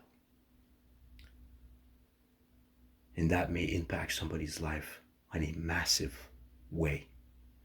Because the massive things I do, massive things happens in your life. Massive thing happens in my life. Very rare case. Those are the things I wrote on my wall. That is who I am. And God leads the way. God bless. I wish you a good night. My meal is ready. But remember, you are worth. How can I say that?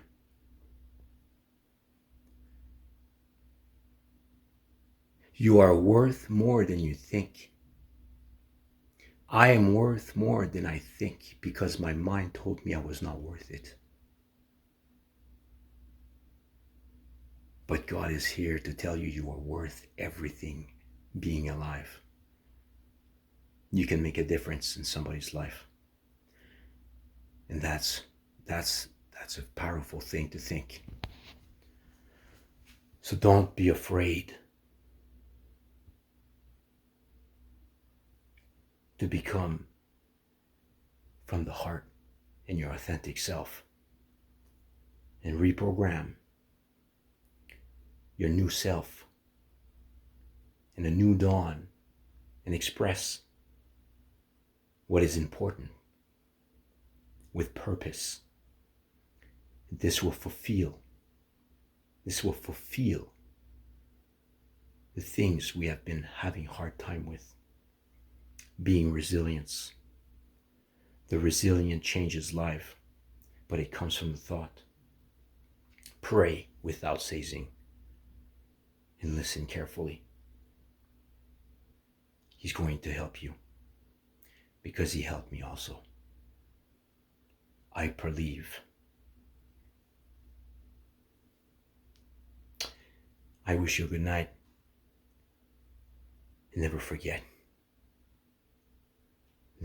Never forget and never give up. This is a message of God for you. Because you can make a difference right now because you are alive. Love each other. Help others because that's worth living. Worth living alive.